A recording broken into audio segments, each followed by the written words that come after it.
mata. Aya haune, Ku tattafa. samu gaida fasilaki mata. Ku dan taka. Samu gaida fasilaki mata. Ku dan juya. Samu gaida fasilaki mata. Daga bakwai ya tela na budar dangi. Mata, Nan mota sai ya bani mamaki. mata, Direbobi dole sai da kutuki. mata, Sarki ranar hawa ya hau doki. mata, Ashe morewar kuɗi a kai banki. mata, Idan za ka aje ruwa ka sai tanki. mata, Ashe gona za ta so a kai taki. mata. Kuna ku daban ne. Ashe na ku da Mata da ku nake ku gane. da ku nake ku Kuna gane. ku kullum zabari ne. Na ku kullum zabari Sai ne. da ku Tinubu Ahmed of the APC,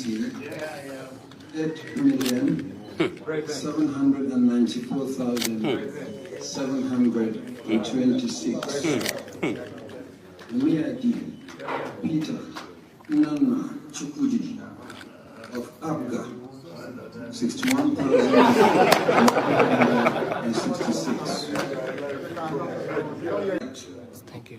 Back. Tinubu You have to be Bola fast. Ahmed of the APC.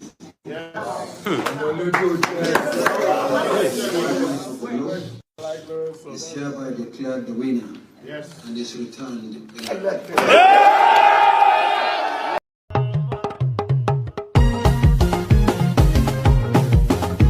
kwanto ni titunan bu kwanto ni titunan bu. Kwanto ni titunan mu, kwanto ni titunan. Wai sai kwanto ni titunan bu kwanto ni titunan bu. Kwanto ni titunan mu, kwanto ni titunan mu. Wai labi yotunan bu wai labi yotunan bu. Kwanto ni titunan mu, kwanto ni titunan mu. Wai thank you tunan bu wai thank you tunan bu. Kwanto ni titunan mu, kwanto ni titunan mu. Awadu bai tunan bu awadu bai tunan bu. Kwanto ni titunan mu, kwanto ni titunan mu. Ita so ajo tunan bu ita so ajo tunan bu. Kwanto ni titunan mu, kwanto ni titunan mu. Kwanto ni ti bola ba ba a zuwa.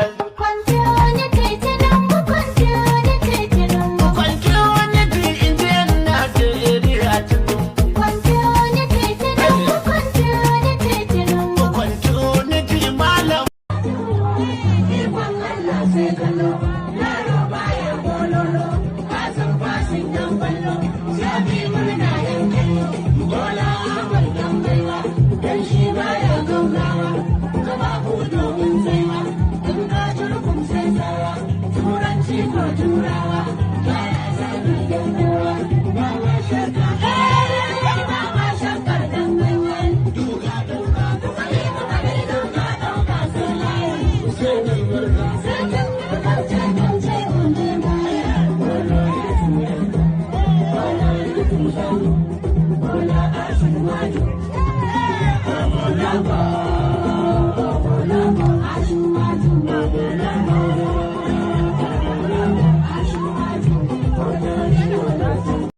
I'm going to be president of this country, whether you like it or not, and I will preside over the affairs of this country, including presiding over you.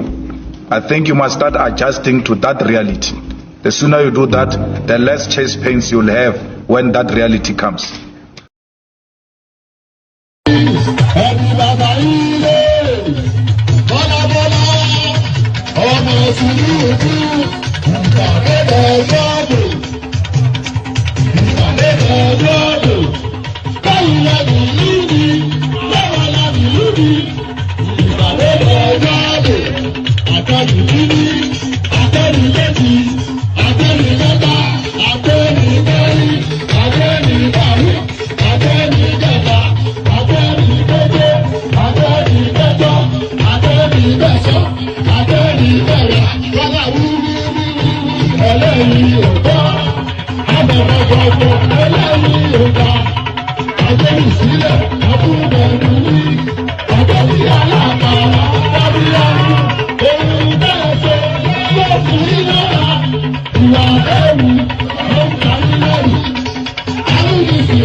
Oh, and there it is right there. There it is right there. Agbe Lucile Atunfenuwi. Can you imagine that? Agbe Lucile. We put the drums down, you know, in case you didn't understand the codings of the drum, and then we verbalized it. Agbe Lucile Atunfenuwi. You know, so there it is. MC Oluomo and this quartet. Pardon me. MC Oluomo and the Agbero posse. That's how we have to term that. So that was MC Oluomo and his Agbero posse. And here is rather posh talking Agbero speaking to you right now. So Agbero wall to wall. So all that. Good day to you. Good to be in your company and all that. Good day to you. Good to be in your company. And how are you? Hope you've had a gloriously wonderful day. And if the day is still ongoing, hope the day is going your way. So hope you're having a wonderful time. Hope the day is going in your favor. That is my wish to you. I wish you goodness, you know. Of all of the difference that we differ in politics, I never wish you ill, and hopefully you don't wish me ill as well. What we just differ in is in politics. We can either differ or be aligned in politics, but that's not to send ill will towards each other. So good cheers from me to you is the summary of that. Good day to you. The protocol remains the same. Click on the like button. As I'm inviting you to do so now. Click on the like button. You know that like, the thumbs up sign. Click on that. You'll see. So let me pause for a moment. Do that. Yes, have you done it? Have you clicked on like? Well done. Give yourself a pat on the back for that. So now subscribe as well if you're not already subscribed. Everybody engaging with this platform right now should be subscribed. So if you are just happening upon it, just subscribe to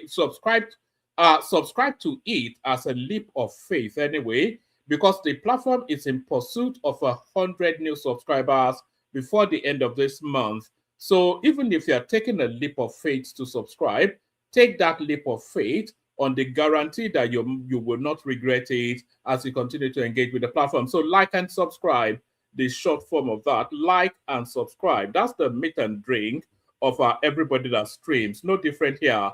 Like and then make sure that you're subscribed. Do those two things. And then if you want to come and join me on the screen, there's a hyperlink that says StreamYard in the comment section. If you click on that, it will bring you into the studio. As soon as I finish fleshing out the body of the talking points, and then I'll let you onto the screen, engage you in conversation. The conversation wraps around Nigeria. There is no other topic. That's the one thing that binds us all together. Irrespective of the myriad ways that we're looking in, the one thing that converges us into one, pardon me, the one thing that converges us into one singularity is Nigeria. That's the binding force that binds us all. So that is the topic of discussion, no other topic. The politics is the main diet of this platform. So if that is what tickles your taste buds, if Nigerian politics is what tickles your taste buds, then this is exactly the restaurant to dine at. So like and subscribe. Click on the hyperlink that says StreamYard, all that. Do all those things as I'm guiding you to do them. Do them, like, and then make sure that you're subscribed. So as I'm asking you now, let's see the numbers going on to show that you're acquiescing to the request. Like and subscribe. Do that now. If you're listening in watch back, please do those things still. It still applies, even if you are listening 10 years from now, because it stays forever till the end of time on the internet. So anybody will interact it at any point in time. Long after we all are gone, this broadcast will still be out there. So if you are listening in the year 220,000, please like and subscribe still, if that still applies. So like and subscribe, this is so important. That's why I label it so much. If there's one thing that rewards, it's just an acknowledgement of the effort being put in. That's really what matters. So you say, okay, this guy is putting this effort. I agree, disagree with what he has to say, but the effort is being put in. So why don't I reward that effort with my subscription? Takes nothing away from you, adds a lot to the platform. So why not do it?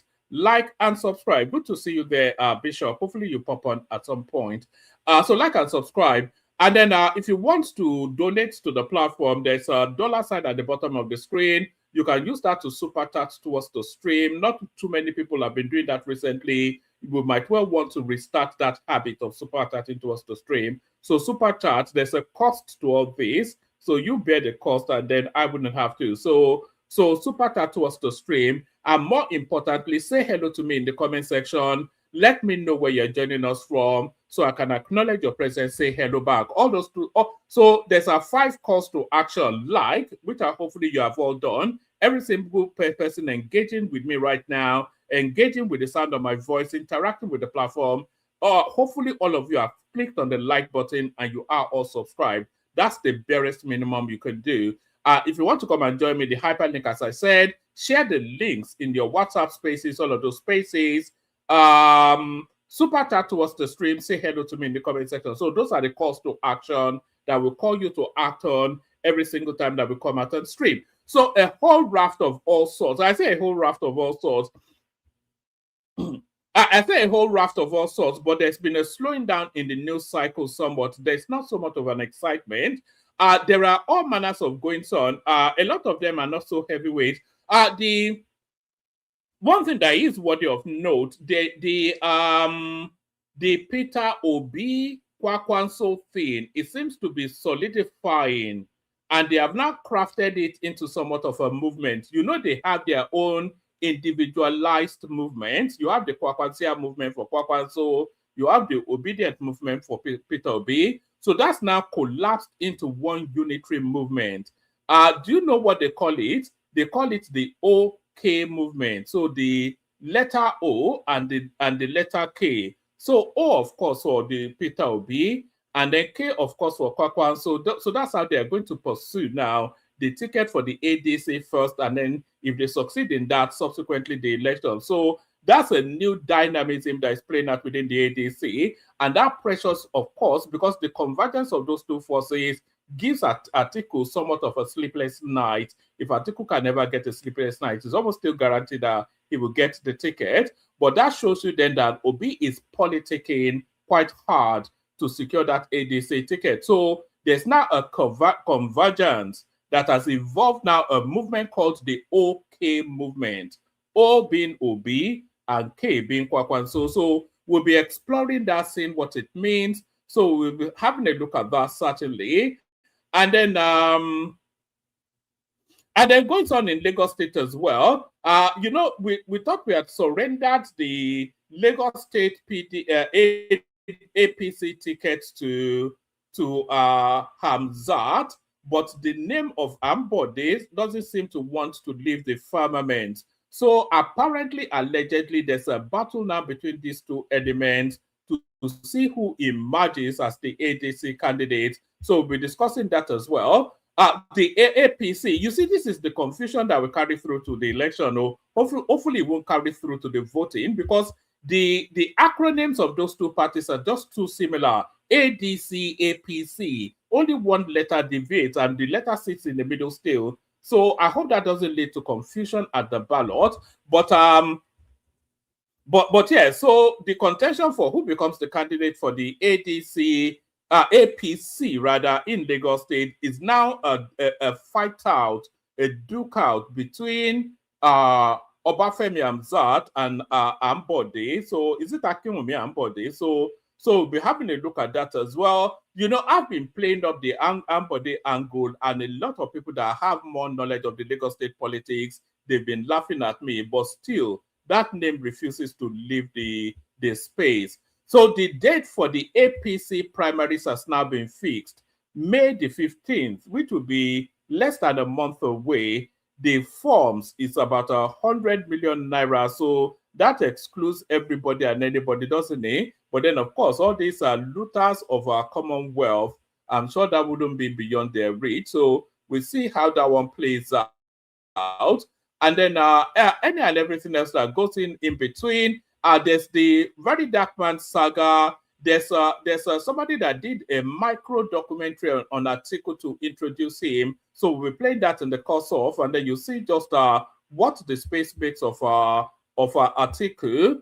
And then the attempt to besmirch Amukwiton's name has now been unraveled by a forensic probe. So who's behind the attempt to besmirch the name of the INEC czar? So we'll be having a look at that as well. So a whole raft of all sorts. So lean back, kick back, take it easy, relax into it. Throw your hands in the air in abject surrender to the session, however long it lasts. So just give it up. Give it up to one man. That sounds quite a bit funky, doesn't it? Give it up to one man. So, like I said, say hello to me in the comment section. The hello's coming in. Samuel Adeleke, there he is right there. Good day to you, one man. That's all you're laughing, man. I always enjoy the program. LA County, Long Island, Long Beach, not Long Island. So that's where Samuel is joining us from. That's Olusegun Olapade right there, popularly known as Bishop to his friends. Larry, of course, who we haven't seen on the screen for a good while. I suspect it's the time that we stream. And that's Ufuama Michael right there saying hello. So everybody keeps saying hello. As soon as I pause for breath, I'll acknowledge your presence, say hello back. So acknowledge your presence, say hello back. So let's kick it off, start it off with this now mutation that is going on within the ADC space. Supporters unveil movement for Obi Kwakwanso 2027 ticket. So OK is the acronym that they've come up with. Supporters of Peter Obi and Rapio Kwakwanso, chieftains of the African Democratic Congress ADC, have launched the OK movement to mobilize support for a possible joint ticket of the two politicians ahead of the 2027 elections. In a statement issued on Monday, Justin Ije, the movement's national publicity secretary, announced the appointment of members into the National Executive Council, zonal and state structures. Ije said the movement was launched in response to growing public dissatisfaction with the nation's worsening economy. So the Nigerian economy is not worsening. It's not by all of the metrics, not according to feedbacks from all of the financial experts, certainly not worsening. Getting quantumly better is more likely a more accurate assessment. Sorry, let me just open this thing.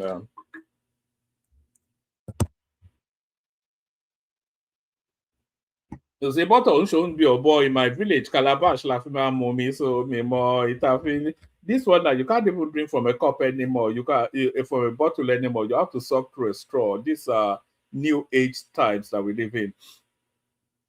So that's the going on within the ADC. Supporters unveil movement for Obi Kwakwanso ticket, Obi Kwakwanso 2027 ticket. Supporters of Peter Obi and Rapio Kwakwanso, chieftains of the African Democratic Congress ADC, have launched the OK movement to mobilize support for a possible joint ticket of the two politicians ahead of the 2027 elections. In a statement issued on Monday, Justin Ije, the movement's national publicity secretary, announced the appointment of members into the National Executive Council, zonal and state structures. He just said the movement was launched in response to growing public dissatisfaction with the nation's worsening economy. Nigeria stands at a defining crossroad today as our people endure the weight of unprecedented economic hardship, the soaring cost of living, and the persistent shadow of insecurity. The Obi Kwakwanso OK movement formally announces the unveiling of its national and state structures. The statement reads, this is more than a political milestone. It is the birth of a coordinated nationwide engine for systemic reforms and national rebirth. So I wonder where they get all these newfangled phraseologies that they use. Maybe it's hold on. Maybe it's Google chart. I don't know. All these semi-literate people are coming up with all these Shakespearean sort of whatnot. This is more than a political milestone. It is the birth of a coordinated nationwide engine for systemic reform and national rebirth. We recognize the exhaustion felt in every Nigerian household, from the farmer unable to harvest in safety to the entrepreneur stifled by a volatile economy. the struggle is real. Yet, in this moment of darkness, the OK movement stands as a beacon of resolute hope. Our mission is anchored in a singular, unwavering conviction: Nigeria will be okay. So I think that's the slogan emerging right there. Nigeria will be okay. So O, of course, will be K, of course, Kwakwan. So we do not offer mere rhetoric. We offer a structured, disciplined pathway towards a country that works not for a few, but for every citizen. Ije added that the movement is open to all well-meaning Nigerians and rejects the tired politics of tribalism, regionalism, and religious sentiments. So just look at those three rejections right there and see where you form the association. They are rejecting tribalism, regionalism, and religious sentiments. Is that not a rejection of Peter Obi? Church, take your country black. It's a religious war. We're not just the words of Peter Obi. Who else has made so bold a statement within the Nigerian space? So if they're rejecting tribalism, regionalism, and Peter Obi it stands firmly as an Igbo candidate, is a religious jingoist. So anyway, so that's that. So that we'll be hearing more and more about this movement in the course of, because that's the movement now that what's his name, Obi and Kwakwanso are going to use to straddle the 2027 attempts. And we don't expect them to get to the ballot anyway, because that ticket still, Atiku still the front runner. INEC forensic probe uncovers how Amukwiton was framed using fake X accounts. So what's the latest thing? So Amukwiton, of course, the INEC chairman, the Independent National Electoral Commission has detailed how a fabricated X, formerly Twitter account, was used in a coordinated attempt to frame its chairman, Professor Joash Amukwiton, SAN, following a forensic investigation that it said found no link between him and the viral post attributed to his name. The commission said the probe, conducted with the support of independent cybersecurity experts, established that the account, Joash Amukwiton, and the controversial post, Victory is Sure, were products of digital manipulation and impersonation. INEC said this information surfaced on April the 10th, 2026, when screenshots began circulating online, claiming Amukwiton had made a partisan comment in response to a post by a Dayo Israel. The claims gained traction after being accompanied by alleged supporting data, including email addresses, phone numbers, and bank verification details. Following the claim, several groups and politicians called for the removal or resignation of the INEC chairman. So there was actually a protest in London around the resignation of Amukwiton. So I suspect that is off the back of this. The commission, in a statement on Monday by the chief press secretary to the INEC chairman, Adebayo Oketola, said forensic analysis dismantled the claim, describing them as technically impossible and part of a wider effort to mislead the public. According to INEC, one of the most damning findings was a timestamp anomaly showing that the alleged reply credited to Amukwiton was posted 13 hours before the original tweet it purportedly responded to. So that is to tell you that the whole thing was crafted. Was that tweet actually written by Dayo Israel? Because if it was written by Dayo Israel, then this cannot be the case. So that's just it, because they cannot be responding to a post that they did not know was going to be posted. So there's a bit of an anomaly there. Further checks on the X platform revealed no trace of the alleged reply, whilst exhaustive searches returned zero results linking the content to any account operated by Amukwiton. The commission added that attempts to connect the disputed accounts to Amopiton's verified email address through X's password recovery system failed, while similar efforts using his phone number yielded no link. So we'll be seeing more and more of this sort of stuff anyway. So that's the obedience at work. I think I don't even think that's a controversial thing to say. That's usually how the obedience operates. So that's the obedience at work right there. So what's the next one? Obi Kwakwanso supporters unveil OK movement ahead of ADC primary. Do we even know when the ADC primary is taking place? We know the APC one is taking place the 15th of May.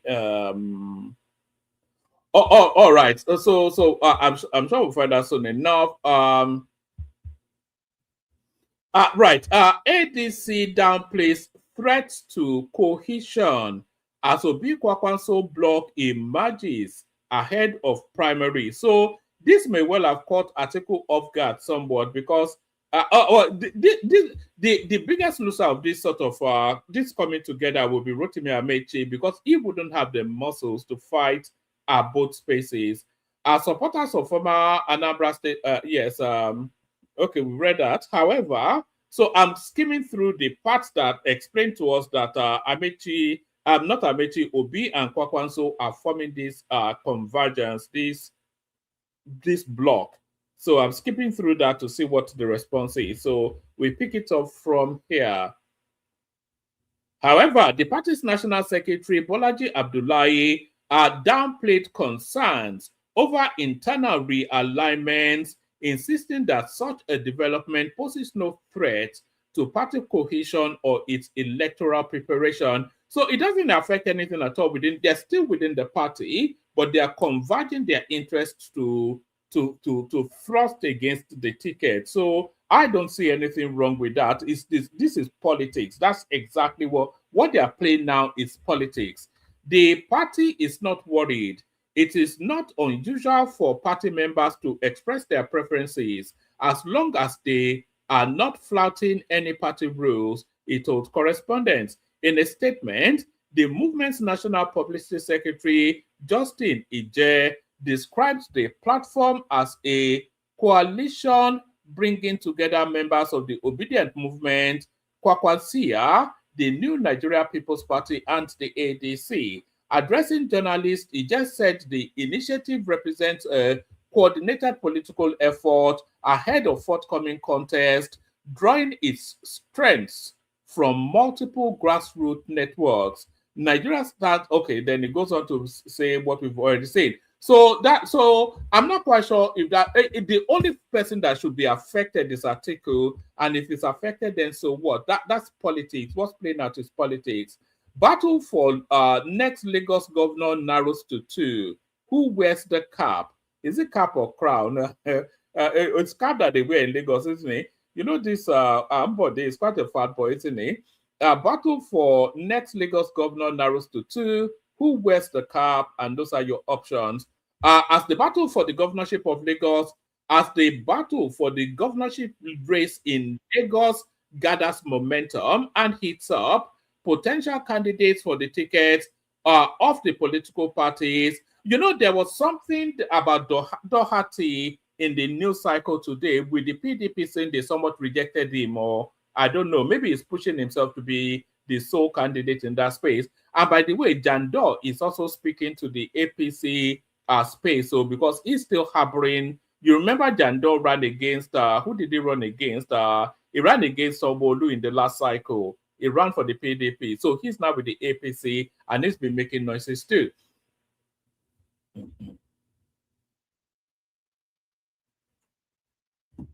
Pardon me. As the battle for the governorship race in Lagos gathers momentum and heats up, potential candidates for the ticket of the political parties are continuing their consultation to secure nomination.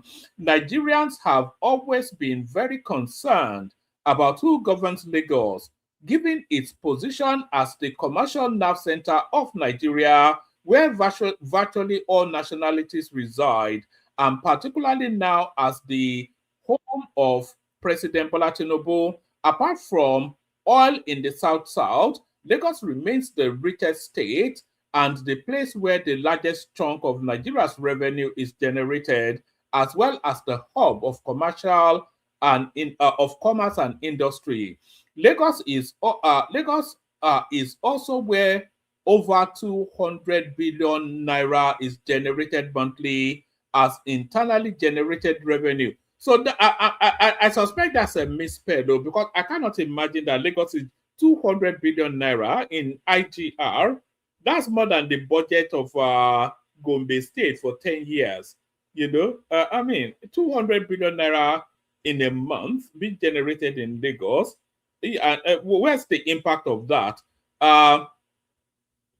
The governorship election is, however, crucial to all tribes living in Lagos, and since there is still no other party strong enough to wrest power from the All Progressive Congress APC, attention is always focused on who will govern the state. Often, the choice is not necessarily based on political stability or popularity, but on the endorsement of one man since 2007, and that man, Bola Tinubu. The long roll call. At present, the gladiators have lined up, and there are indications that the number has been reduced as three prominent figures earlier jostling for the party's ticket have been edged out. The three presidential appointees, Femi Gbajabiamila, Chief of Staff to the President, Muri Okunola, Principal Private Secretary to the President, and Tunji Alausa, the current Minister of Education, were all in the race but have since lost out. They all remain in the government of President Tinubu and did not resign before the deadline given by the President, which requires all political appointees interested in elective posts to step down by the end of March 2026 to pursue their ambitions ahead of the 2027 general elections. Those still in the race include former Governor Akinwumi Ambode, the current Deputy Governor Dr. Kadiri Obafemi Hamzat, Senator Tokunbo Abiru, representing Lagos East, the State Commissioner for Environment Tokunbo Wahab, Chief of Staff to the Governor Tayo Ayinde, the current Speaker of the House of Assembly Mudashiru Obasa, and the former governorship candidate of the PDP in the 2023 elections, Abdul Aziz Adediran, popularly known as Jandor. Sources said that, based on recent developments within the party, and if ongoing permutations and alignments hold, the race may have narrowed to two leading contenders, Ambode and Hamzat. It was also learned that Senator Abiru may be persuaded to retain his Senate seat. Tayo Ayinde may settle for the House of Representatives. Jandor may be considered for a ministerial. Jandor is never competent enough. He can barely speak English. He's barely literate.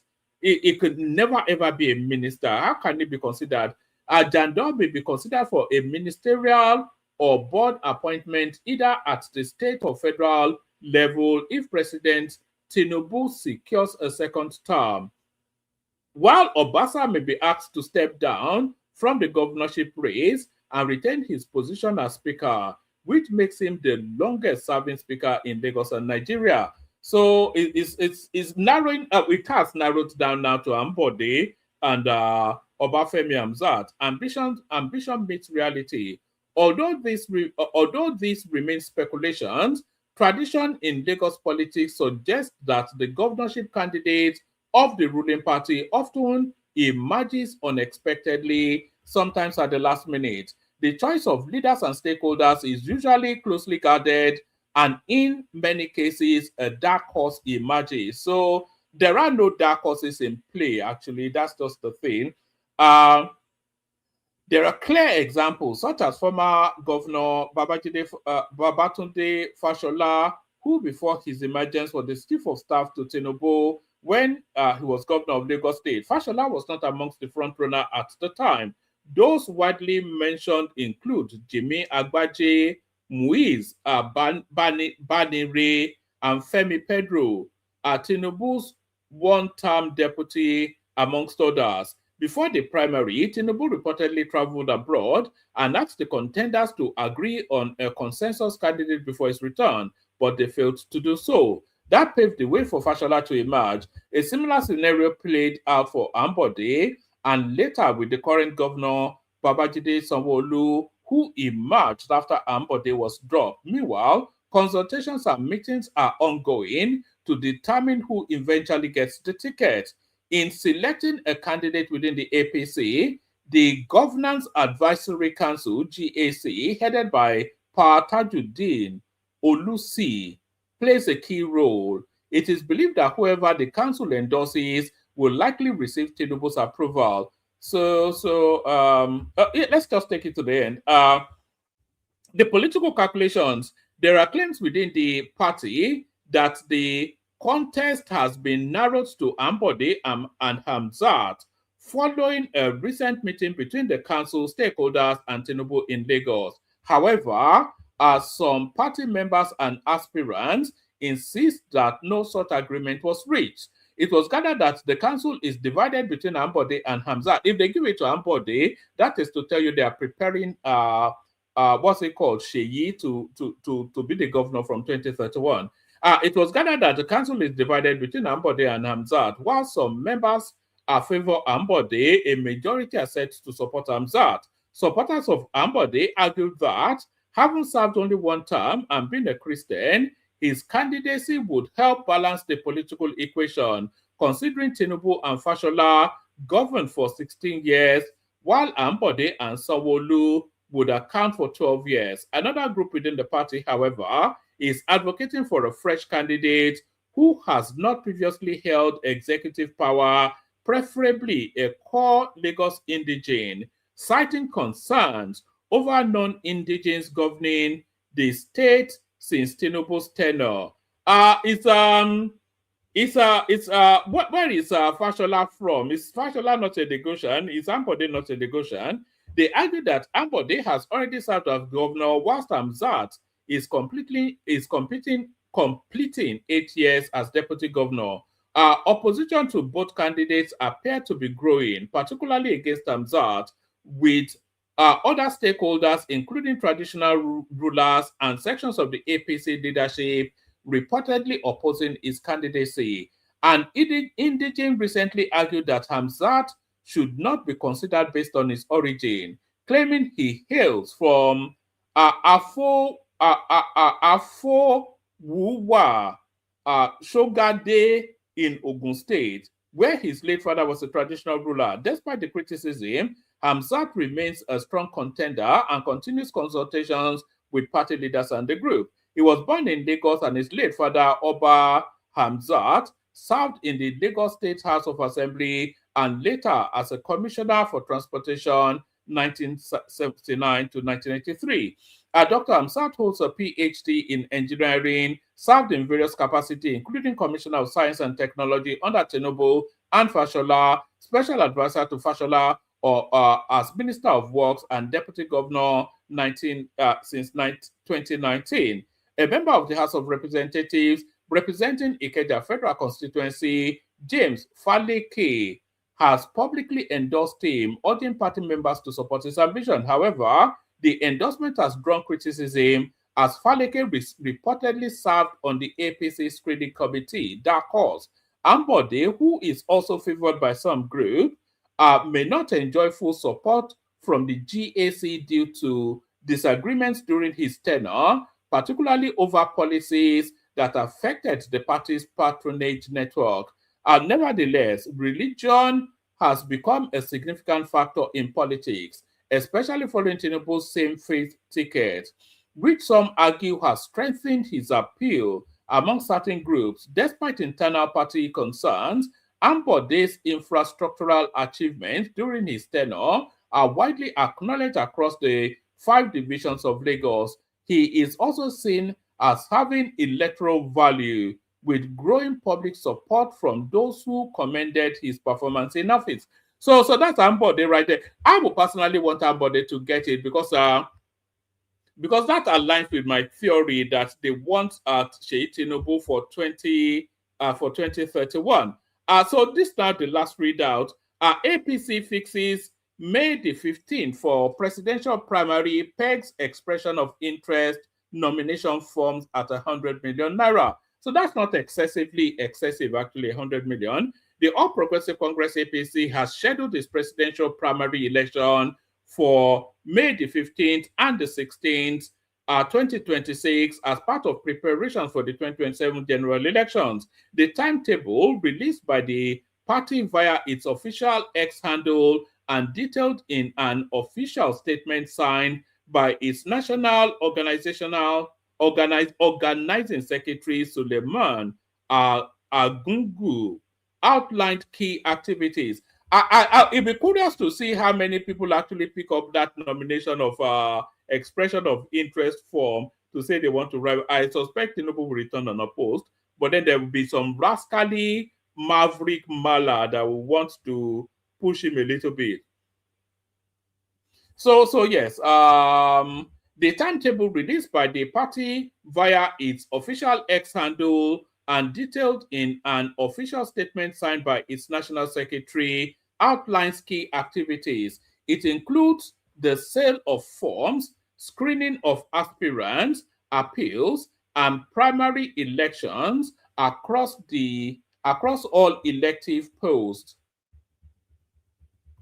According to the schedule, the sale of expression of interest and nomination forms will run from April the 25th, which is what, in 4 days' time, April the 25th to May the 2nd. So that's a 1-week window, while the submission deadline is fixed for May the 4th. Screening of aspirants is slated for May the 6th to the 8th, with the publication of results on May the 11th, an appeal scheduled for May the 12th and May the 13th. The primaries for the House of Representatives will be held on May the 18th, the Senate on May the 20th, the State House of Assemblies on May the 21st, and the governorship for May the 23rd. The form cost. The party pegs the total cost of forms for presidential aspirants at 100 million naira, comprising of 30 million naira for the expression of interest and 70 million naira for nomination. Governorship aspirants or aspirants are to pay 50 million naira, while fees for the Senate and House of Representatives and State Assembly vary. Female aspirants, youths, and physically challenged aspirants are to pay for the expression of interest and 50% of the prescribed nomination fees for each position it's added. In the statement, the APC said the timetable was issued in line with the Constitution of the Federal Republic of Nigeria, the Electoral Act 2026, and the guideline of the Independent National Electoral Commission, INEC. The party reaffirmed its commitment to conducting credible and transparent primaries to strengthen internal democracy. As of the time of filing this report, no member of the APC has formally declared interest in contesting the presidency. Some APC leaders and key affiliations of the party have, however, endorsed President Bola Tinubu for re-election. Although Tinubu has not publicly or officially declared his intention to run for a second term, he had last week dismissed the speculation that he was scared of the opposition ahead of the election. So that's it right there. I suspect that there will be a contender. Somebody will contest that ticket with Tinubu. That's almost a certainty. But what quality of person, though, is more the wider question. But almost certainly somebody will contest that. Almost certainly somebody will contest that ticket with Tinubu. So let's now go to the clips that we have. So we kick it off with this one, Seun Kuti versus the obedience as usual. But it's not the obedience this time around. I think, anyway, who is he attacking this time? Tell me if you can hear it in the comment section, by the way. Who is Seun Kuti attacking this time around? Where you believe in your fear more than you believe in your freedom. So everything where all these people they do, so when they claim that they do activist job, when they claim that they lie. If you're activism, they lead you to any oppressor for this Nigeria. How dare they question Sowore? When Sowore they fight Abacha, Peter Obi they work with Abacha. For this Nigeria, this. And you are now asking that Peter Obi, what does he want? You are not asking that Sowore, what does he want? When he has never been, Sowore never. He has never been ambiguous about what he wants for this country. Freedom from oppression, from military oppression, he did against them. The one with the military civilian, they do go, he did against them. He has never wavered. And somebody figured the temerity to say, what does Sowore want? You know that is fear. Full fear. Full fear.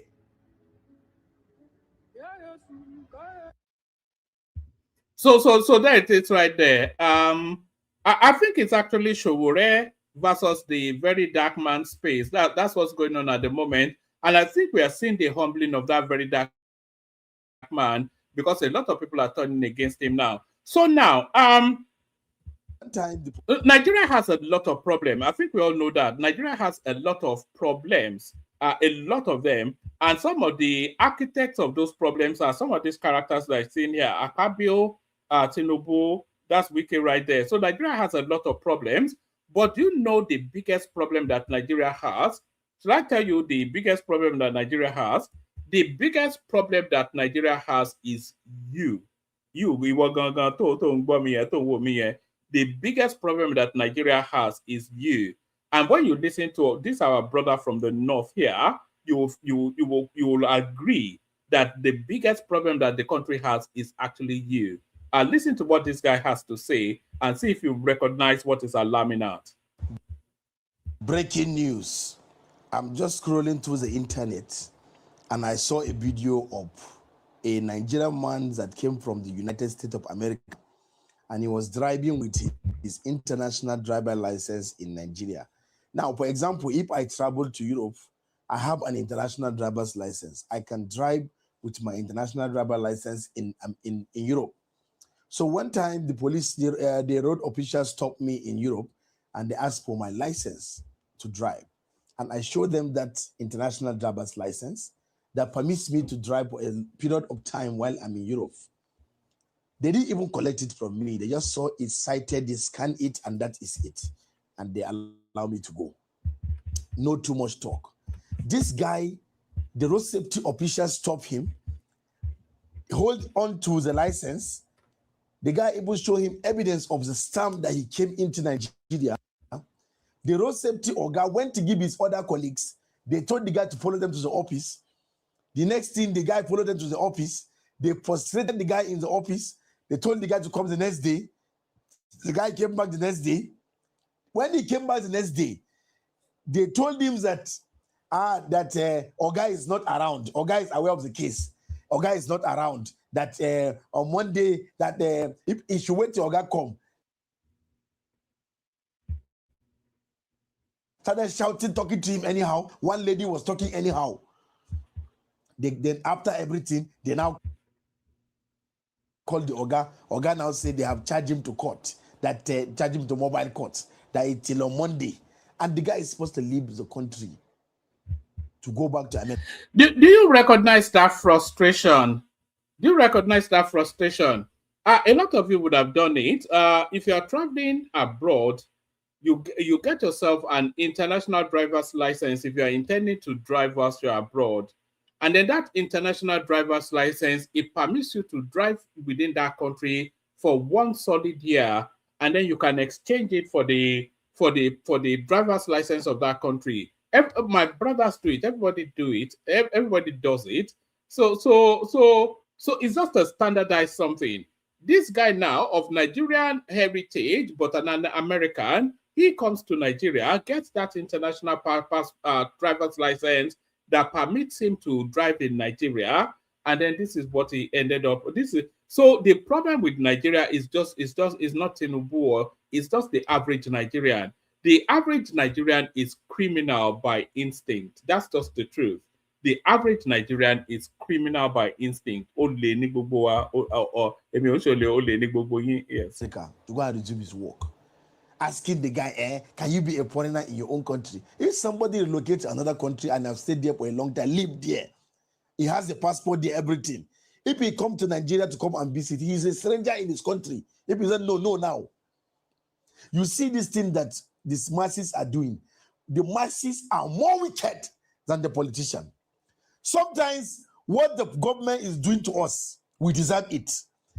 All right, so it goes on for a few more minutes, but I just wanted you to see that the problems of that country is multifaceted, and if you look at it in its totality, it seems almost insurmountable. So here is this just little snippet that this guy is a little documentary just to introduce Atiku to people who may not be familiar with this guy's backstory. So here is a little snapshot of just who exactly Atiku Abubakar is. Beware, Nigerians. In 1999, he arrived as a founding member of the People's Democratic Party, PDP, and rose to the second highest office in the land.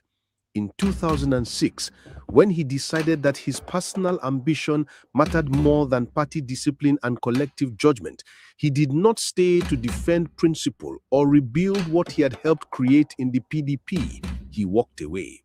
In 2007, he reappeared on the platform of the Action Congress, AC, not to serve an ideal or collective interest, but to chase his naked ambition. In 2000,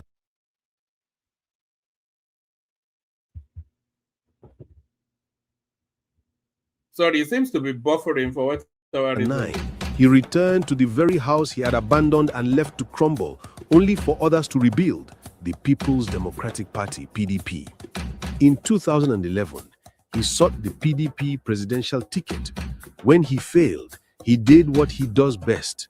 He turned his back on the party instead of joining his co-travelers to strengthen it from within. By 2013, he was at the center of the breakaway new PDP faction, helping to wound the same political family that had once made him.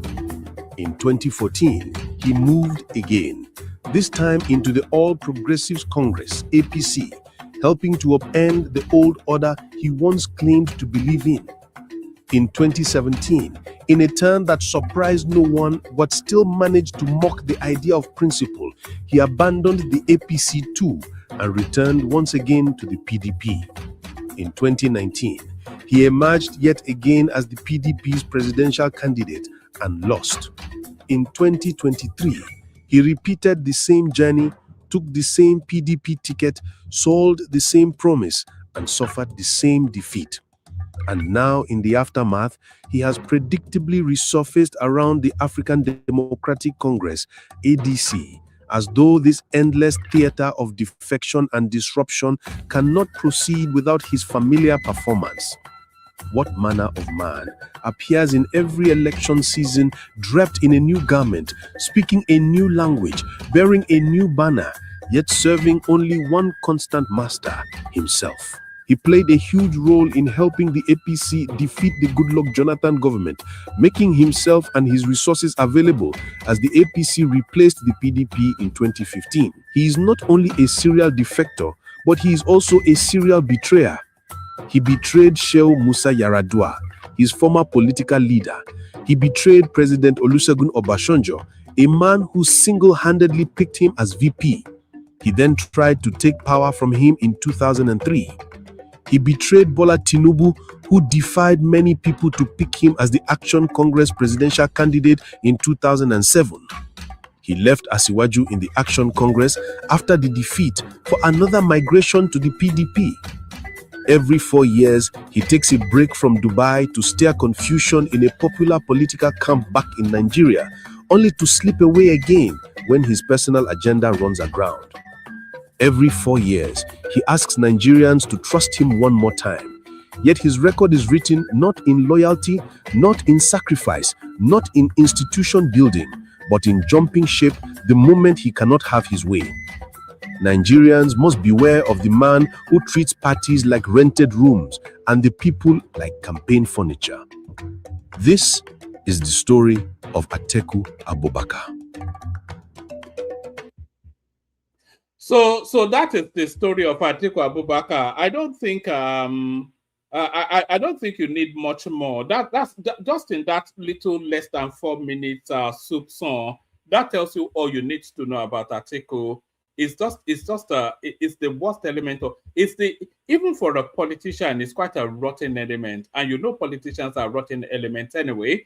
So now let's go back to the Obi Kwakwanso ticket, the OK movement, as they've now evolved themselves into the OK movement.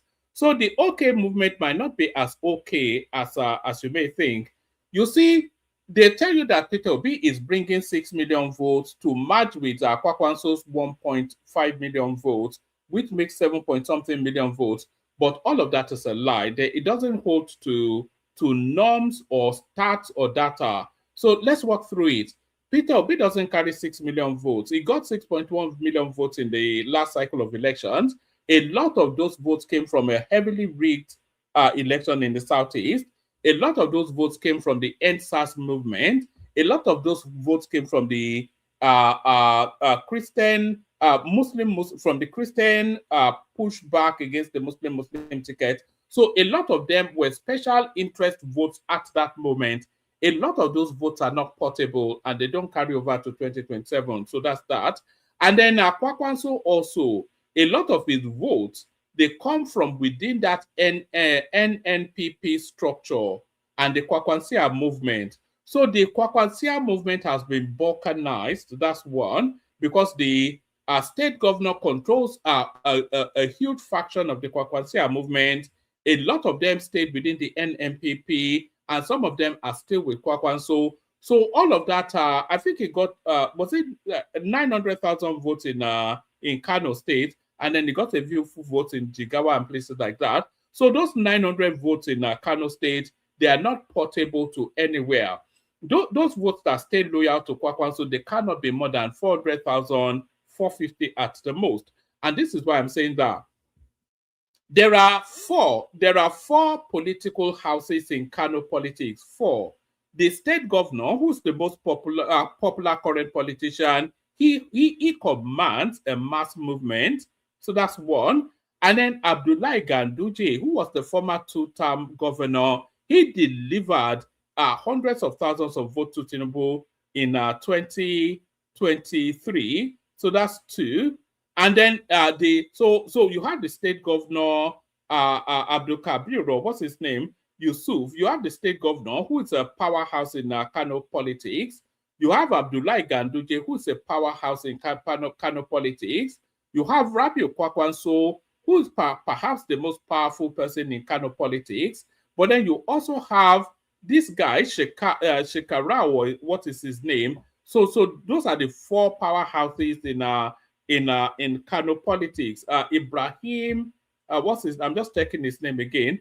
Ibrahim Shekarau. Yes, I was right. So those are the four powerhouses in Kano politics. The state governor, Abba Yusuf, and then Kwakwanso, who is the strongest, Abdullahi Ganduje, who is also popular and strong, and Ibrahim Shekarau. So now, out of those four powerhouses in Kano State, Tinubu controls three. He controls the state house, the state governor, and by the way, he has the deployment of the state resources as well, because of course he controls the state governor. So that's one. He controls also Ganduje and now Ibrahim Shekarau. So that tells you then that the votes that Kwakwanso gets from that kind of politics is constrained and limited to just the people that are strictly loyal to him. So let's see now Shekarau joining the APC. I think this may well be in Hausa language, but the sum total of it is that he has officially declared for APC.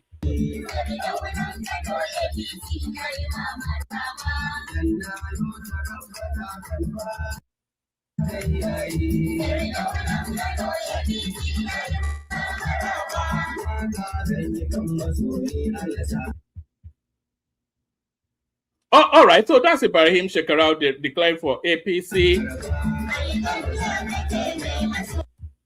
Oh, all right, that's enough of that. So that's all you need to see, actually. That's him declaring for APC. So let me play you one last clip, and then we'll come into the...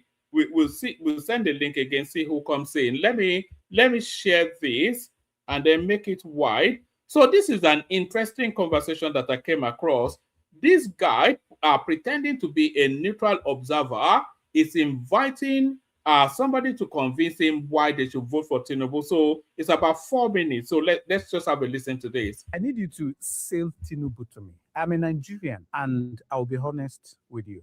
First of all, here, I spend 50,000 naira on electricity every 3 days. Before, I used to fill my tank, my car, with 50,000 naira. Currently, 150,000 doesn't even fill it anymore, right? Before, if I have 1 million naira in my account, I feel like a big boy. That you are big. But now, if I have 1 million naira in my account, before I wake up 2 days, it's gone, all right? And the expenses is not just on me. The load has increased because my family is there. Everyone around me needs more money to be able to survive. Again, I no longer sleep comfortably because of very terrible news scattered across the nation. Insecurity, killings, kidnappings, and all of that. No one is safe. Personally, before I used to travel, just pick my bag, fly or use road. I like traveling by road to anywhere I want to go to.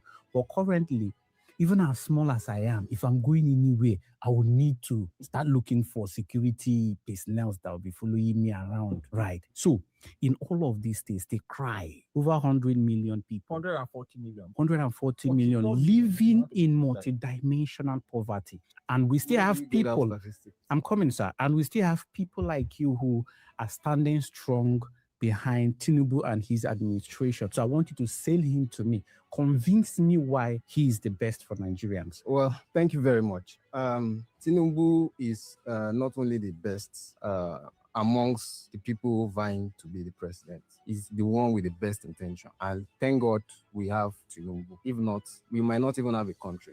And that's the honest truth. You see, when people say or wonder why they say some people, because of what is happening in this country, and you still have some people that are still saying, are standing behind that man, it's because they understand our reality. It's because they know the facts, they know the truth, and because we cannot be living the fake life that we've been living over the years. You see, the only two things that Tinubu did that caused all this issue, majorly I would say the only one thing he did, because the second one was already done, he only actualized it, was the removal of subsidy. Everybody knows it is not already in the budget of in the budget for 2023 as from June, so it has already been removed.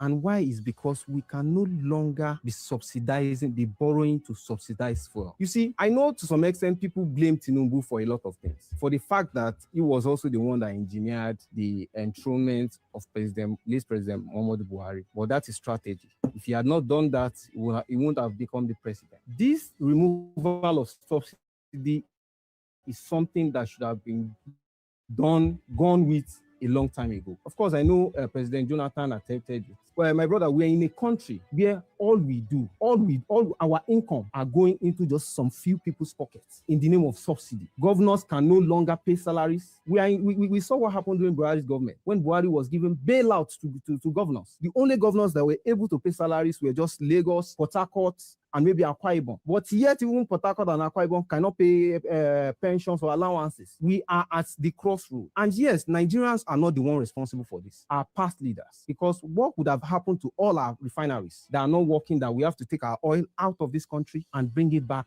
for Nigerians to now subsidize at a particular dollar rate. So if we keep questioning why we are in this situation and not seeing the reality, that means we are not being truthful to ourselves. And this president came in and said, yes, this is a painful decision, but this is a road we just have to go through. We talked about the floating of the Naira, which my brother here said is only benefiting the few. I beg to disagree on that. And we all know that. But the bane of a leader is when you are able to take the right decision. Watch full video now on Car Truth's YouTube and Spotify. So this is really, you see that conversation right there. It's going to be a very strong recurring decimal within the, as we build up to the elections during the campaigning phase. So they'll be talking about the suffering of the masses, which is their biggest selling point. That's the opposition space. But then the Tinubu space will be telling you then what's led to that suffering and why those decisions were made. So what the electorate then has to decide is that, are they able to look beyond their suffering to the bigger picture And if they are not willing to look beyond their suffering to the bigger picture, what do they want to see happen next? Do they want somebody new to come in, reverse everything that Tinubu has done, and then we go back to where we were under Buhari, borrow money to pay subsidy on our fuel, borrow money to pay subsidy on the Naira, and then using 120% of our revenue, because we're doing that under Buhari. There was a period of about 3 to 6 months under Buhari when Nigeria was servicing itself it was servicing debt with 120% of its revenue. So you say, how is that possible? They use all of the country's earnings to service debt, and then they borrow money to service debt as well, 120%. So we were at that point. So when they said the country was near collapse under Buhari, there's not been hyperbolic. It's not an exaggeration. It's a literal interpretation. We all lived through it now. We also what went down under Buhari now. Emefiele, have you forgotten Emefiele? And what went down there was barely 3 years ago now. So that's the question. So we're embarked on this journey now. So is the next person, if Tinubu is replaced, is that person going to stop that journey? Because Atiku already told us that he's going to reverse everything that Tinubu has done, which is to say he will introduce now substitution, subsidy into the Naira, subsidy into the fuel. It will cancel. He said the Lagos Calabar is a waste of money, so that will become yet another white elephant project. At least they would have completed the Lagos end, so it's the South Southerners that will suffer it the most. So he said that's a waste of money. So they will cancel the Lagos Calabar, cancel the Badagry Sokoto, and all of those things, because those are the biggest high-ticket items within the Nigerian budget. Cancel Nail Fund, because it told us everything Tinubu did is wrong, and he was going to reverse it. So where do we end up with Atiku? That's the question, because he stated categorically what his intentions are. So a lot of hard decisions to be made. We are coming out of that pain period now, that prescription of hardship that we necessarily had to go through to rebalance the country. We're coming out of it now, and the next wave of Tinubu will be the birthing of a golden moment for Nigeria. But if we don't get that next wave of a second term, and we end up with either some retarded guy from Anambra State or some criminal guy from Adamawa State, then we are virtually doomed. So those are the hard choices that we have to make. So I'll send the link into the comment section. I'll play the Kegite music. If anybody wants to come in. It's just as easy as that. No complications. If you don't come in, then get an early night. Where is the Kegite music? And then we'll take it from there. Only water, where they see my water.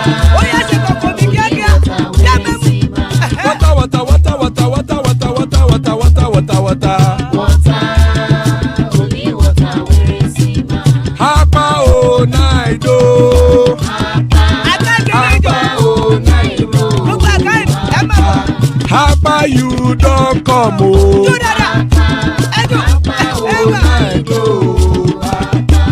Hapa oh night oh.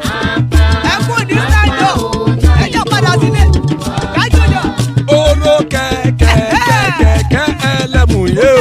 Oro keke. Ide shodi ya keke elemu re o. Oro keke. Bobby master keke elemu re o.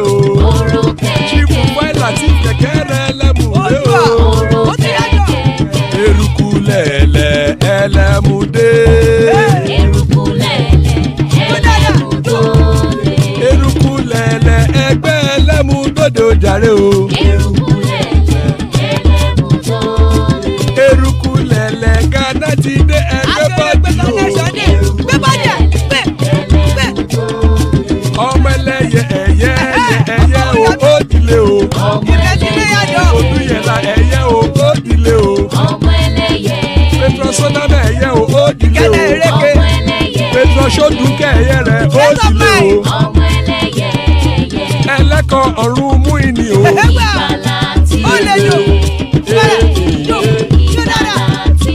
Àkùkọ ọ̀run mẹ́kọ̀.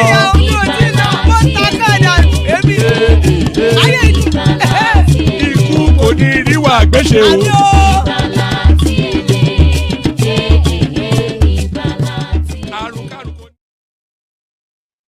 And there it is right there. Ikuko ni Riwagweshe, may death have nothing to do with us.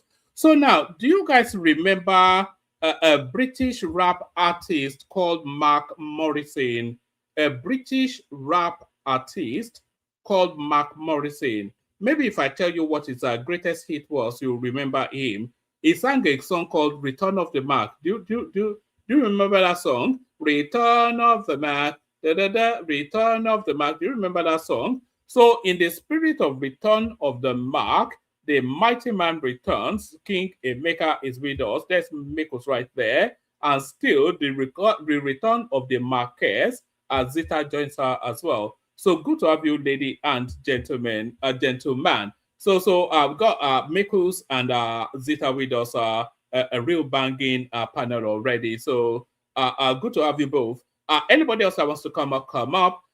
So let's start it off, kick it off with you, Mikos. Zita has been with me for pretty much the kickoff, but Mikos has been away for so long, it'd be remiss not to kick it off with him. Igwe, Edu. No, one man. I don't know what's been happening. It's been a long while. Sometimes I try to see if I could listen to your shows, and I don't see any link anymore. Did you take a break? Or There's no day that we don't come out now. We come oh, out really? every single yes. There's you that took a break now. You were angry. Were you angry with us or something? Oh no, not really. Even now, I just tried, and I saw you are on. Right, I said okay, but I would just speak briefly. I have to wake up very early, like in 4 hours. So You see, that's half the problem right there. The time that we come out is too ungodly for most people. But there's so much for you to talk about. So just take about 10-15 minutes, catch us up with where you are in the politics. It's getting very heavy now. Have you heard of the OK movement? Obi Kwakwanso? I heard that. No, I saw it in the news. It's looking quite interesting this time around. I'm happy that Obi and Kwankwaso are forming a coalition.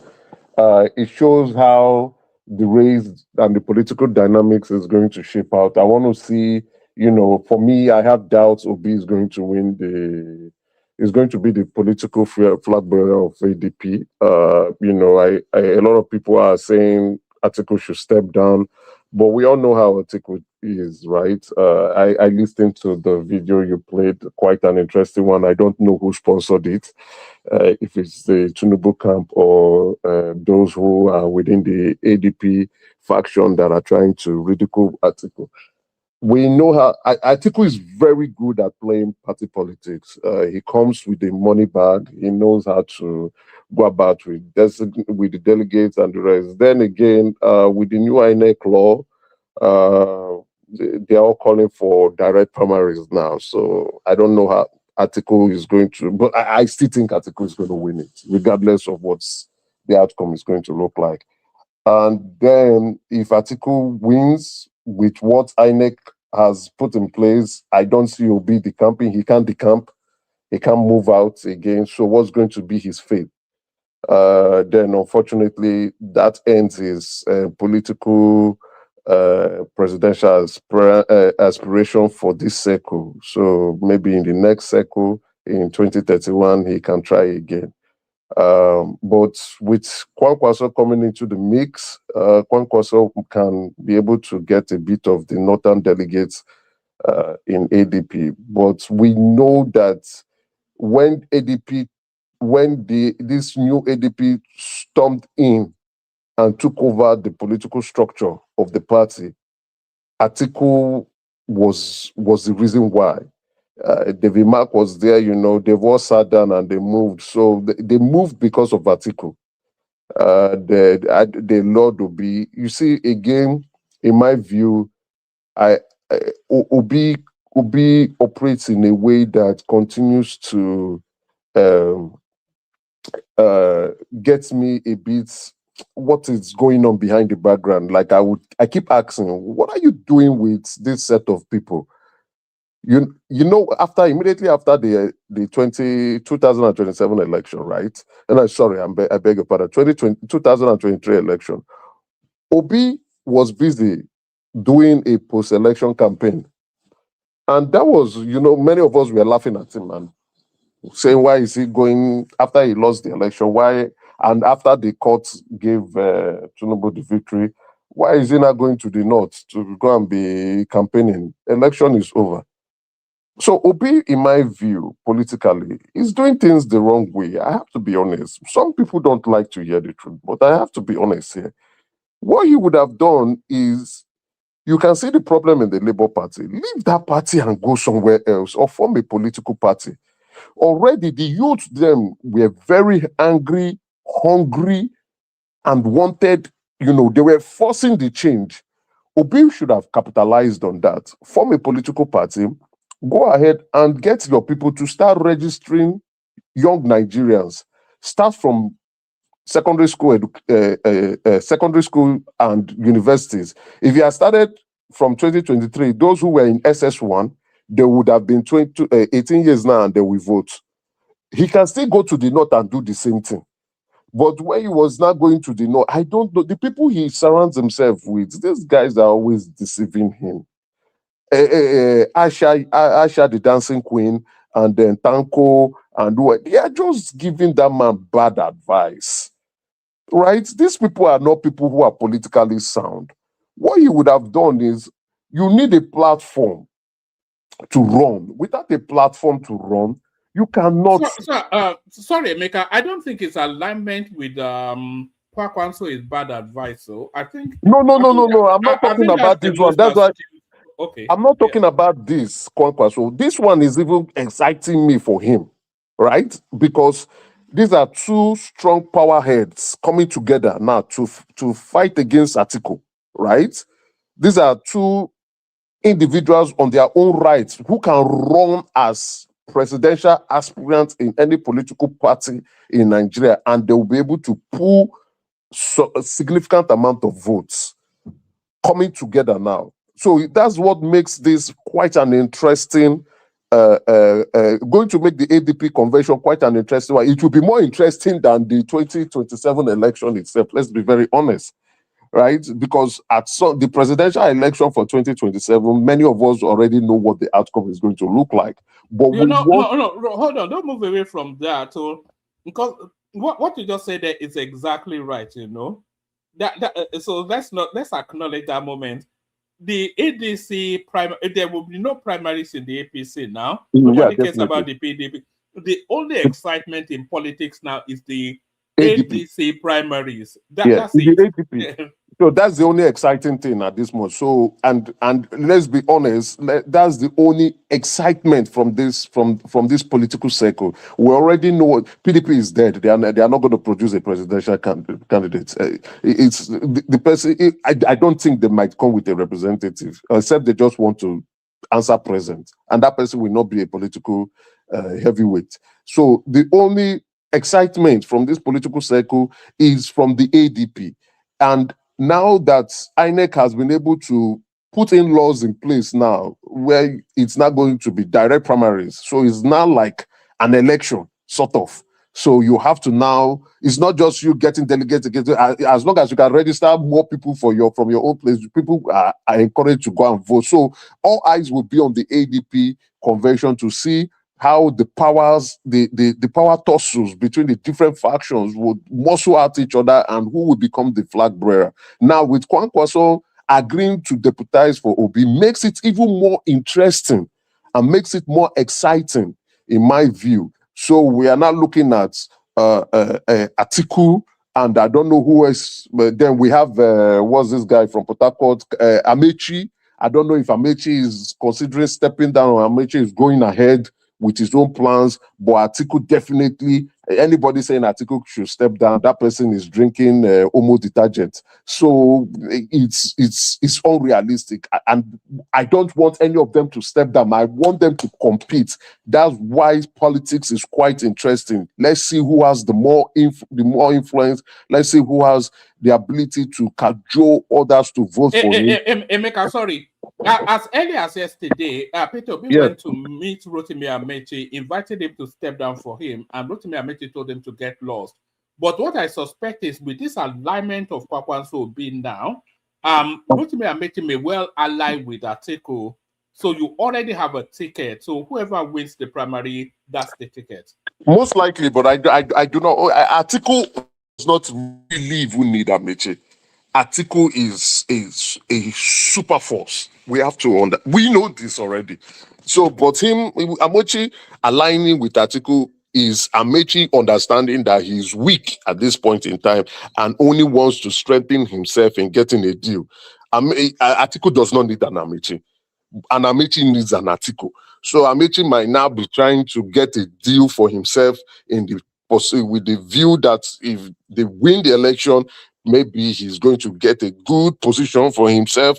But I don't think Atiku needs Amechi, if you ask me. Maybe Atiku would want to succumb because Amechi might come with a bit of funds for him. So, but then again, I want them to go in. But hold on. Would Atiku not want to counterweight this Obi Kwakwanso movement that they've just coupled together? Atiku is so. Let me take you back to 2023 primaries in PDP.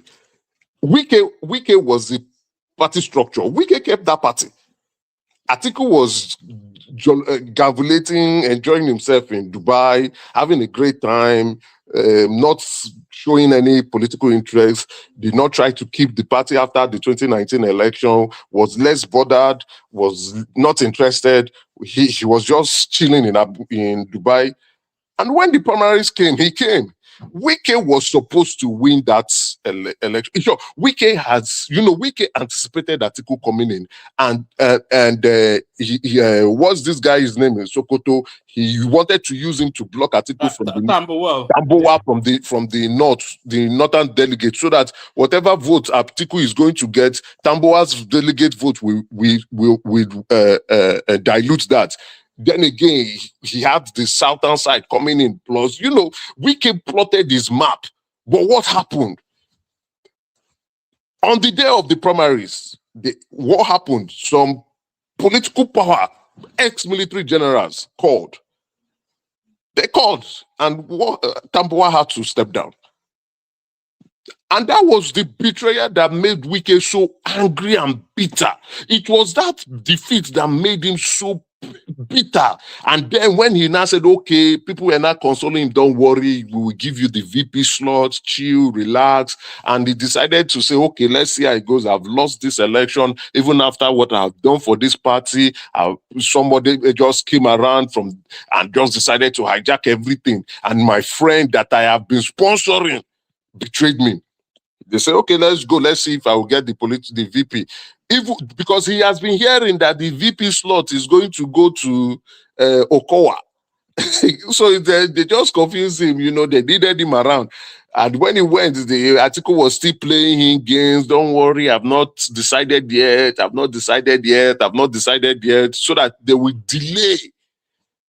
And that was what got him so irritated. I lost the party flag bearer after keeping this party and after sponsoring so many people's election, and then the VP slot was not still given to me. He decided to fight back and fight dirty.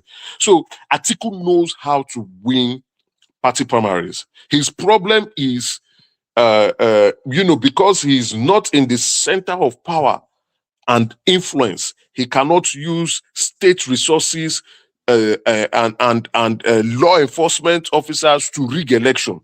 But Atiku is a very powerful force. He does not, the Kwankwa, so yes, that's why I'm excited. I have to be honest. I'm really excited. I want to see if the Obi and Kwankwaso faction can dislodge Atiku. And if that happens, I will give them kudos and respect. But I still tip Atiku to still win the ADC primary election. And then whoever emerges, which I think is going to be Atiku, let's see how the 2027 election is going to look like. But more or less, we know the outcome. We know what's going to happen. We know what is going to look like. A lot of young Nigerians do not want to agree, but we know Asiwaju is still going to pull his weight, regardless of his bad records, regardless of his failures, regardless of the wickedness. Are you still on that bad record? I thought you would have pivoted from that. You were quite unforgiving about him. How can I pivot from the truth? We do. Bad record is there, obvious. So Asiwaju failed in all ramification. He disappointed me. I'm ashamed. I have to be honest. I'm truly ashamed and embarrassed. You know, Asiwaju is, I don't know if it's old age, or I don't know if there are some other forces that are not allowing him to do what we know he can do. But unfortunately, I'm totally embarrassed. And if we are being honest, Asiwaju does not deserve to be re-elected. But we know when it comes to the politics of things, he understands the game. He knows how to negotiate. He knows how to lobby. He knows how to get people by his side. He knows how to play the game in whether clean or dirty. So it's a painful choice, but let's be honest, Asiwaju does not deserve second term. He himself said it. He said if he does not, that he promises and he will deliver, but he has not delivered. He has not delivered. So yeah, but then I wish all. Sorry, Emeka. If Tinubu is not, if he doesn't deserve to be re-elected, which I don't agree, because I think he's done a fantastic, stellar job. But if he doesn't deserve to be re-elected, the opposition are not they're not presenting us with a viable option to unelect him, to vote him out.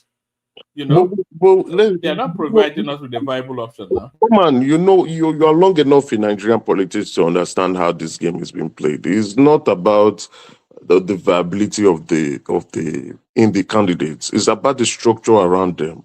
How many people can they influence? How many people can they, vote buying? And then how good are you with the rigging? You know, some people want, they don't want to be honest about the way our election is. They keep discounting rigging, but rigging is part of election everywhere in the world. Everywhere in the world. Even Donald Trump is still crying from the 2020 election. Everywhere in the world. So you must factor it, and it's part of the game. If you don't know how to counter it, then why are you playing this game? In the 2024 election, Donald Trump sent lawyers in the key states to go and monitor the votes and begin to counter any forced ballot box coming in. Anyone that is not properly registered, they can. So he understood, he learned from his lessons in the 2020 election and decided to provide some controls. I don't know if the ADP has that in place, but already we can see the APC's hands. They are already taking them to court. They've started what was this guy's name? The Labour Party templates. They've already started showing them that template. So with that template alone, ADP, I don't know what's the outcome is going to look like. There's already a case in the Federal High Court telling them not to even hold a convention. Then there is the dispute of... How do you think that space? How do you think that space is going to play out? Is the Labour Party template. So what they are trying to do, the presidential election is already sorted out, right? Is the other election, the gubernatorial election, the state House of Assembly election, and the federal House of Assembly election that is the main contest of issue here. So they want that party to be in disarray, that if you go and buy a ticket there, you are not sure that even if you win, if people come out to vote for you, you are not even sure when the case is being petitioned in court. So when there is leadership issues going on, right? And then the High Court Federal High Court is telling you don't hold convention, which means the recognition of your party is still in contention. Then what they are trying to tell people is that don't go and buy ticket there, or you are wasting your money.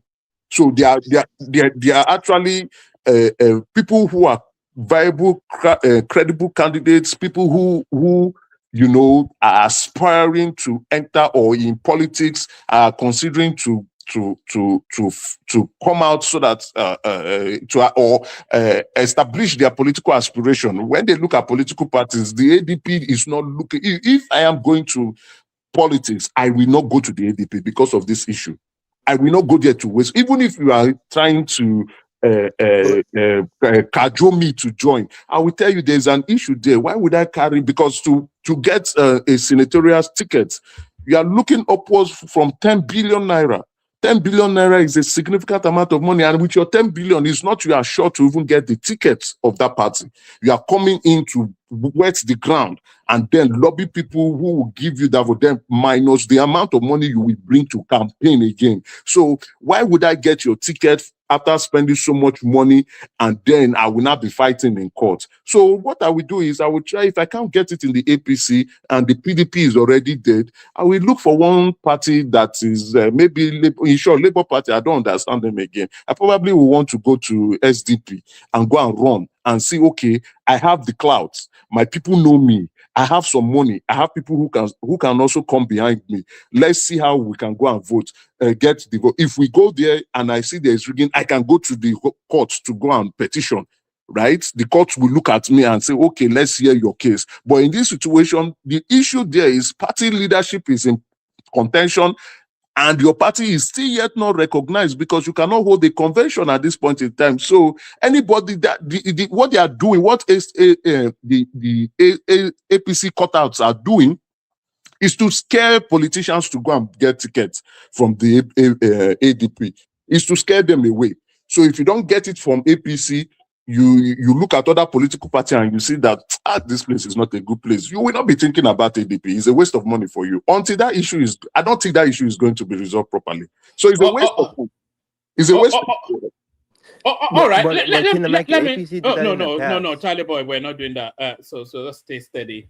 Let me ask you a question. Give a very, very snapshot answer to it so I can move it around, but stay with us for as long as you can. I still want to hear about, because there's a lot that has happened since we were last year.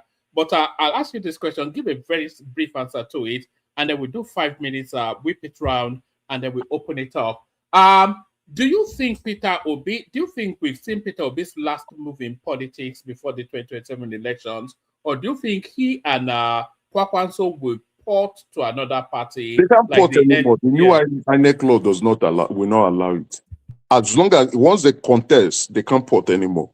So if they want to port, I think they have the room to do that now if they are not so sure.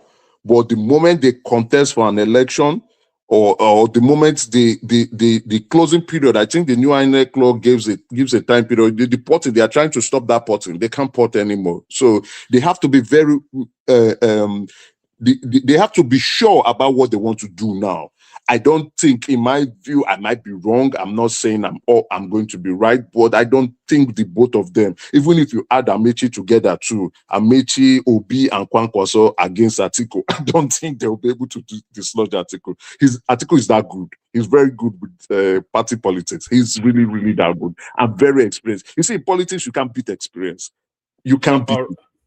All right, brilliant. So you see why Emeka's voice has been missed. So I make this promise to the platform. Emeka will never be away for as long as he has anymore, even if I have to go and hunt him down in Canada. So thank you, Emeka. Stay with us. We go on from here, Emeka. We do 5-7 minutes monologue just to whip it around so everyone gets to speak quickly. Kick it off with Zita, who came in first. Zita, Kedu. Alhaja Zita. Lafiako, Nakwana. I think you should. Who is next? After you, Baba. Baba should speak now before he would always take permission. Baba, go ahead. Zita, if you don't mind. Are you sure? I'm very sure. Baba. Okay. Thanks, ma'am. I appreciate. I salute all good panelists. I make a salutations to your household and the people of the commentariat. I salute you.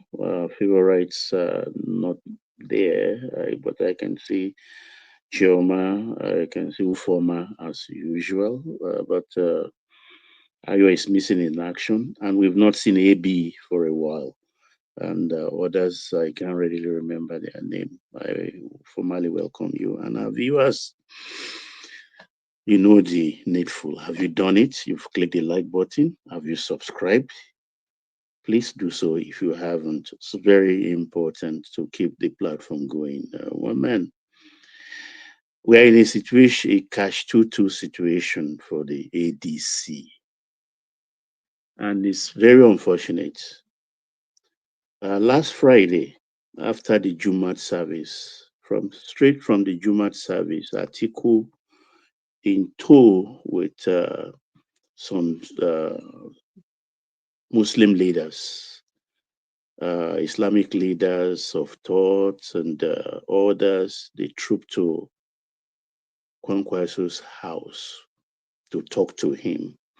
What they talked about, we do not know yet. Exactly what they talk about. Well, we can speculate to no end.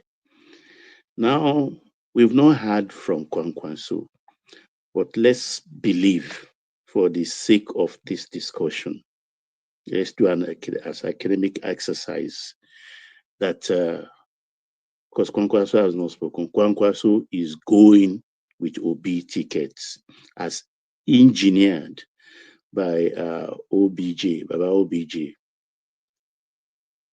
Now, where does that leave Atiku?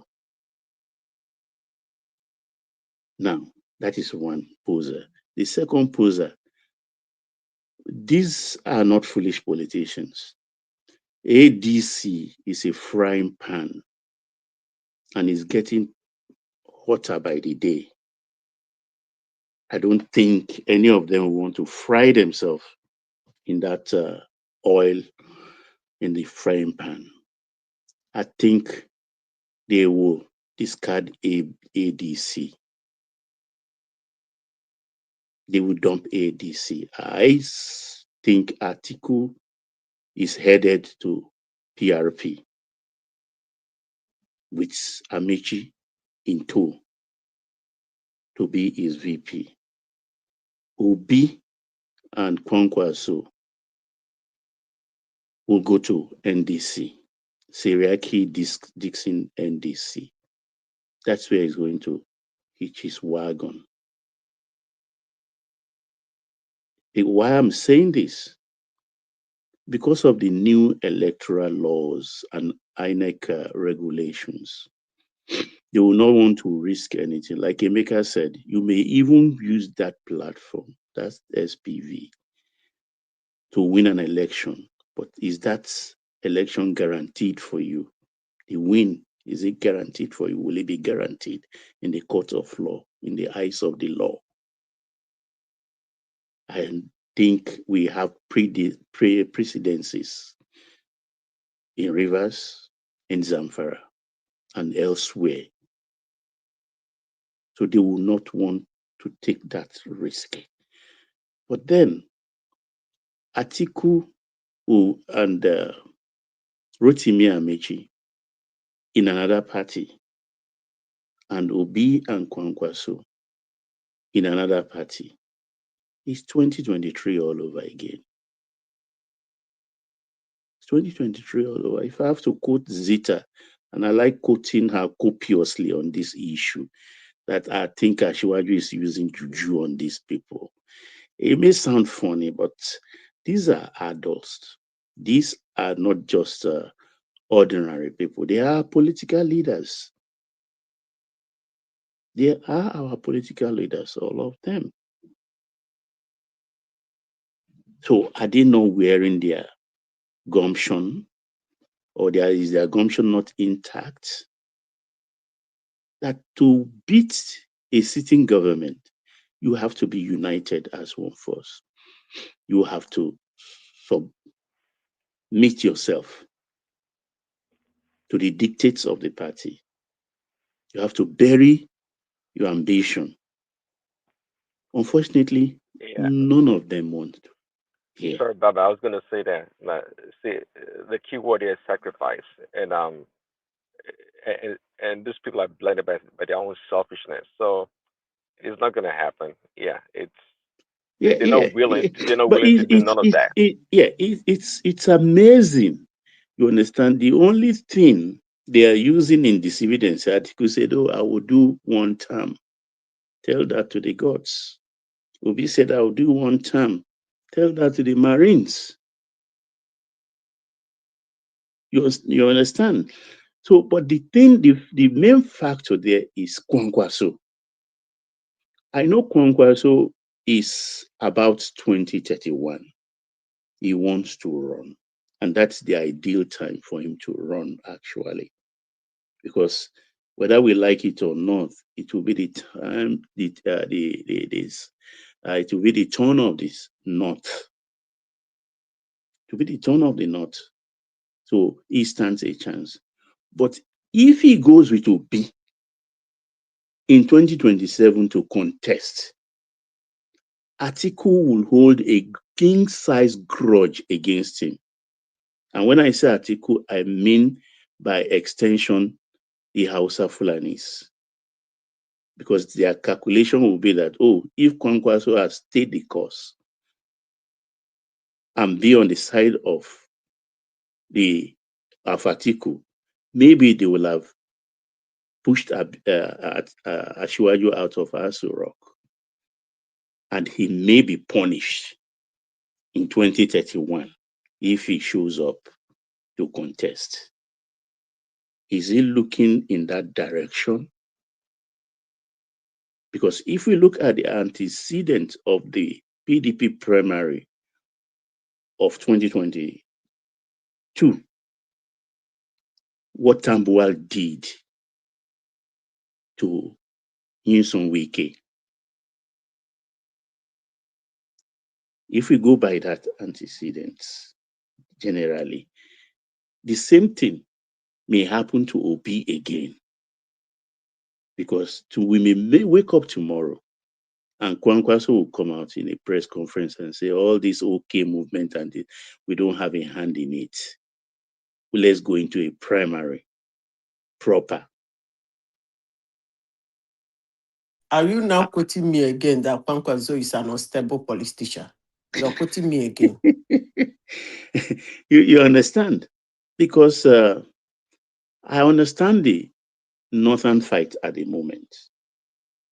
What they consider what Ashiwaju is doing, political wickedness. In the sense that he has pitted the middle belt against them. And as far as I'm concerned, he has won the middle belt. Now, to the core north, he's pitting the Hausas against the Fulani. He may not be gaining track now, but we don't know the road ahead by December or by October, if it will take root or have some traction. Because we are hearing complaints. They are seeing the light gradually. So the whole political configuration is not very clear. But the only thing clear to me is that nobody will want to risk and contest under the banner of ADC. It's too risky. It's what the French call risque. Nobody will want to do that because they've slapped the judiciary in the face. And I don't think they will win that case. I don't think ADC will win that case with the judiciary because what the courts don't like all over the world is to go against their rulings. They told them, do not go into a convention. But then people who want to feed on the deep pockets of an Atiku, we know them. They didn't even appear in their own contest. They pocketed the money. We know the big journalists and all the rest. We know that's where they feed from. Just the way they pushed Makinde into doing the Ibadan convention. Because money will be spent. Money will spread around. They chopped that money. They forced the hands of these politicians to go into that convention. I would have thought common sense will have prevailed because they have enough of old politicians in ADC. There is Oyegun, there is Aregbeshola, there is the chairman, Bonaventure, and all the rest of them. Wouldn't they have controlled the tempo or the march to that convention? Why are they in disarray? What's confusing them? They are scattering and they don't know. So let's see what happens, how this plays out. We have I think a window of just another 10 days maximum, because the rules, some people say the rules is about 21st or 22nd or so. Some said that it's 29th of April. It will expire, because once you submit your register, you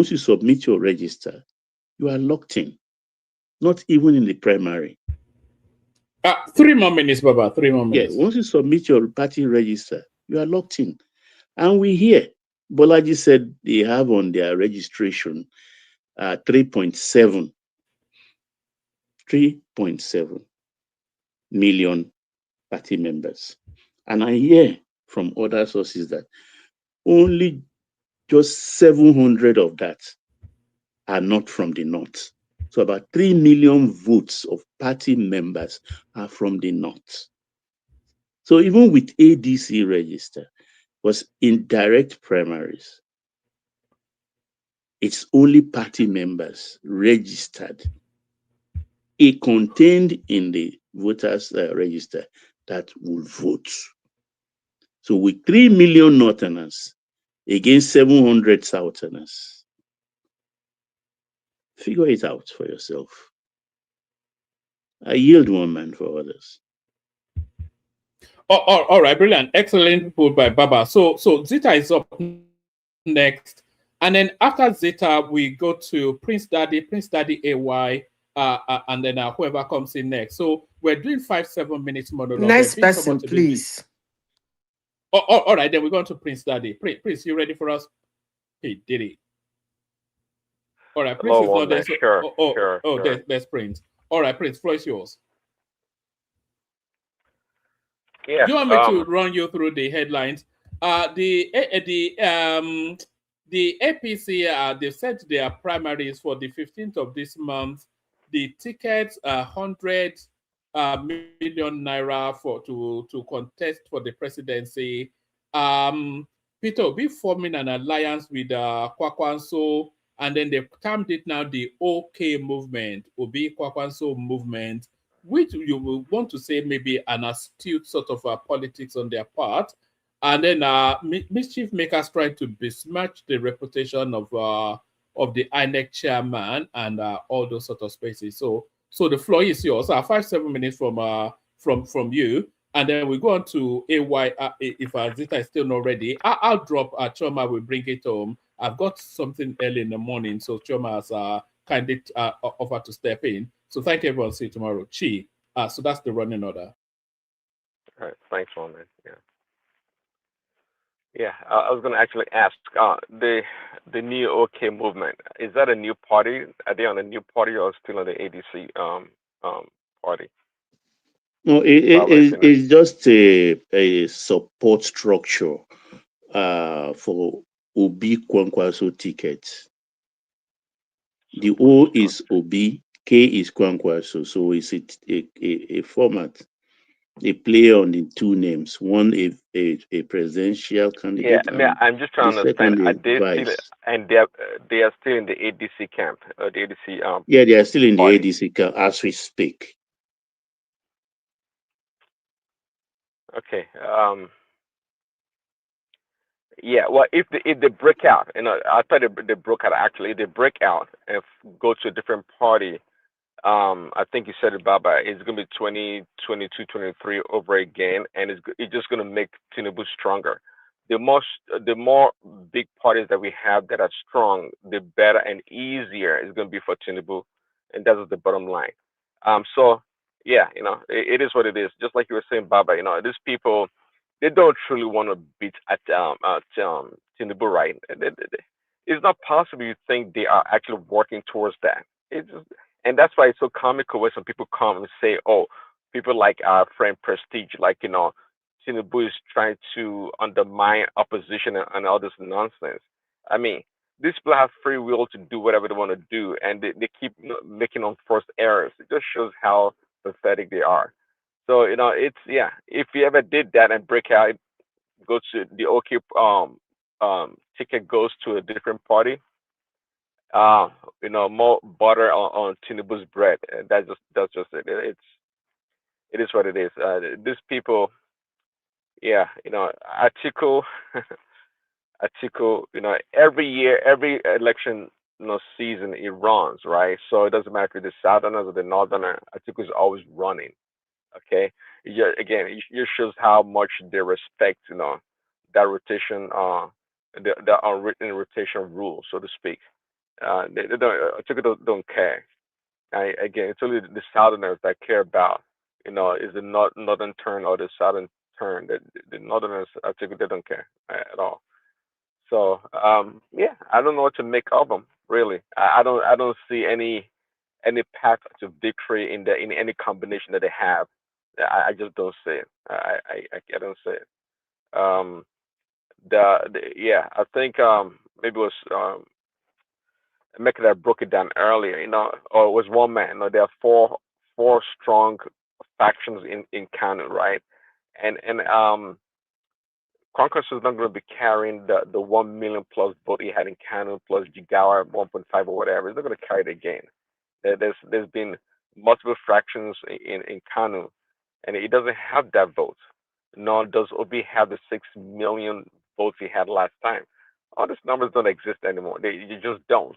And I can promise you, if Obi and Congress goes on the ticket, right? The northern votes that Obi got in the last election will be greater than what it would have with Kwankwaso this time around.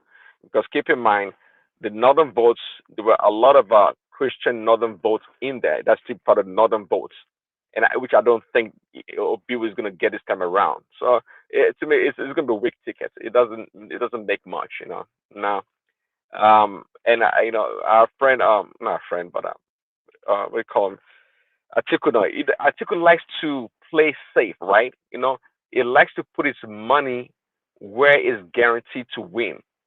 If it's not guaranteed, if he knows it's dicey, he likes to spend other people's money. That's what I've seen about Atiku. that's the kind of game he plays. And our friend Obi, he said doesn't spend shishi. So I guess Kwankwaso will spend his money. So these people, they're a bunch of serious people. I don't see nothing they have to offer. And I heard Emeka speaking earlier why he thinks Tinubu should be voted out, and I think he said he hasn't done anything. And I was just thinking, what exactly is he expecting from Tinubu by now that he hasn't done? I just don't know. The man is doing things, and just like I've said, if or even most of the things he's doing, some of them are beginning to materialize. Some people are getting the benefit, like the Nerf phones, right? And some other moves he's been making. But typically, just like I said before from the onset, it's going to take at least 2 terms. And if you're going to see anything coming up that's substantial, that's going to affect the entire country, then you see after 6 years, 6 years, 1.5 terms, to see something truly manifest. So it's kind of surprising when people are they have this knee-jerk reaction and they expect the moon overnight. I'm not sure this is going to happen. So I don't know what Emeka is thinking. We can see that Tinubu has ideas and is trying to put them forth. Now, are they all going to work? Perhaps not, but we can see one that has gumption, one that's calculating and has strategy. Okay, and sometimes that's all you can ask for if what the leader is doing it is in the interest of the people. That's good enough. Not a clueless person like Buhari that didn't know anything, that didn't know what was going on, and not like a weak person like Jonathan that get pushed around left and right. No, Tinubu is a solid man. He's smart, he's solid, is brilliant, and he has strategies, and he's put them in place. It's just a matter of time I think I'm agreeing with you on that score because every other leader has kicked the can down the road. Nobody wants to take responsibility. But at least he has a good sense and say, okay, if this road is not good, I mean, let's make a detour. Let's start building back again. Yeah, you're right. Just like I said, one of the qualities I look in a leader is when a leader makes mistakes, accepts his mistake, and change course. To, you know, and he's kind of person I believe Tinubu likes. He likes buying. At least he maybe consults widely, I would say, but he likes buying from people. And if he makes a mistake, he will change course and trying to go a different route. And but some people that are stubborn or think they're right and arrogant wouldn't do that. So I think Tinubu's come a long way as a leader. At his age, I think it truly means well. And it's no, his second term is Prince I think gonna Adi, be better. Prince Adi and Baba. Yeah. Okay, good morning, sir. Morning, oh, Dr. Simba.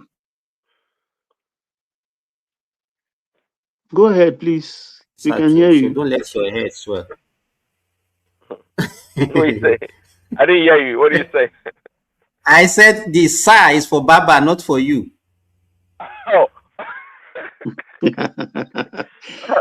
So you can't, Simba, you can't star a high school student. Is okay. Carry on, please. It's like my. I can hear you. We can hear you, I think. So I'm not I'm breaking. here. Huh? Is it my turn? No, it's still Prince Daddy that has the floor. I think Simba wants to interject. Can you hear me? We can hear you. Simba, it has not reached your turn. No, I'm not talking. I just want to ask a question. You that you have called several times, now you are fighting for your turn. It's my The turn. two of you don't start. Don't mind. Start. Baba, Baba and Prince Adi, sorry, let me ask this. Don't you think that the other politicians actually understood Nigerians better than Tinubu? That's why they just keep the price of petrol is low, whatever it costs, whether.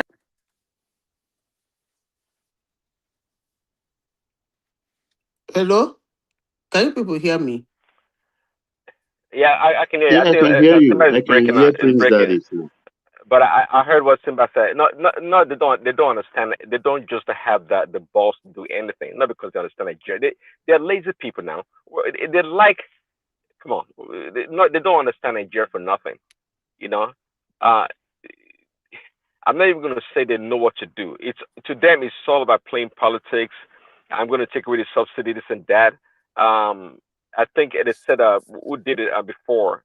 Jonathan did, right, briefly, and he stopped it. Buhari, of course, he never did it on his own term. When it was on his way out, that's when he said, no more subsidies. This guy, it's like crooks, It's only Tinubu that stood by that said it, and he knows. It knows this subsidy business it's all about gaming the system and robbing the Nigerian people. We saw what happened now. Sorry, the estimation was 600 million. Is it liters a day that we're supposed to, or is it a month that Nigerians use? Then when they took away the subsidy, it halved that. So it We were shows the using corruption. 65 million liters then. That according to. But as of today, I think we are hovering around 40 million, 45 million. Even I don't believe that figure. I think compared to other countries and their vehicular Don't even see all those things. I think 32, 35 million would be like it for Nigeria for fuel oil alone. I'm not talking about AGO. That is diesel. Yeah. But all that is all past now. It's academic. And there is no, look, Obasanjo increased petrol from price. You understand? I think Yaradua did, Jonathan did. And the whole thing, I don't like to go back to that era because that was a terrible period for us because we were just being foolish. Baba, if you notice something, during Yaradua reversed a lot of things that Obasanjo did now. Yeah. even what? even like the sales of the refinery The reversed it. refinery, yeah. He, But he we know those who reversed convinced even him. the pump price of petrol. He brought it down.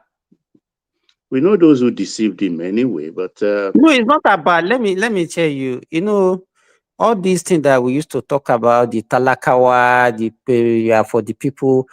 Our leaders have not been thinking on how to improve the economy of that country. The only thing they always look at, okay, well, let us just satisfy the downtrodden, give them food, whatever they want to, just make sure that the price of things are down. That's all. That's all. And I think that is the mentality of an average Nigeria. Even if you belong to a professional platform, if you see the way professionals, the one that you think that should even understand, should behave, they don't behave that way. Everybody will just be talking, oh, were you better the way you are now? Are you better now than the way you are in May 2023? That is the question in the lips of everybody. They cannot see But that if Timba, you no, Can I continue, speak? they came they up. cannot see that if we continue in that trajectory, they can't imagine where they will be now. If You we see, continue in that trajectory, they are But you just don't looking blame at, oh, you can't blame the common people. Even here in the West, at the end of the day, trust me, people are looking at what is the price at the pump. I'm telling you, what's the price of, what you call it, a dozen of eggs. It comes down to the basic things that people care about at the end of the day. It doesn't matter if it's in Nigeria or in advanced countries. The people. Prince Daddy, now what we are talking about now, let me say, okay, the question that everybody has been asking them, let's say the floating of Naira and the subsidy, because they are the one that actually brought the so-called hardship on Nigeria. And then we ask, would they reverse it? Do you understand what I'm saying? Nobody has been able to come and say, okay, I will reverse these decisions. So if you now have somebody now like that is subsidy. like you see, subsidy, Simba, Reverse. you don't reach my okay, turn. you can Uh, talk. I should take it from what you are saying because I don't know what to do. You go see, ahead, go Simba, ahead. Let's speak in. We are not so many. We just four of you us. see, No. Let me bring if Rational Mind is trying to call me. Let me bring him here. you Okay. see, in both ways, both the opposition and Tinubu, if they hand me over their campaign, they will win.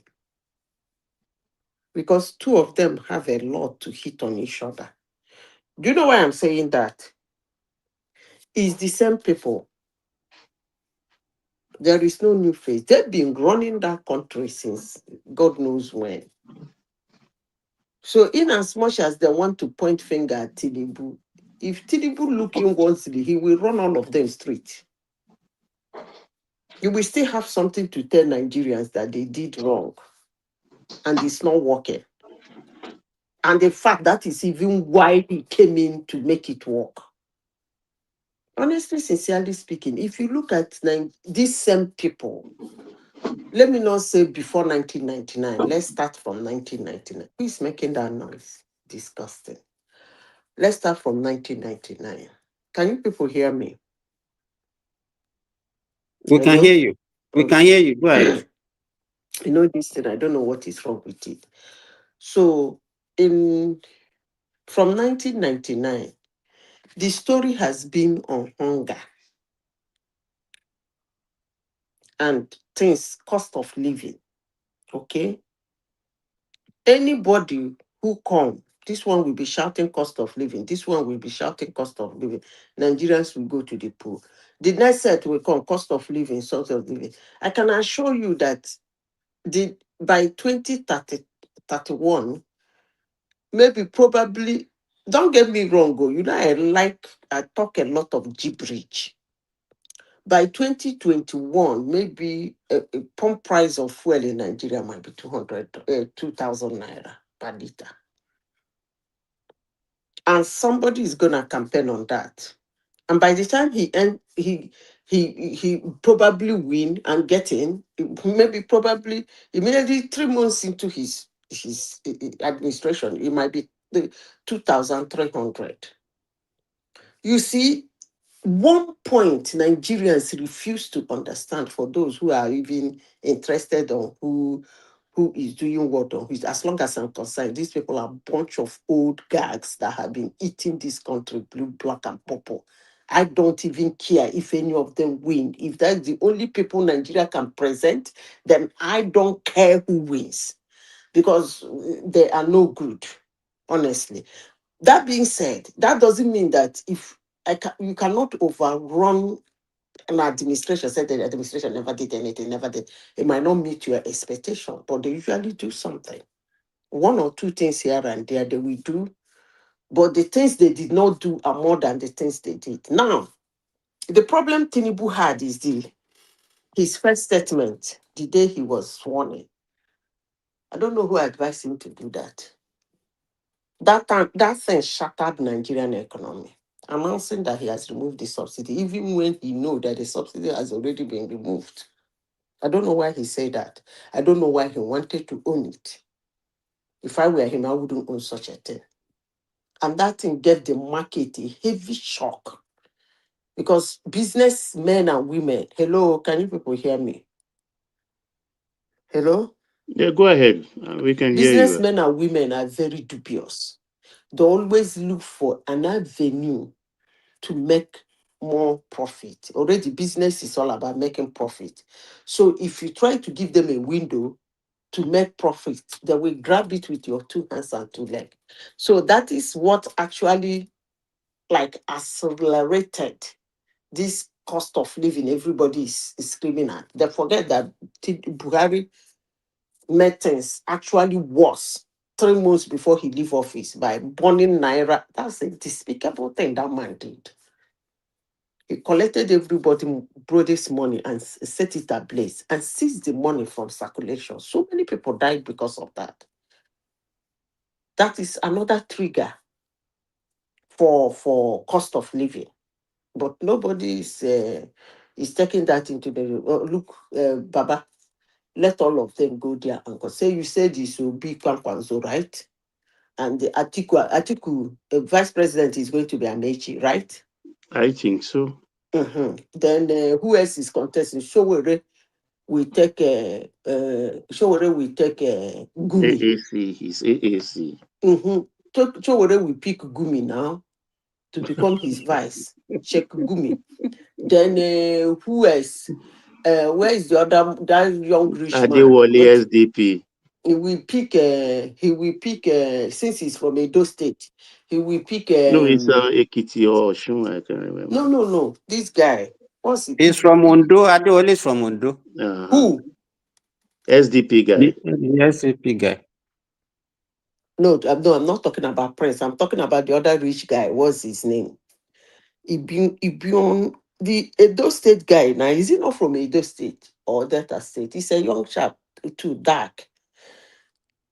That guy will come and contest and go into silence. Vita, let me even ask you, where is your guy now, Chris Okotie? Thank you. Chris Okotie will come now. As Chris Okotie No, will come. but the guy has disappeared and nobody is hearing anything about him again. No, he will come out now. He will come again and contest for presidency. And his vice is going to be Sadano of Sokoto. Then, because they decided to be picking one north, one south. Then, what's his name again? Prince Adeshina, right? That's his name. Adewale. Okay, Prince Adewale will now go and pick probably Air Rufai. You know how these things work. So all of them should pick whosoever they want to pick and enter the ring. It makes it more fun because the thing is becoming too dumb. Do you understand? Tinubu is using juju on them. Those grown men are behaving like grown-ass men. They're just misbehaving everywhere. I don't understand. I don't even know what if there is anybody they should tell to step down. It's supposed to be Atiku. I will insist on that. If there is anybody to step down, it's supposed to be Atiku. He has tried his luck enough now. He contested 4 times, Abi. Huh? No, Hello? 4 times. Is Yeah, no, I think it's apart more from than that. primaries, apart from primaries, he contested 4 times. He never do. He contested in 2007, contested against Goodluck in 2011, then 2019 and 2023. The other ones only contested in primaries. He never, that's enough of trial and error now. According to people who speak English, they will say Nigerians has rejected him. He should calm down now. At least Kwankwanzo and Obi, they've gone one round. So give them opportunity. And meanwhile, in short, you see, I don't know how to say it, Baba. You see, there is something about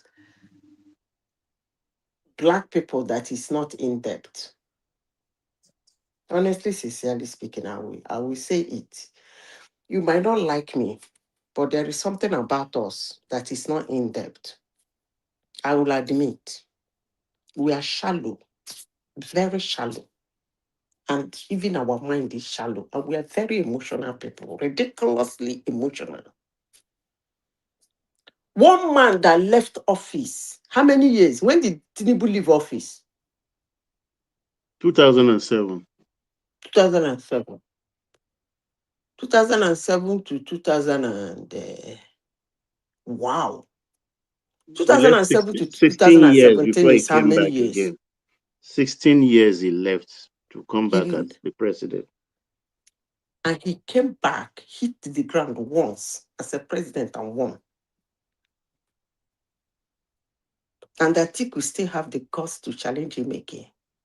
You see, the problem we have is that because of hate, I told you people's story yesterday. Baba, do you remember? I told you the story of me and my boss. He's a white guy. Yeah. Why I say we are very emotional and we are very shallow. No offense, no hard feelings. But if you want to take hard feelings, you want to take offense as a Black person, and that me as a Black, I don't know, you won't call me a racist now because I'm your fellow Black person. So maybe probably the only thing you can call me is an asshole. So that's okay. You see, we are very shallow. We are not in depth. We don't see, if we do not like anybody, there is nothing we see on that person.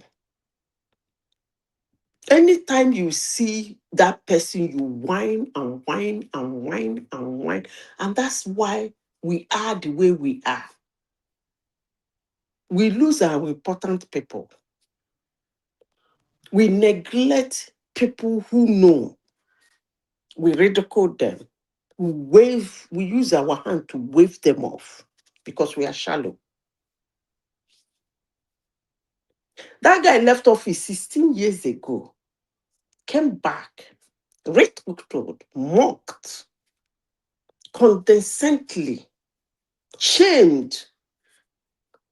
He kept quiet.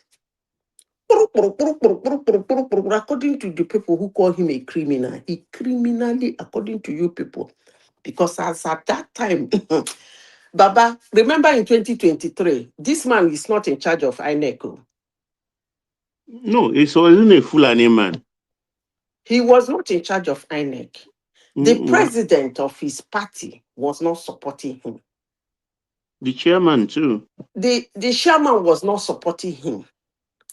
The vice president, according to you guys, that was minding his business, was a commissioner under him that he picked to make the vice president, was not supporting him. I can't remember Usibanjo campaigning for Tinubu.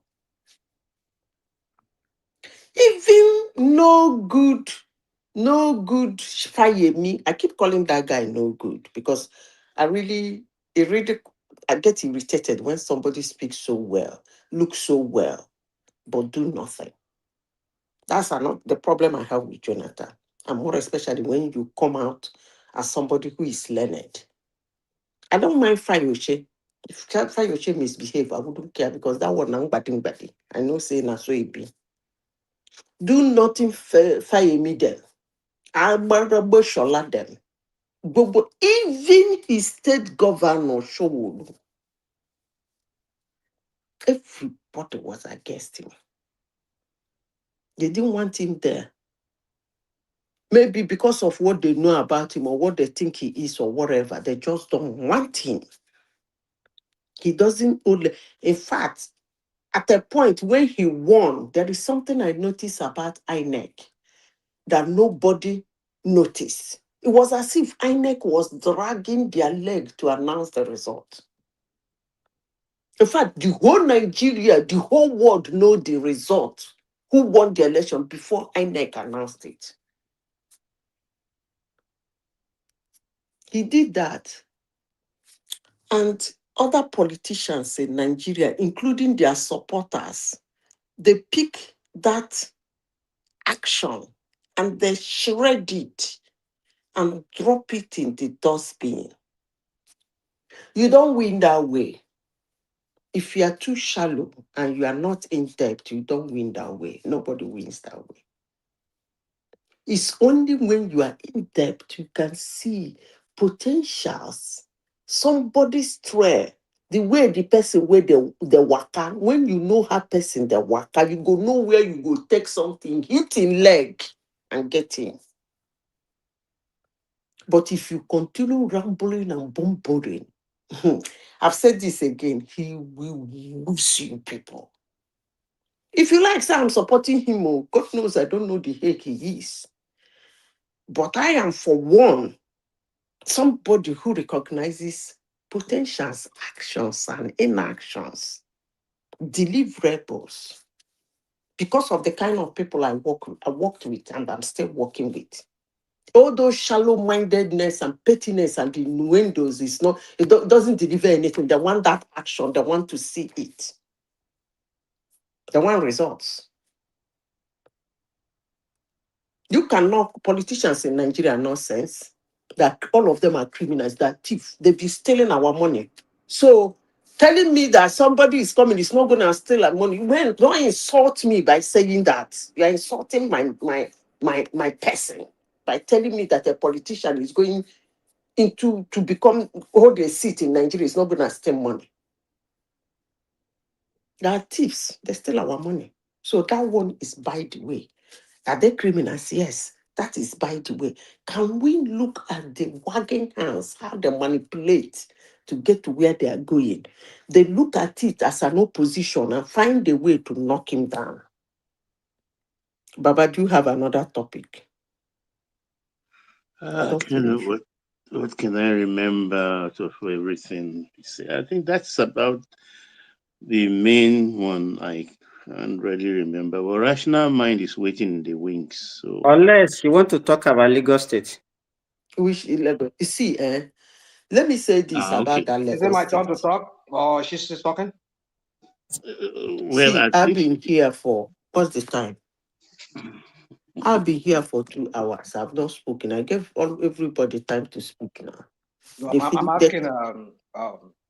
If Simba. I stop speaking, it's going to be Simba Hold before on, you. madam, hold on. I ask Simba. Are we doing turn by turn or are we? No, it's not turn by turn. So what are we doing? We are just talking. Well, Babache, they did turn by turn before you get to me, right? Yeah, we're still doing turn. We're still doing turn by turn. So it's Madam Zita's turn. Oh, okay. After Madam Zita, then rational Simba. mind. No, it's Simba now. Okay, then Simba. And FYI, I'm the moderator, not Simba. Thanks.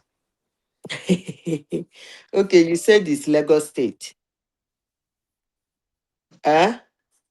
yeah, it's one man is still talking about Ambode being in the mix, and let me say this before.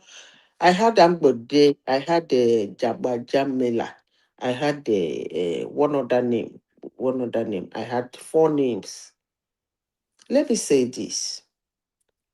Are you people actually excited about recycling these idiots? What the heck is wrong with Nigerians? Is there no way we can move past this 1999 to 2023 idiots. Can't we move past them? Come on now. Anytime they say somebody is contesting, you listen, it's an old name. And then we want a new result, a new thing. It doesn't work now. It doesn't work. It's same old. It doesn't work. 2031 again, you will hear bang panzo. If Atiku is still alive, of course, you don't have any right to stop him from contesting. They have already started quoting Western cultures that have a very old president. So you can't stop him if he's alive and breathing and healthy. Even if he's not healthy, what business of yours it is? It's either you vote for him, you don't vote for him. Chicken now. But you can't stop him from contesting as long as he's alive.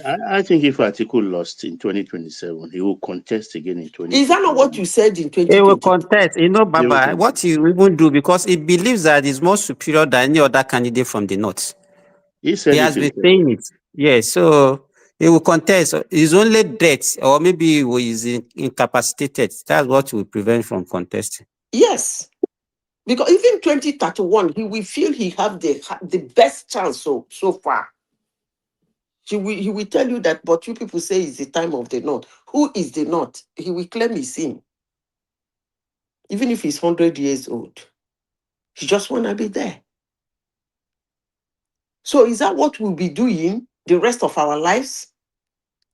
The only thing that can stop any of them is death. The moment they die, But as long as they're alive, they're ripping us blue, black, and purple, is there no way we can walk past this set of ridiculous human beings that have a structure to eat Nigeria? Is there? I don't want to talk about Lagos State too, because it's all old name. Zita, so you think that even if the younger ones comes, they will be better than this one that we have? You see, you think that you have to destroy a structure. There is the political structure in Nigeria is very bad. It is corrupt.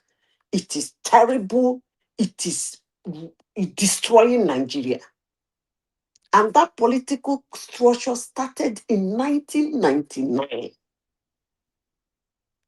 I remember in those days, when I was in the university then, my father used to ask, how did we get here? In those days, when you see a governor of a state, his English is impeccable. His courage is impeccable. His aura is impeccable. But all of a sudden, people like Ojo Zokalo was governor. You've forgotten. And he's still in Senate. those days that you are talking about, when is those days that you are talking about? Is it before 1999? when we have Are you not listening to me? When we have military administrators? Before 1999, we have governors that are not military.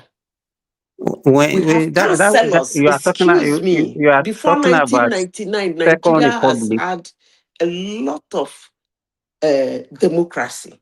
Before He's talking 1999. about the Third Republic under Abacha. No, hold on. Let me explain to him, since he wants to ask a funny question.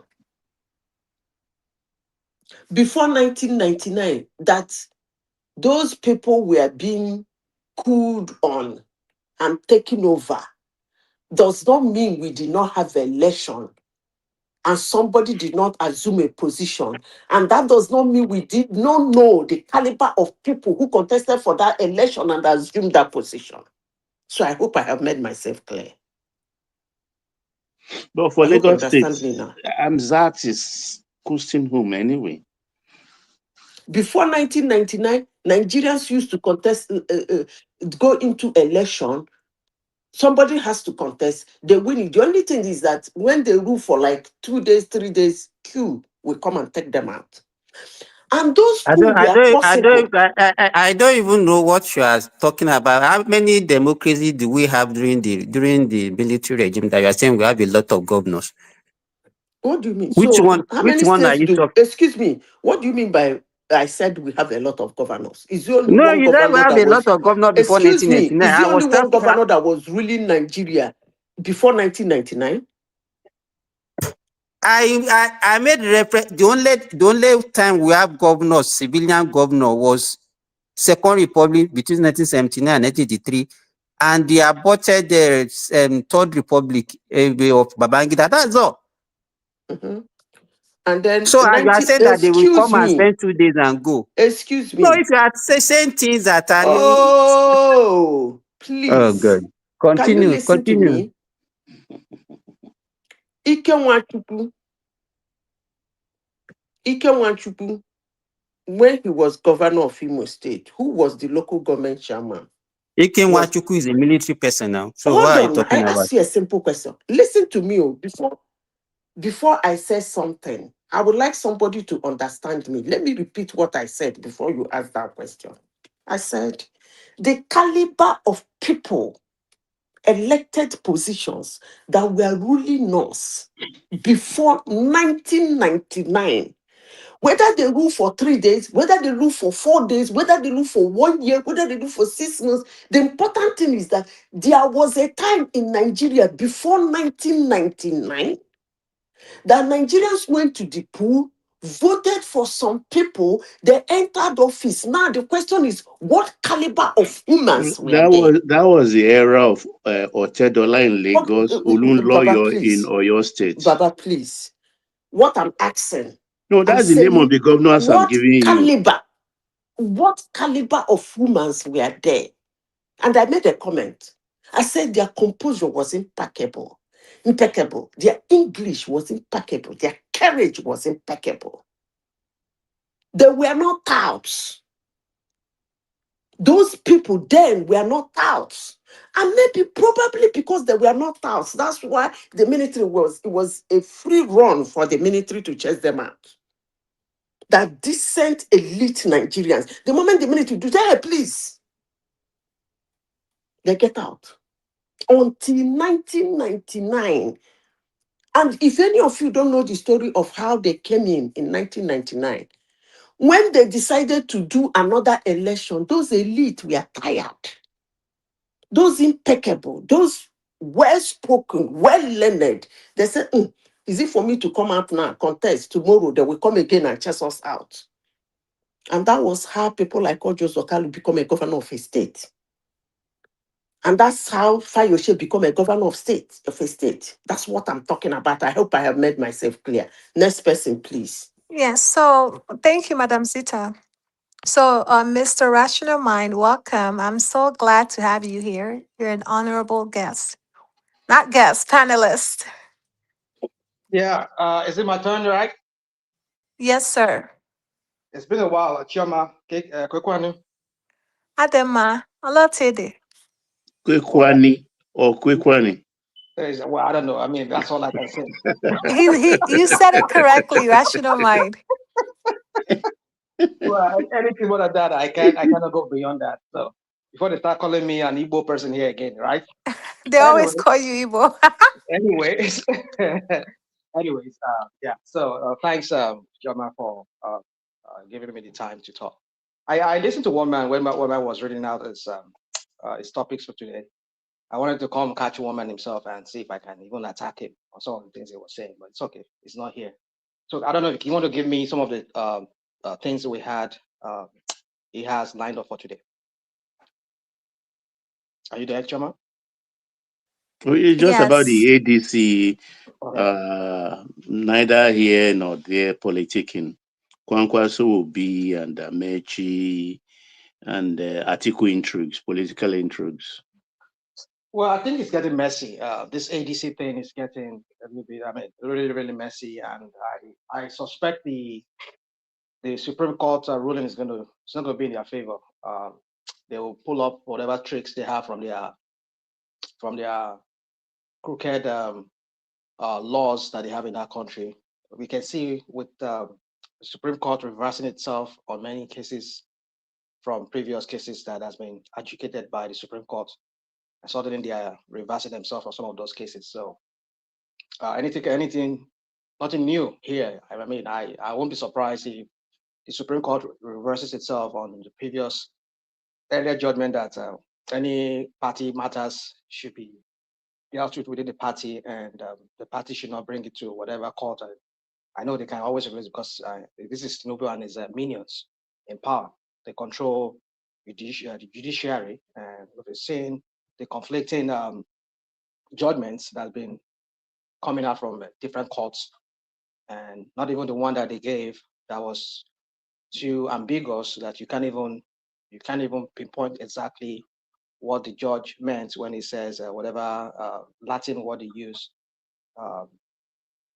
Status quo antebellum. Okay, status quo antebellum, or whatever. I mean, that's their Greek or whatever Latin they use. But my point is, we know with no Nigerian judiciary. I mean, this when I call them Oloibruku APC, there's a reason why I call them that name. I mean, I insult them. This party just came and just destroyed every fabrics, the institution in that country, starting with Bubu. Bubu, we saw the way he was playing his game, even though we thought we've seen the worst, not knowing that this guy. I mean, I knew that I'm just quoting Nigerians generally who felt Tinubu was going to be different from Bubu. I knew Tinubu is not a man to lead a country, to lead a place, to lead a space. If he leads it, it's going to turn it into some personal kind of fiefdom for himself, where he reigns supreme. Nobody challenges him. I mean, just take a look at what he did in Lagos. That tells you it's all about reading people's pattern here. So, but my point is just that I know the ADC judgment. I just had that feeling that the Supreme Court might reverse itself, and if they reverse itself themselves, it's going to head in calamity for the ADC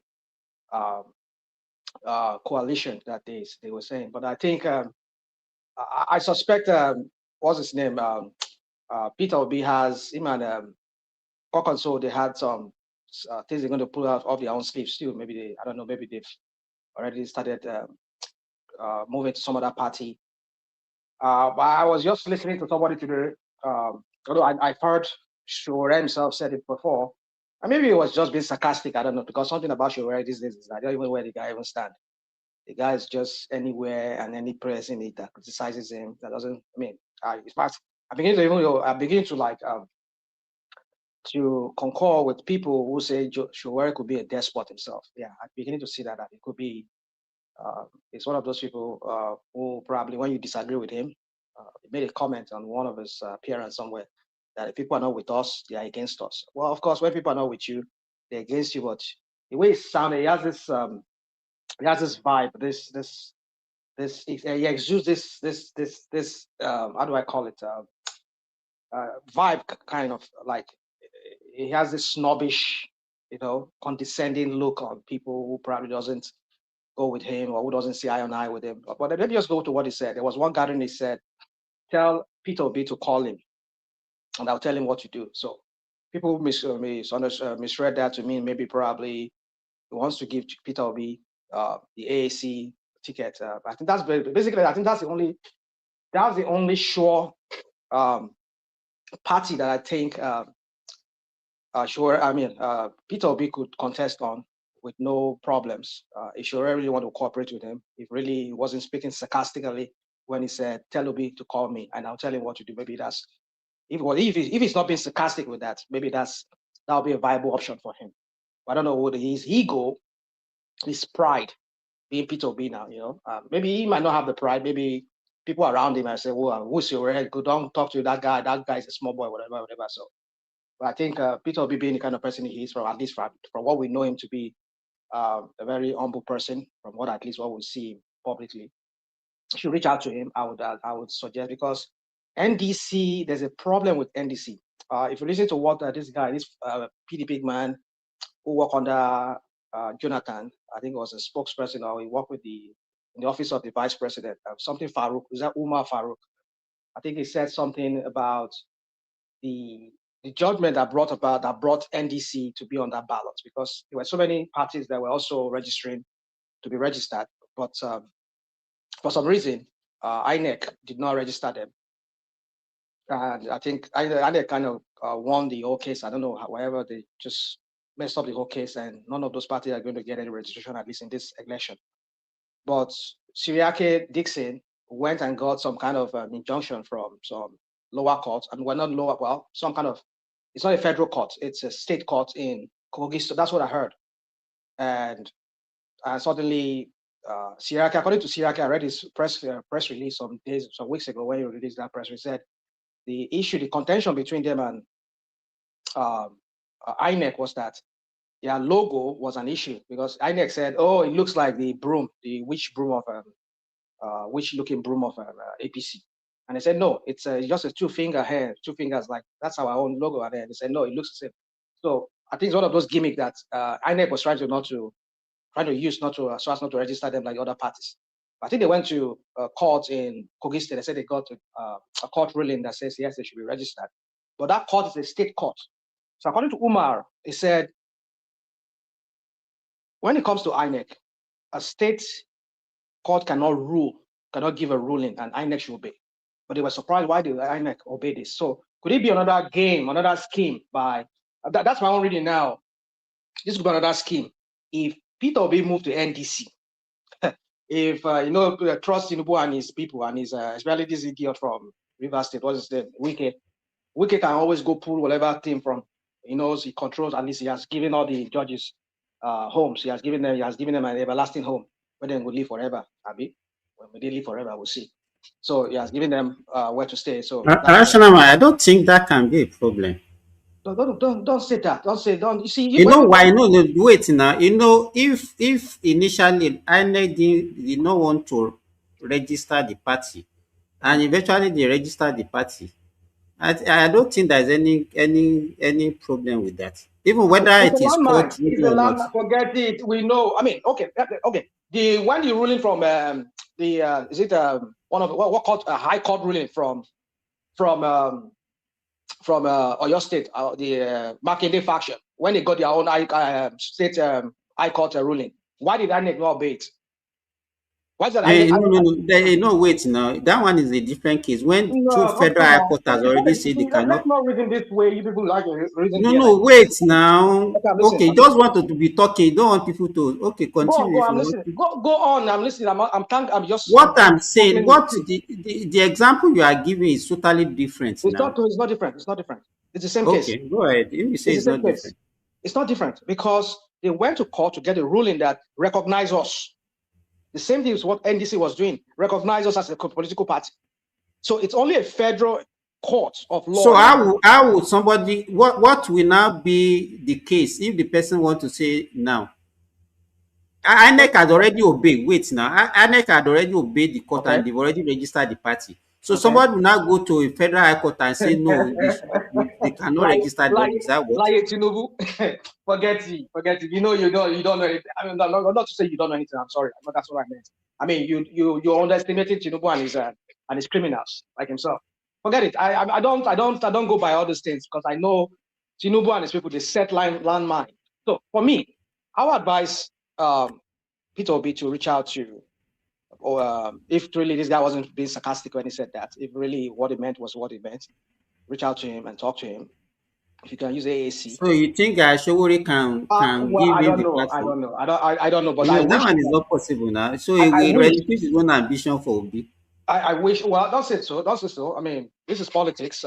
If he understands that he's not getting traction, like Obi has the traction, he has the crowds on his side. Maybe that could also promote his party. I mean, I'm not telling him what to do, but I wish he could do what he said. He was not being sarcastic. Maybe he was just, just to the guy that I was asking him that question. If he's going to work with Peter Obi and blah, blah, blah, if Peter Obi can come to his party. And he said, yeah, tell Peter Obi to call me. So my point is I just see that the Supreme Court might reverse itself. And that's going to be a very, very, that would be a mess. And I don't know where. And Labour Party now, I heard that they're going to Supreme Court now. They're challenging, they're taking the case again back to Supreme Court. You see, Tinubu, I caused the day that guy and his Bubu, they came into that. I mean, I was carried along without their fanfare then because I went to Nigeria for some time, to stay in Nigeria for some time. I was caught in that frenzy of that crap of Mr. Hate a war against indiscipline when I was growing up back then. In the 1983, 85 time.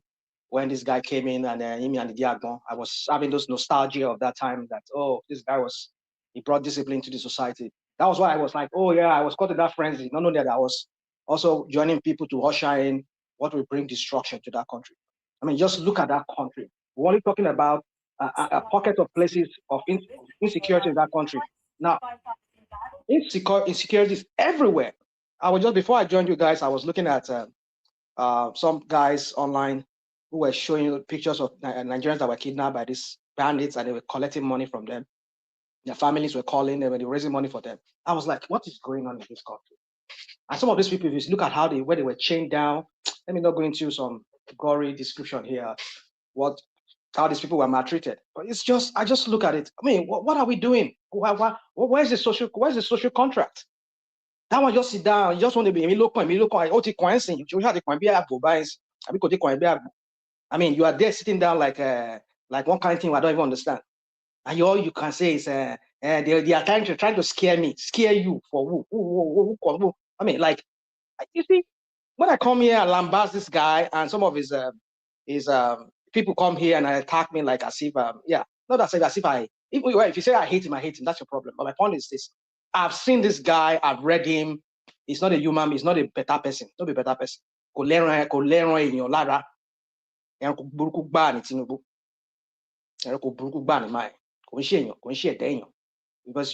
let's forget. My point is just that he just want to go on a post, and I fear for ADC. ADC might not make it through. I just feel, like I said, I just don't need to sound like a broken record again. Broken record. Let's assume that they even were able to make. How would they even resolve their own internal problem? They will just leave them alone to themselves. Let them resolve. ADC. I mean APC. We should not have a discussion again. The APC that you are talking about, are you part of them? Are we discussing part here? We are discussing generally. Say I should not mention that. It's not a part of the topic for today. Now, Timba, you and I will come a long way. You need to understand when I speak. It's part of the topic of discussion today. Okay, what is the topic? What is the topic? Yeah, please go on. What's the topic now? Am I not talking to the topic? You are trying to interject me, and I'm trying to push back. I'm not. It's not an interjection. We are talking. I'm talking in line with what you are saying. You said okay, they might not be able. I now said okay, if they can able to contest within the ADC. That's what I'm saying. I said you should not talk about that. Okay, continue what you want to say. What I'm saying is, if you the two of us are the only one here. So if you just want to be talking to yourself, you can continue. No problem. I'm not talking to myself. I know people are listening. But I appreciate if you interject, and I'm pushing back at you. But it's like you're taking it the other way. Maybe you say I should not talk about them. If they eventually win, are they not going to govern my country? Am I not in Nigeria? Yeah, I know. But I know you are. So why you not say I should not talk about them? No, talk about them. But what I'm saying is this: I'm just trying to let you understand that just leave them alone. Let them do their thing. I mean, you hear what Bajabi Amila was saying. You cannot leave anybody alone. We have to talk about them. Let's talk about them. So let me just talk about this. Do you hear what this Faleke? Hello, can you hear me? We can hear you. What's up? We can hear you. What's going on? Oh, nobody is talking. I think I hear Chioma say, "Can you hear me?" Anyway, so my point is this: that guy that was in ADC, that is still in ADC. Make sure you're quiet. Abejide. Thank you. So Abejide, when we come here, we say Tinubu and Wike and all of those minions around Tinubu that the one that even from the pronouncements of Tinubu, we knew that. I mean, I've said it before here, even before this thing came to light. I've often said it. Chioma, we can hear you. Are you talking to someone in the background? We can hear you here. So if you want to mute, so that you don't say things that everybody will come to hear. So my point is that you hear Bajabi Amila saying to Abejide that put fire there. They cannot come and hijack your party. I mean, like, come on. You see, what we say, these are the. I mean, you hear this guy, this man, spokesperson for Tinubu, would I always like to attack? I said the Igbo people should let you a little bit the last. No.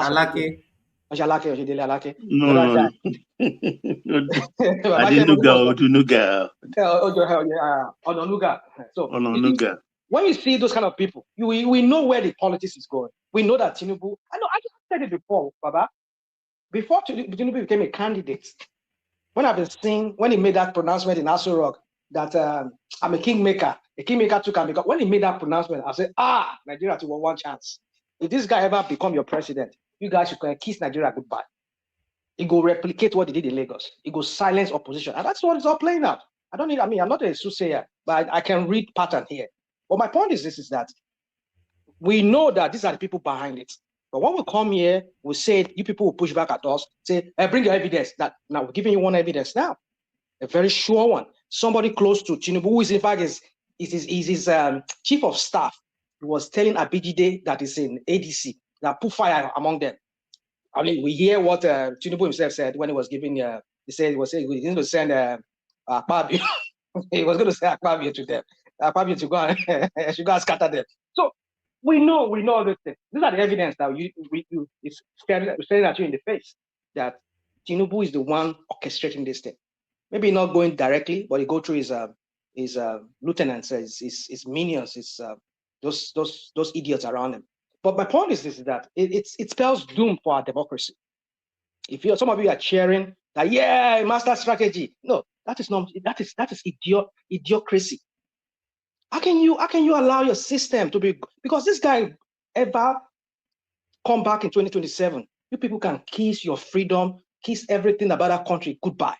We're talking about World Bank now. I know Tinubu government is not in tandem with World Bank. World Bank just released something a few hours ago, was it like 2 days ago? And they said some 20-something point something trillion naira. They can't account for it. This guy is, and then we heard this guy, Deputy Minister of Finance, this task guy, and he came, was just really now some kind of, you see, like I think they think all of us are all just idiots. See about finance, at least I understand certain things when certain things are being said. They'll just talk to us like as if we don't even know what is going on, like as if we are so dumb. Of course, maybe we're dumb because Nigerians, at the end of the day, they won't do anything about it. They will just, I mean, like 20-something trillion naira. They can't account for it for the 3 years budget that they've been doing. That was what World Bank released some few hours ago. It's in the Tribune. Nigerian Tribune is there. So my point is this: is that this is just one of the so many infractions. I mean, what should I even call it? It sounds too like it doesn't really encapsulate what these people really. I mean, the criminality of Tinubu and his people, the crime that Tinubu and his people have done, and that is why they are fighting tooth and nail to come back second time. And if they ever get that second time, you guys can kiss Nigeria goodbye. I mean, in every area, security or economy, this economy is not working. In fact, IMF is saying it. What's his name? World Bank is saying it because Nigerians are becoming more and more pauperized every time. In fact, the needle just went up again. You know, saying that Nigeria is now almost about 100 and how many million people is in poverty. We thought we saw hell with Bubu, but this guy is so worse than Bubu. So my point, and he said he's going to repeat it. He says, if I come back again, I will do the same thing. And he was saying that he is Bubu. I collected government for my. Why did he say it? I collected government for myself. I am Bubu. I was like, it's that stability. You know, what is he talking about? I see all those sycophants around him. They'll start clapping for him like, people, you know. I mean, they start just clapping like, what is this? What kind of a sycophant is this? But it's okay. I mean, that's Nigerians. We'll all be here. We won't die. S-man on the power, terrorists on the power. We'll all be here. We'll see what's going to be at the end of it. But for me, Nigerians should brace up. This guy must not come second time. And if these guys, they know what is good for them, Peter Obi and Kwakwaso, you should go and look for another party. But I doubt there's another party besides AAC, that Tinubu has not infiltrated. Because I know this guy, Showore, has firm control of his party. He is the chairman. He's going to be the presidential candidate because himself is saying he wants to be contest. But I don't know if he can go into some kind of closed door meeting with Obi. Maybe they could really work out something. I wish they could do that, because if we go any other party, even not even the Labour Party at this time, Labour Party is going back to Supreme Court, like I said earlier. So, and you always pull out their tricks again, and they will just take out this lady again, the Labour Party current caretaker chairwoman, was that woman from Kaduna State. They will take her out again. So it's I just don't know. Tinubu is just a bad omen for Nigeria. I leave it at that. I said there's other topic again for me, because I'm just passionate about this. ADC Yes. So, Rational Mind, I want to hear your opinion on Atiku possibly running again in 2030 something if he doesn't win this election. Well, I think if we go by what he said when he was talking to Charles Ayagolo, that guy named anyway, from Arise, that guy from Arise, that was prime time.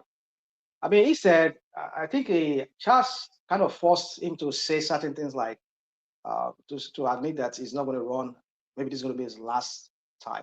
Well, let's hope, because people have always said this guy is going to run till he dies, until maybe they bury him without his mat. They bury him inside with mat inside grave before say Atiku is not going to run again. But I think the people are even within the ADC party, some people are with Kwakwaso in the fray now, in the mix now. I see if they go for, I think they will not agree on the consensus, because if the consensus agree to take Obi, I'm sure Atiku will not want to accept. Won't accept. He would rather want to bank on that direct primaries, and to do that direct primaries, I think he wants to bank on maybe paying delegates to vote. So, Rasnamai, you are talking about them now. Shibi, you said we should leave them before. So when Chimana asked That's you, not what you I'm can saying. answer Chima. Simba, there's a context. When you were saying that, I was talking about Bajabi Amila, and I was talking about being the one behind it, and you said, No, it's not Bajabi Amila. You are talking about. I get it. I'm saying I was talking about Bajabi, but you said they will never work together among themselves. They will fight among themselves. Okay, you said the Supreme Court. You are talking about Supreme Court. And I said, okay, you said the Supreme Court might not favor them, that they might not be able to contest under ADC. And I said, okay, what if the judgment favor them, the rancor between them, so let us discuss. He said, no, I should leave them with their problem. Okay, let's discuss it, please. Sorry. I'm sorry, maybe I didn't hear you very well. Maybe I thought you were going off something else, like trying to say we should. It's your mindset. Now you always think that I want to. Mindset, talk. I hear you now. Yeah, talk. Let me tell you this. There's a lot of things that all of them, they are not working together in the ADC. Okay. I'm very sure that even Kwankwaso entering that party is not well known to Atiku. I think that's to be. I think it's between. How do you mean it's not well known to Atiku? How do you know it's not well known to Atiku? How do you mean? What do you mean by that? Okay, so on what time? Wait now. If it's well known to, on what time did he enter the ADC? Towards the end of this, towards the time when they did their convention. Is it convention they call it or whatever? It's not time, term. TERM. It's not time. Okay. Well, I don't know. I think it's so that is the way you look at it. If now, because we've been hearing rumor that Obasanjo is actually wooing him to be vice to Obi, and you can see that Obi went there after Salah to go and pay homage to him, and at the end of the day, Atiku was not involved in all the negotiation to bring Kwakwaso to ADC. Now we are now seeing that Obi, Kwankwaso. So where did that one leave Atiku in the equation? So that's where you know that Atiku is not part of the negotiation with Kwankwaso.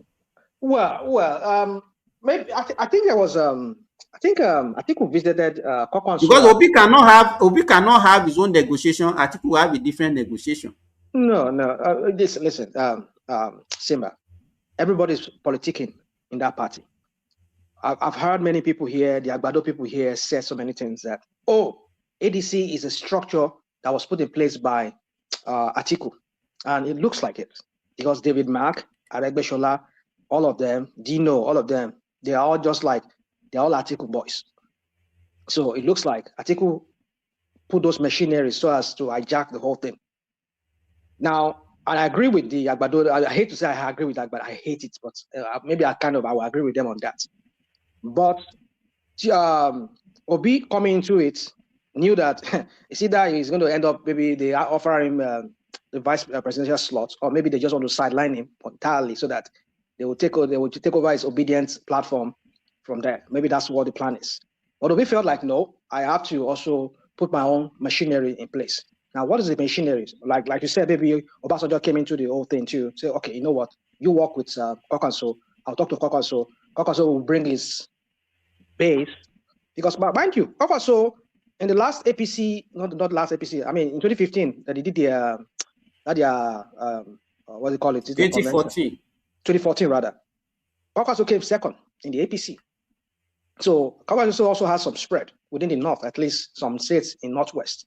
Yes. So if he can bring those base he has and bring them into ADC, which really swells the rank of the AZC after the Kwankwaso came in, it swelled that rank, and then where those delegates from those sides of Kwankwaso side, and with what Obi can bring, and maybe with little here and there, they can upstage Atiku in the normal. Okay, let me. I think maybe that's why. You are just your question.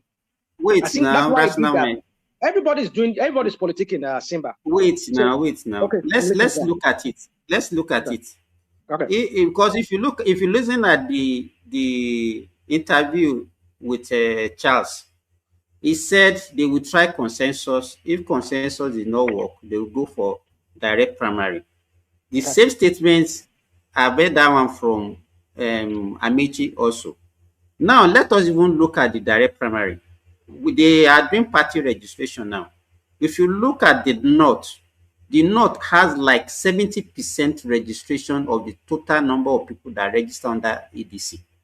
Okay. Now, if you look at the geopolitical zone, where do you think Obi can have? Because even in the South alone, one state alone in the North had more, Adamawa, for example, had more registration than the entire Southeast for ADC. Go and check their hold on. But we're talking about delegates. It's going to be. It's not delegate. Direct primary is not by delegates. Hold on. They cannot give Adamawa more delegates and more voting right than others. You don't understand what that is one problem. Direct primary, no. You don't understand what direct primaries means. I understand what you mean by that, but I understand what they mean by direct primaries. But what I'm saying is this. Well, okay, maybe I consider that because they have more people that register from Adamawa, like you said. But I'm saying to you that with Kwankwaso in the mix now, I'm sure Kwankwaso will bring his base, not even just from Kaduna and maybe Kano and from Kebbi and those areas. If he brings them in, I'm sure they will stage a. Maybe I agree with you that the ADC was like ADC was like it's like a vehicle for this guy to actualize his. I think you should lower your expectation, because all this analysis that you are just doing, you are just doing it based on what you on your wish. No, it's not wishful thinking. Because let me ask you. We're all doing. I don't even know. Wait now. But you have to be. Make me not land. Make it land. Even you are giving me all this. Simba, we really, really, really respect rational minds' opinion on this platform. He is the voice. He's a voice of reasoning. No. So please give him all due respect. Thank you. No, it's okay. Yeah, allow Simba. Me and Simba would like to go at each other here. Don't worry. So Simba, I get it, but I don't even know. I'm even yet to confirm this your fact about Adamawa having more delegates. More people that will vote, because it's going to be direct. Everybody can vote. If any state that has more can come in and vote. I understand that, but my point is this: is that with Kwankwaso in the mix, I'm sure that would. I don't even know where you're getting all these statistics of Adamawa having more. It's in the this thing now. Open the system, you will see it. INEC. Okay, maybe I'll open their system. I'm not really caught into that much. But I know I trust you, the Agbadorians. You will do all those things. you go and look for any loophole just to discredit anything. I'm listening to Nobody you. is discrediting anybody. What we are saying is that if you Okay. want to be, I'm hearing you. Go on. I'm hearing you. You want to say something? No, Go on. I think rational man just want to listen to himself. He doesn't No, I'm not want to listening to read. myself. No, it's You are okay. not being rational. You want to rational speak. mind. Okay, I'm listening. Madam, I'm listening. Go on. Do you believe that somebody who wants to be the president of Nigeria, that he should not convince Nigerians why he wants to leave them? He should just wake up, then hand him over the position.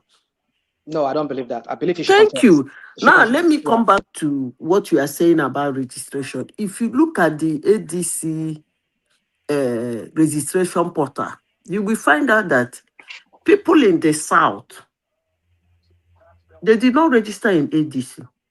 They're not registering. It's the Really? North. That means somebody in the North is doing a good job A good to job, get exactly. people. Running Let me around is finish now. Let me finish. Somebody in the North is doing a good job to gather people to vote for him in the primaries. And somebody in the South is not doing the same good job to get people to vote for him. You know, this time it's not delegates, so sure you know. They're not doing delegates I now. know. It's going to be direct primaries, like you said. Okay. And that makes it easy for you to gather your people. So, oh yeah, let's go and meet them there. But But I want you to something know. as simple as that, you can't do it. But And you want to have be a president of Nigeria. Have you heard? Hold on.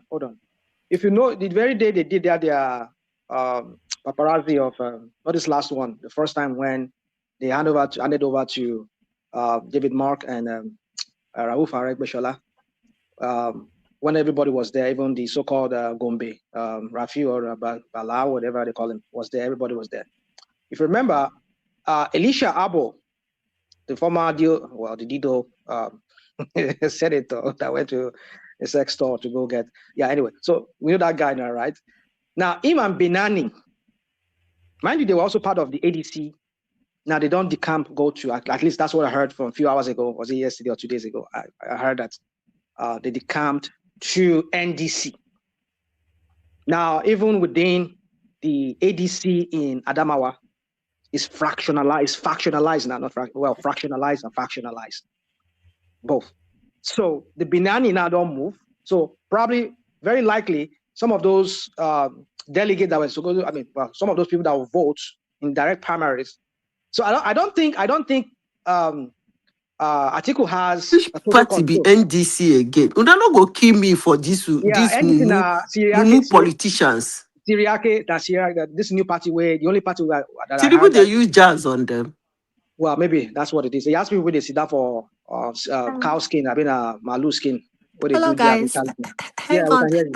Hang on a second. So I would like all the listeners to please like the broadcast, share, and subscribe. And also super chat if you're enjoying the show. Thank you, and continue. Thank you. Yeah, we please beg you, please, so make na subscribe or make na share or make na like it, share, and yeah. Yeah, I think that's the truth. Don't forget, it's been a while. I can't remember. Thank you, Anyway. Rational Mind. You're the best. Thank you. All right, thanks. So what I'm just trying to say here is that so you guys have to factor all that in too, because some people don't move, they don't decamp to NDC because there's I think there's this skirmish. I don't know, even I think too, get control of his Adamawa wing of his own ADC. If you listen to this interview that this guy had yesterday with Babachir Lawa said something which I feel I don't think he's working. Some people say he's working for Atiku, but I doubt it. Babachir Lawa is this kind of a person. He's a man of his own. How do I say? What's that way they say it? It's a man of his own. He has his own pride. They say because you be one, even like I've heard, he go give, even they give him water to his former boss when they call him Bobo. When he said when he was in Nassau Rock, he said the guy no nonsense man. He knows what he does. He knows his work. He knows his things very well. It sounded to me like a very educated man. But anyway, my point is that even Tinubu, he said he gives it to Tinubu. Even when Tinubu no one year, he go tell him, "Hoha, okay, say we'll be friends. I will tell you the truth." So that kind of a person, maybe he's one of those Gaskia kind of person. tell you what I. So he was saying something. He said, "You remember I supported.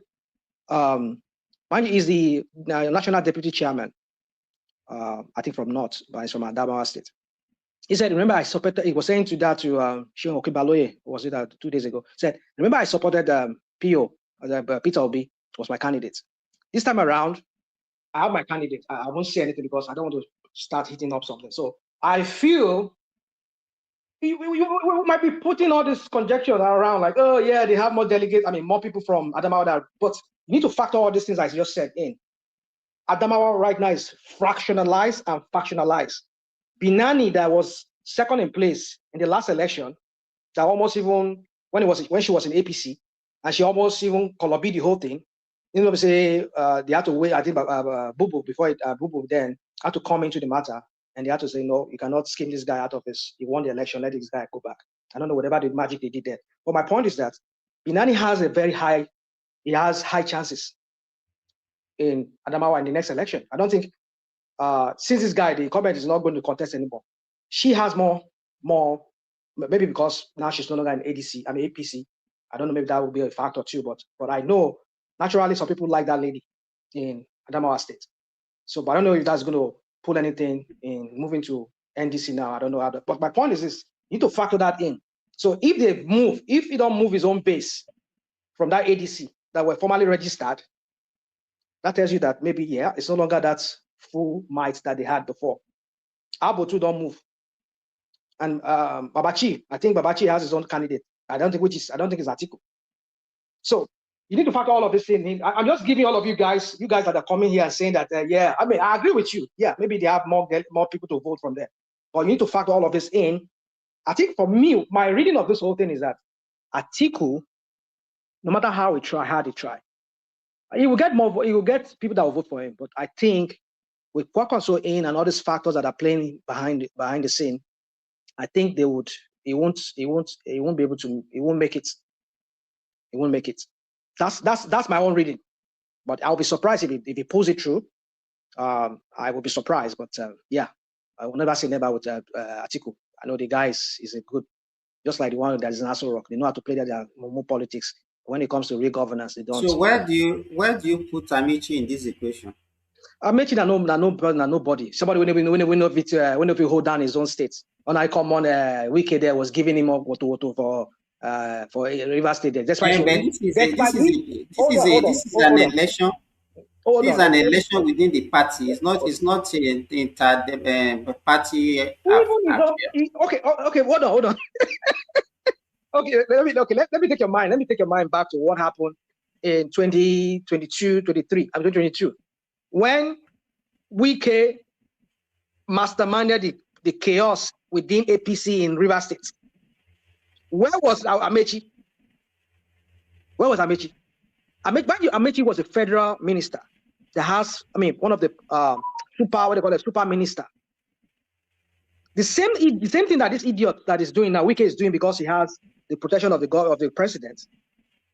Amechi could have used that. You should know that this same Amechi that you are saying is a nobody. Came second in APC primary.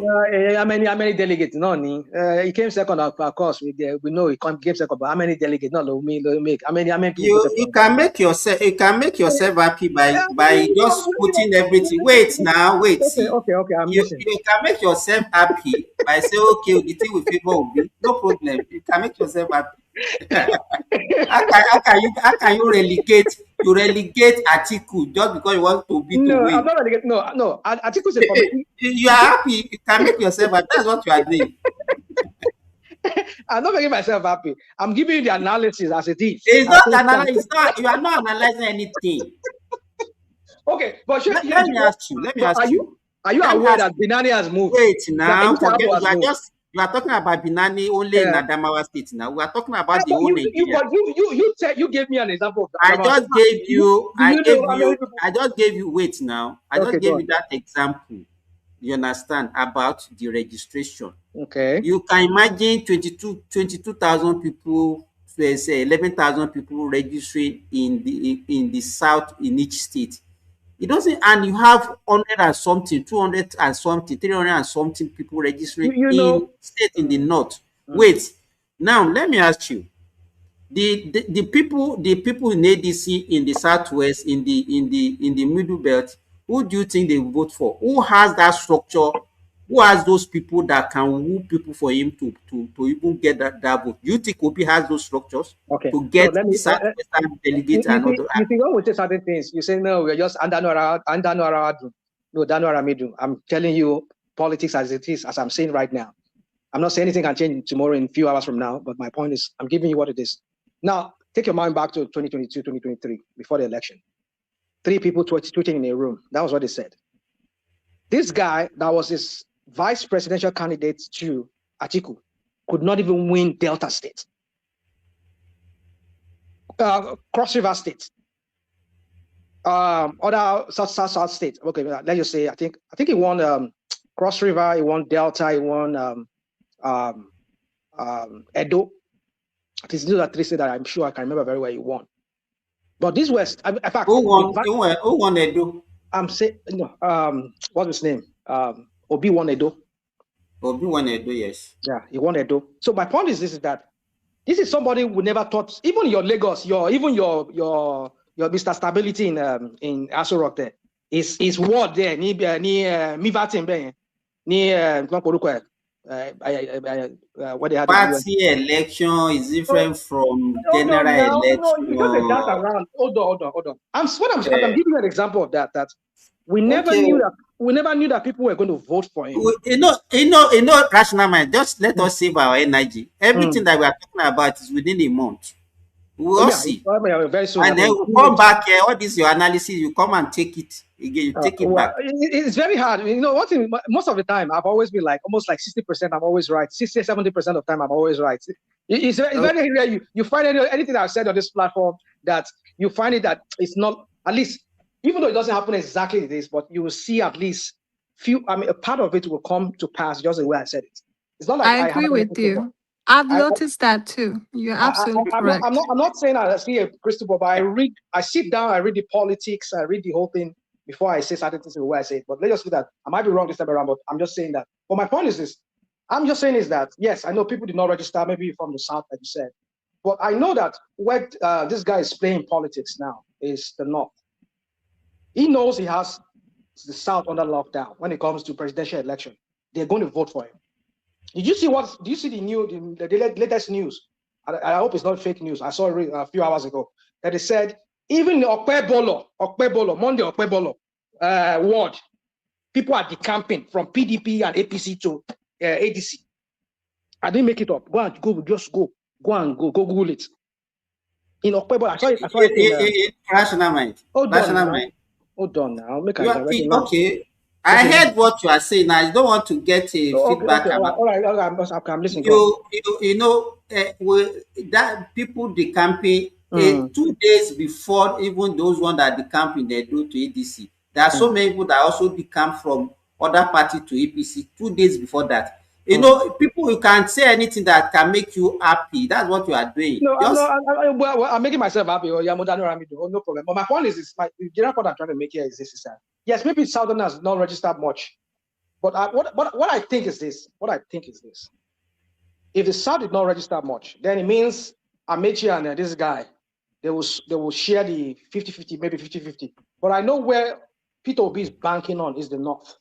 And for the North, is using Kwankwaso. And so you think that Peter Obi will now have more edge over Atiku in the North? He will with Kwankwaso on his team. You're a good analyst, too. Well, you can tell me that. Because Kwankwaso came into the whole mix now. They have swelled their ranks.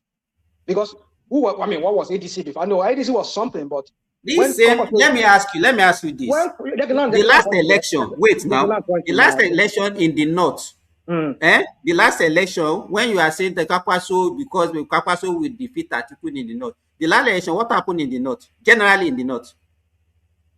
Because Kwankwaso stuck with a political party that is almost not known, which is NNPP. Okay. That is the reason. That was one reason for that.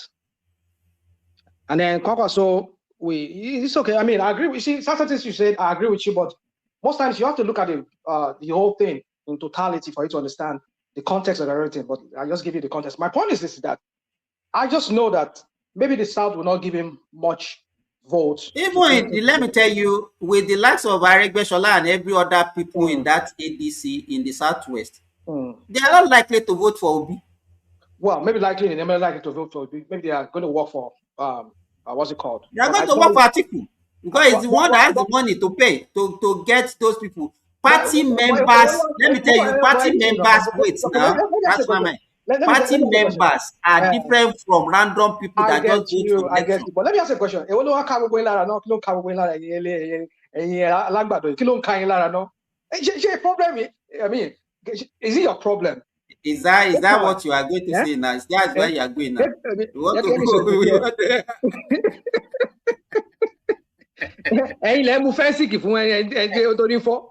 I mean, what is wrong with that? You have been taking Panadol for another person, so you don't want people to take fancy for. Oh my goodness! But my point is this: I understand this whole analysis you're making. Maybe some of them there's validity to some of the things you said. But my point is just that I know if you look at Peter Obi, his politics, you know that it's been more and more of North because he felt he has the South on lockdown. I know they might show him Pepe from North, from the South, especially from Southwest.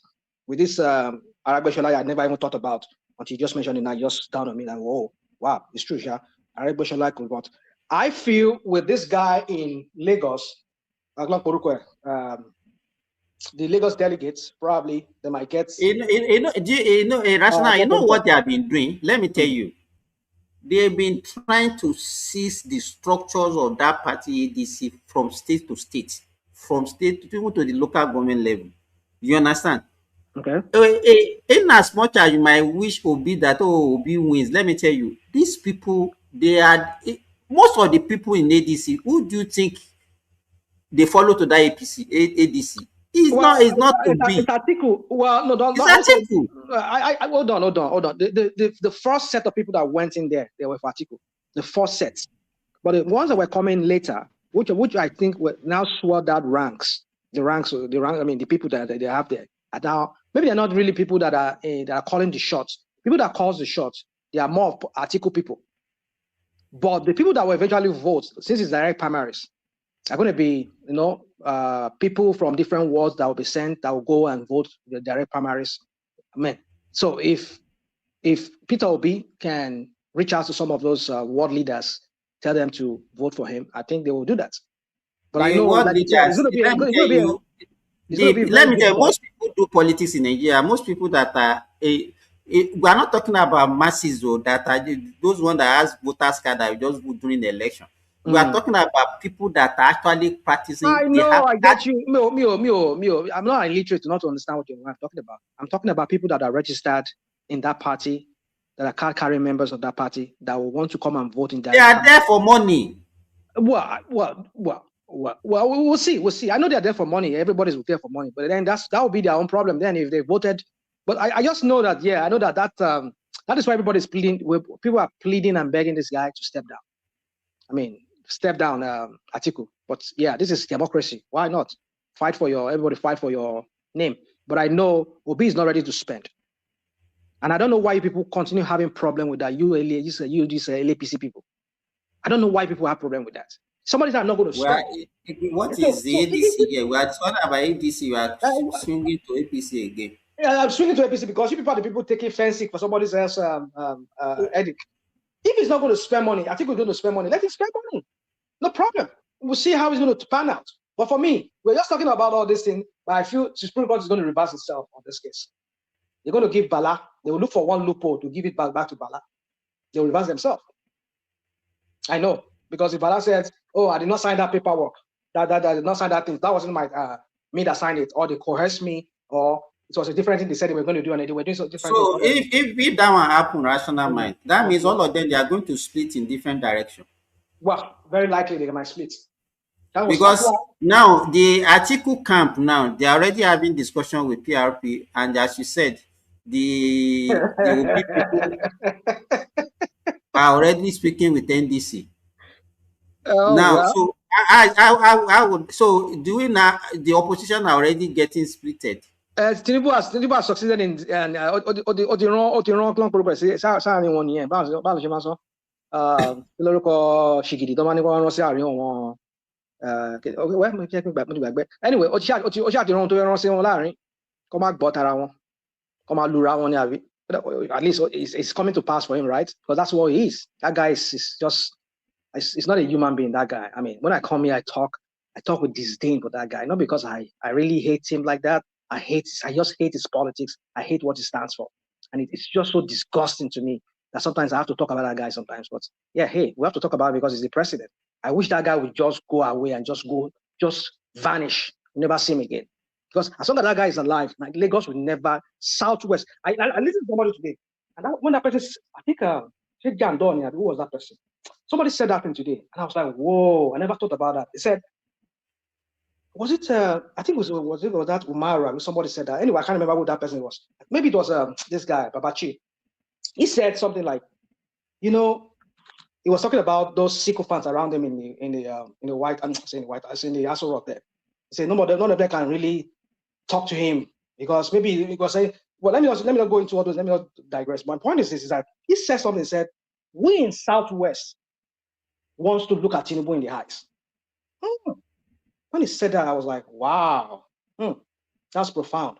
Yeah, who in Southwest? Nobody. That's why even all of you in Southwest, I mean, all of you are just, you're all dying. I mean, I'm not dying literally, but well, maybe literally too, dying in poverty and everything. If some of you to go on the street and say, Tinubu, this is not what you want, we want for the Yoruba people. You're not doing anything we want for Yoruba people. No, nobody wants to look at them because the so-called elites among the Yorubas, they're all chopping. Everybody just keep mouth shut. The one that are not chopping, they all keep mouth because they don't want them to send maybe EFCC or send Ayakila against them. I mean, they started killing themselves. I asked somebody was killed a few hours ago. One APC guy that was it APC in Lagos or somewhere? Was it APC or was it Ogun State? Was killed. They started killing, assassination started again already among themselves. So my point is this, is that is how Tinubu is. That's why I don't want that guy, make God, I mean, I know he's an old man, old enough. Let him just go. You know what? Go sharp.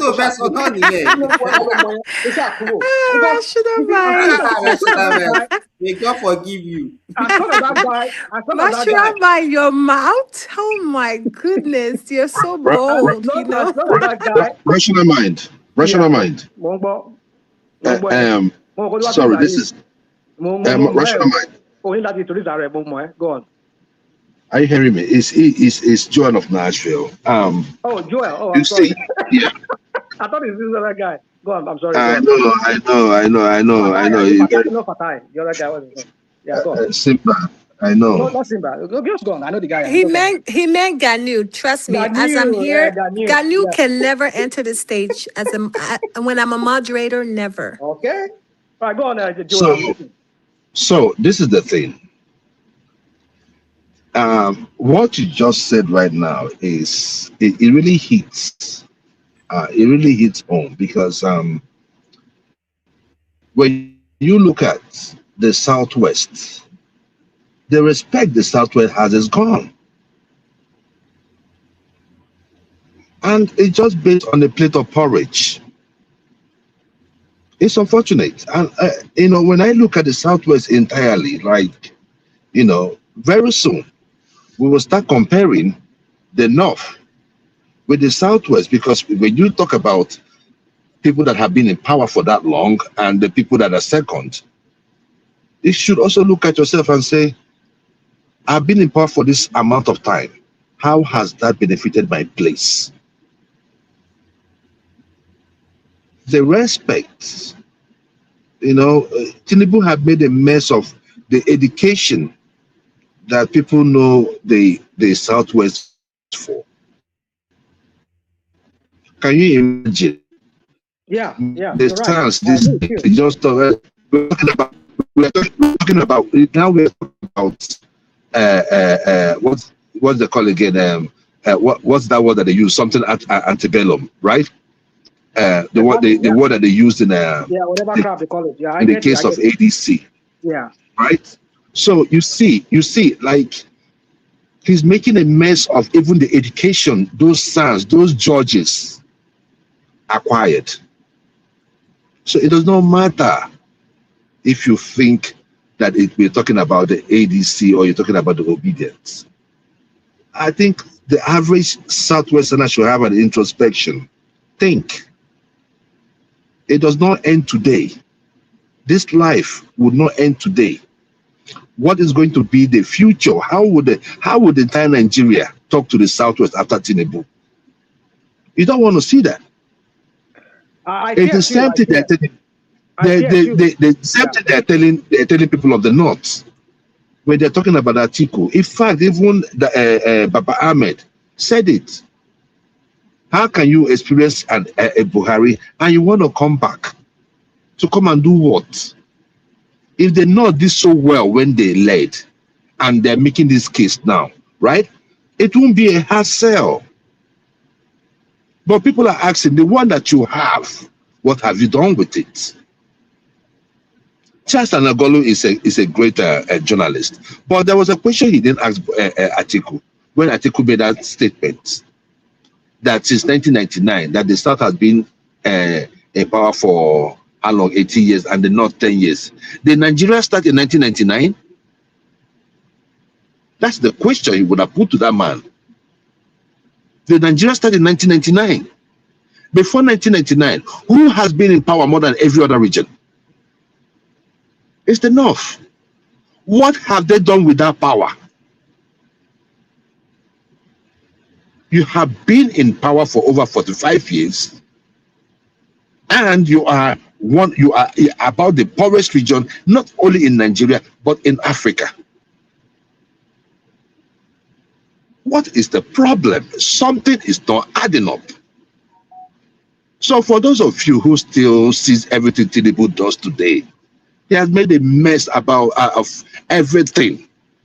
These guys, any person in power today, I have no respect for them, because one, you cannot speak against him, you cannot speak truth to power, you cannot even talk about what the people are feeling.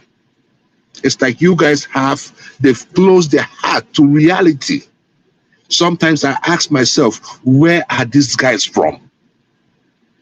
Elders are not talking like elders no more. Elders comes out to lie. We see them on this show. Old heads. They come here and they lie. No, stop that now. Stop that. No. My brother, leave me. My brother, when people want to cross me, they cross me out. Leave me alone. Let me just talk. Leave me alone. Let me talk. No. So, Simba, no. You can't do that. I can do that. I did not talk to you. I did not talk to you. So why are you responding to me? Come and be lambasting my race. Your race. Simba, you are put on mute. I am the moderator. When it's your time to be a moderator, then you act accordingly. If you don't like it, ta-ta. Go ahead, Mr. Jules. Sorry for the interruption. So the issue here is that that's the point we keep talking about. We talk about I am this, I am that, I am this, I am. What are you even holding on to? Is it that your culture is doing so good? Is it that the people in your region are feeding? You just want to hold on to that name. Oh, that is my culture. Your culture is useless if it does not affect the people or the lives of the people positively. I have said it on this show before. So don't tell me about your culture. Don't tell me about your religion if it subjugates you into slavery. Don't tell me that you're an elder if you cannot speak the truth to power. You cannot even say common truths. That is what we normally see in Nigeria today. And it has, because it goes to their followers. But I want to say this. When I talked about the Yorubas, I also know who I'm talking about, and we all know who we are referring to. We are talking about the Abados. I don't know the gene, I don't know the DNA those people are made up of. But the silence of the majority of Yorubas should be called to question. because you cannot have these bad eggs. Hold on, Joel. Hold on. Don't say the majority of Yorubas. Say the Tinubu Yorubas. Those people who are No, no. The silent ones are the good ones. The Tinubu are in the minority. The Tinubu group are in the minority. Yeah, but they have the loudest speaker. That's the thing. That's what I'm saying. So yeah. That's what I'm saying. So the majority of them, right? Because when we talk about progress in Nigeria, right? Even when we let's put the Southwest on spot. Take away Lagos. I have said it on this show before. How is if Ekiti is doing so good, if Ondo is doing so good, why won't I go to Ondo and invest? So that's to tell you that you cannot build on the seats. You cannot build on the seats. We either come into this country that we have in Nigeria, we are so blessed. A man that went to the UK and took a loan of $200 and something million for what? For the same Lagos and Tinker Island. Even if he took it to Ondo State, Ondo has a deep seaport, according to reports. The deepest. It's the deepest. You say? The deepest they have. Okay. They have the deepest. Okay.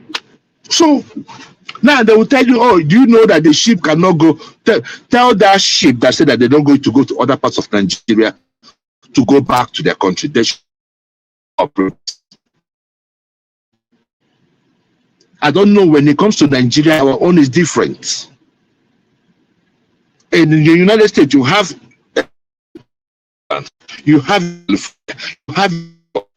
in all this, you have in New Jersey, you have in Florida. In Nigeria, only one that is functioning. I'm not even saying that it's functioning optimally, because how can it function optimally when it is functioning when the building itself is in the seats? So you see this thing. I said I was going to make a video about it, because we say Tinubu leaves power, what would be the? It's a question I want to throw to Yorubas entirely, because they said that I think oil, it affects the other ones.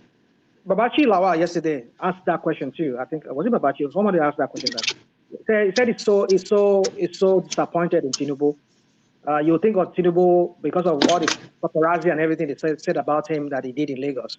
You would assume maybe he would replicate. What did he even do for Lagos? I mean, let's even just admit that yes, without even conceding that he did something in Lagos. But look at what he's doing.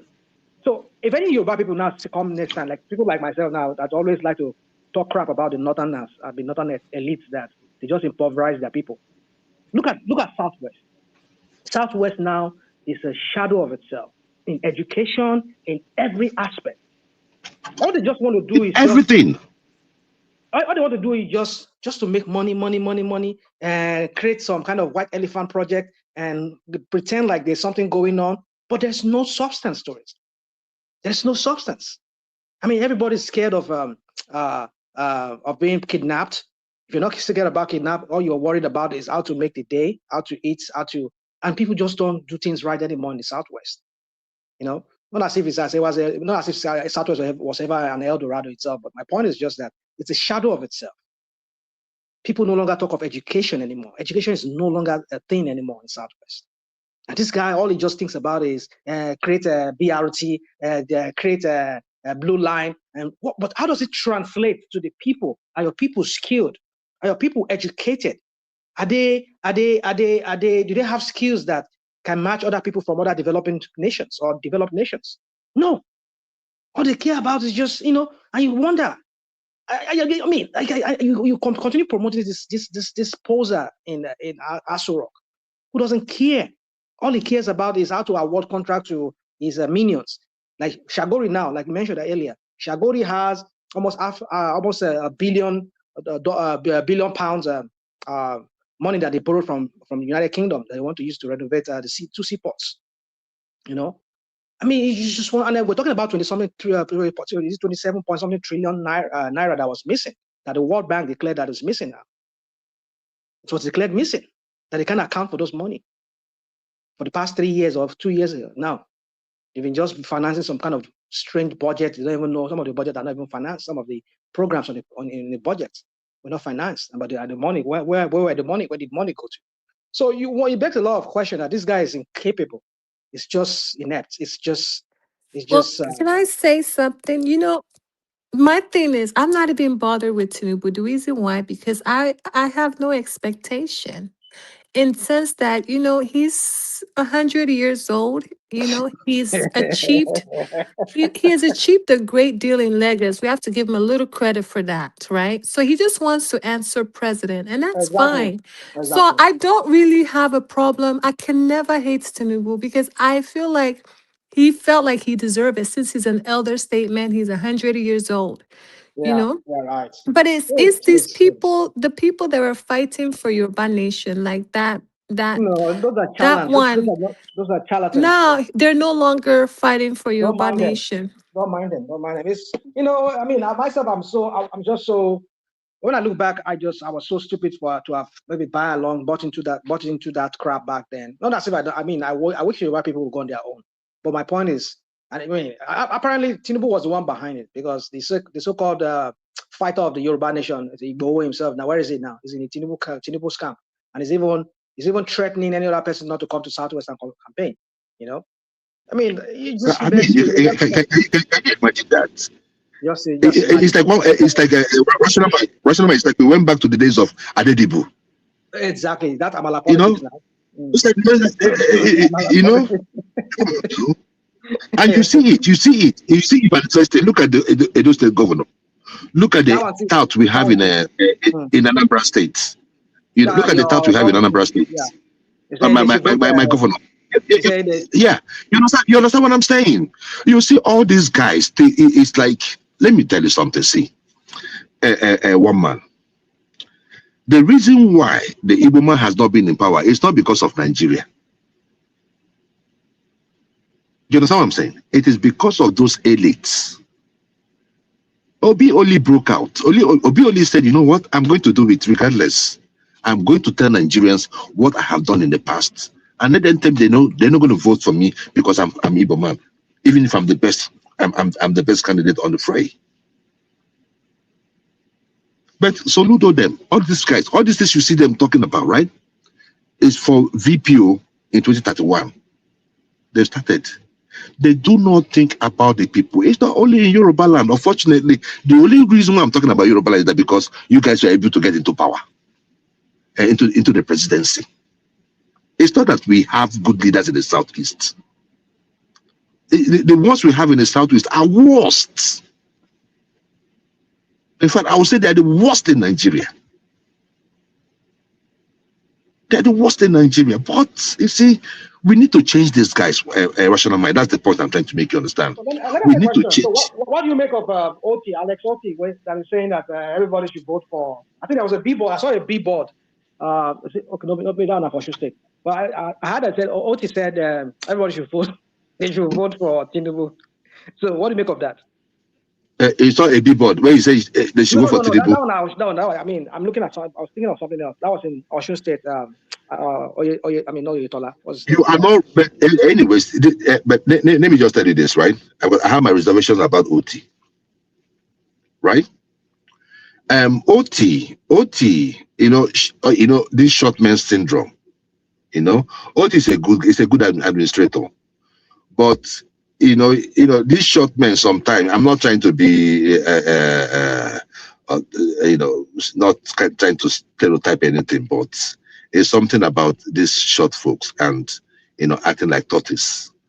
They are too crafty. Do you understand? Oti is crafty. I'll be the first obedient to say it. Do you understand? There was a statement. You just noticed it. There was a statement Oti made sometime, I think 3-4 months ago. That was when I knew that Oti has compromised. We all know how Oti got into power. You blame him. Because no. Without the fire when he received from the former Kalu and what's his name? The other Kalu too. No, he must be stupid to think that Kalu or any of them are a threat to him. No, people no, are they are, with they you. are, they are a threat. Don't say that. Those people are a threat to him. No, they're not. You know why? You know why? If you understand Abia very, very well, right? Where is the threat coming from? Oti has the people. Oti make people they buy a form for. Catholic Church they buy form for. Now they talk say they won't go fight Oti. Let me tell you, rational mind.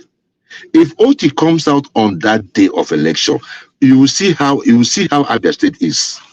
You know, people don't know how Abia is. They're going to defend that vote. It's not like every other southeastern state that are like Ajebo. No, Abia is not like that. Abia State is not like that.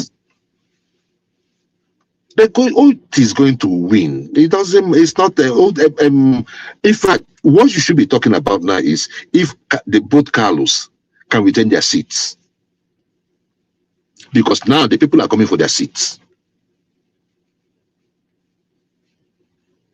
So, but Oti said something 3-4 months ago when he was asked a question of, the way he got into power. He was trying to make us understand that, oh, you know what? I've been contesting. I came here on merit. Man, dude, man, you did not. We knew the force that brought you into power, and one of the most important criteria of success is appreciation, gratefulness. If someone helped you to a position, pay the person his homage. Trying to denounce and do all these are just it's just nonsense. Well, I think it's afraid. That's why he had to go that route of No. Even if you're afraid, I get it. But the thing there is that you did not just start today. First and foremost, you try to make it look like the obedience did not help get you into power. You got there through merit. That's stupid. That's stupid. No, it was. You understand what I'm saying? That was when you get into power. You understand me? And in fact, when was saying what he was saying about OT, right? You see, now we that have traveled, we have a different taste. Sometimes we just ask for our leaders, let's get the basics, right? And we asking our leaders to get the basics, we end up having none. That is what is happening in Nigeria. I think probably we should start asking for higher stuff. If you want to build a road for us, make sure you have a walkway. Make sure the gutters are covered. You understand what I'm saying? Probably we might just get, or start asking for trees, for green areas and all that. Probably they will not tell, okay, let's just cover the gutter. Because I think that if we ask them to build road, it's like when they build the road, everything is no, cover those gutter. I see what Soro was saying. Yeah, sure. But the thing is that he has a point. No. He has a point, but the way Amana is going about it is just making. He's going about it. That's the thing. Do you understand me? If you have stayed abroad, you know that most jobs that these governors do in Nigeria are shabby jobs. It's just crap. It's crap. Just crap. No, it's not. You understand what I'm saying? It's not that. Let's be realistic. You will see Soludo say that he's expanding road. After you expand the road, they side of the road, gutter, open gutter. What are you opening the gutter for? It shows that it shows planlessness. And if with the way we've got, how far we've got to in education, don't we have civil engineers that can actually construct gutters? Exactly. Joel, I've come here. I've made that argument here on One Man's platform and other platforms. I've said it that the way our leaders they run that country. Now you would expect that these guys, most of them, like that one that does, of course, is Mr. Stability in Aso Rock. You think because he has stayed in Chicago for many years, he has understand how governments are run here. You think maybe the guy will be able to replicate the same thing, but he just went there, became a lord and personal savior to them in Lagos State. He just colobi everything to Alausa, and then leave the local government hanging. Everybody had to depend on Alausa, and the local government now becomes some kind of some sort of an appendage of the AC or AD branch. They're not really working to bring about development in their locality. It's all about prepare for the next election, how they will rig themselves in. That's all they do with those their local governments. It's not like here in the system we practice here, which is similarly, which is the same, not almost, it's the same, replicate is what we're trying to replicate in Nigeria. You don't see that being done. You see, that kind of OT now, it be everything, the same system that they run in Lagos State, and said they do, because if you allow your local government to function, let them function, all those roads, those local projects within their local government, they should be in charge of it. Let their money go to them. But they will never allow this thing happen. Now you're talking about green areas like parks where people can go. You can just walk your dog. You can go sit down, evening. Those kind of things. Even you go even walk out some street for Lagos, you don't go see one single tree. One single tree like this, no go see. And you wonder when you go to Lagos around or during August time, you go see how hot Lagos they be sometimes. You can't be hot like because no, there's no tree. How do you expect a city like that not to have trees and not to have places whereby parks where people can go? This is all because now allow us to control everything. If allow us nobody give you go ahead for your local government, you know go do anything. And how you bring about planning? Every local government, every city like here, they have their own planning department. They have public works. They have building and permitting departments. But we don't have anything like that. You have to go to allow us to go and look for your land, to go and collect permits. And even when you collect the permit, you can build anything from foundation to top. Nobody will come there, come and inspect to come see what you do, whether you even meet the standard. And then you wonder why buildings they collapse, they kill scores and scores of people every year or every month. So the point is, the way these people just run that system there, and I've come here, I've made that case many times here that allow the local government function.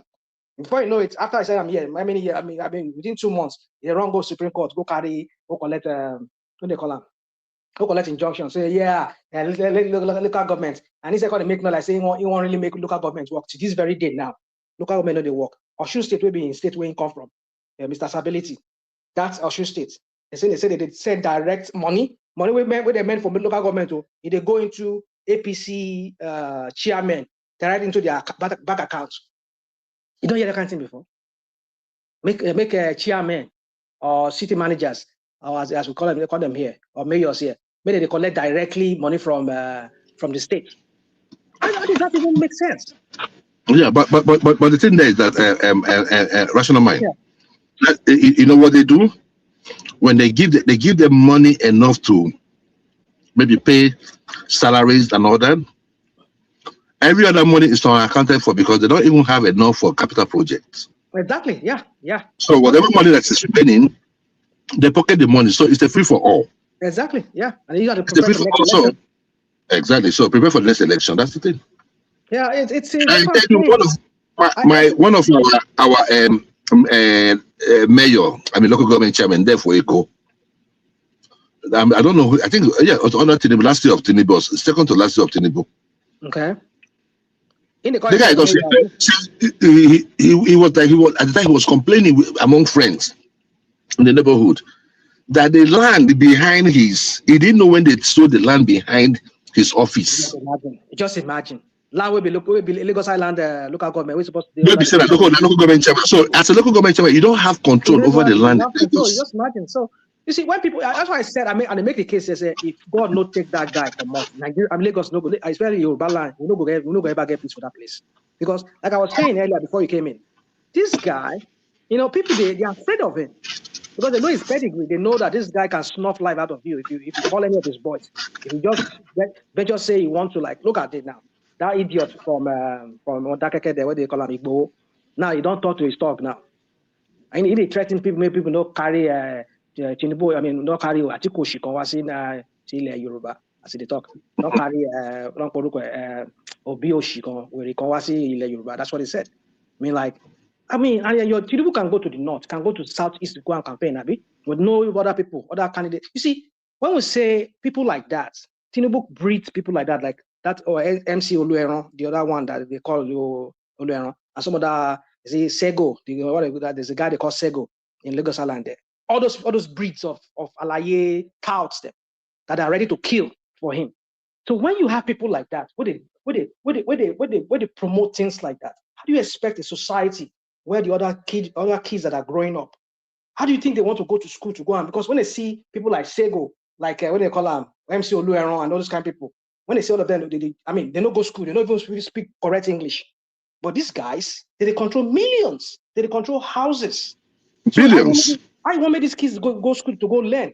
They go say, I better just go join their bandwagon and become one of their yes boys. And so I go rise through the ranks. I will become like MC Olueron one day. I will control millions. That's what a lot of them will fight for. This is what Tinubu has created. Because that is the style of politics. Because he uses them for. So if that guy no go, if God no take him, we will get peace with that Southwest. Because as long as that guy is still alive.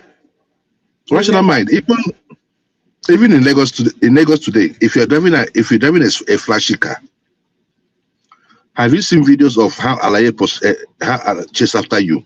Yeah, I see that. They will lie down on your car. They will march on your car until you give them money. It's insane. This is what it is coming. Obi said the neglect on the society will take its revenge on everyone. It is coming. See what is going on in the north. See what is going on in the north. See what is going on in the north. With all these bandits, so-called terrorists and kidnappers. You know. So you see, when you see, I mean, they can say. I was listening to somebody the other day. I was watching one program. They said this guy, they call him is it English Alaji. He went to that parade when ADC do when they were talking to Akpabio to enact the direct transfer, IREF transfer.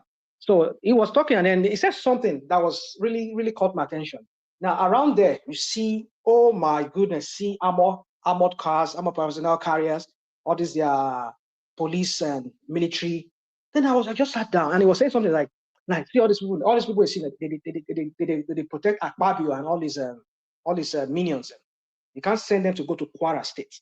I just thought about. I just sat down when I heard that. I was like, that thing just hit something in my head. I was like, it's true. It's like those people just be the whole security people to themselves, and they leave you and I to face this danger in our eyes, because all these places where they call ungoverned spaces. Why are they ungoverned spaces? Because there's no federal government presence there. You don't have a military base there. You don't have a police in those areas. I mean, there's even you and I believe here in America that even some of the remotest part of America, you even see maybe like 2 sheriffs or maybe 2 PD people there. They will be there inside there and they will get armory with guns if anything comes to be. But you just wonder how we're running a system whereby so-called areas, you don't even have any presence of any security people there, you know. So, and they can't call up all these military and all these DSS guys to themselves. Some of them they get like 5-4 when they attend to them. So what happened to those people where they into those interior where all those people they kidnap? I wonder why they are not making headway in security. So I mean, for me, I just don't understand it. I hope Nigerian people are looking at all these things and going to make a decision for themselves come 2027, because these people, they don't care about you. They'll call up all the whole security people to themselves. You people can go and deal with them yourself. Go deal with the criminals themselves yourself. So I just don't know. It's sometimes we come here, we talk about this. It's like they say we hate Tinubu. We don't hate Tinubu now. We don't hate him. We want Nigerian people to also enjoy. I mean, how many life we have to live? We only have this one life to live. Shoma, are you still there? I think everybody's Yes, silent. I was wondering if Remy is still here. I was wondering if Remy has an interjection. Yeah, I'm here. If you Yeah, give go me to go ahead, ahead. Remy. Yes, of course, you can speak. Okay, thank you for the opportunity, and it's nice to be here once again. Actually, I just see the headline, and I see 2 people have been talking, blah blah blah, for a long time. It's okay. Can you just tell me what you guys are talking about, Chima?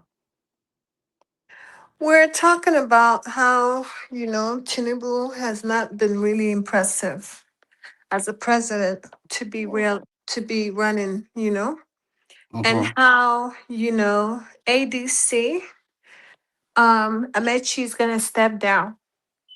And also we're talking Step down about for Atiku, or step down for who? for P2B. So basically, Peter Obi is going to be running for ADC with Kwankwaso, you know. Okay, thank you. The last statement you just made now is incorrect.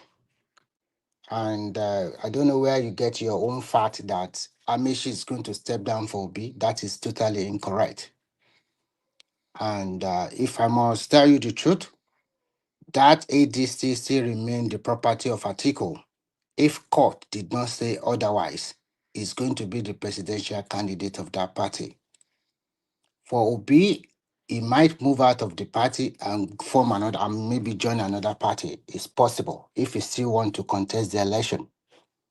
But in politics, or if you have a president or political leader, and after they do tell you all their campaign promises, it's not guaranteed that all the promises he has to probably make it into reality.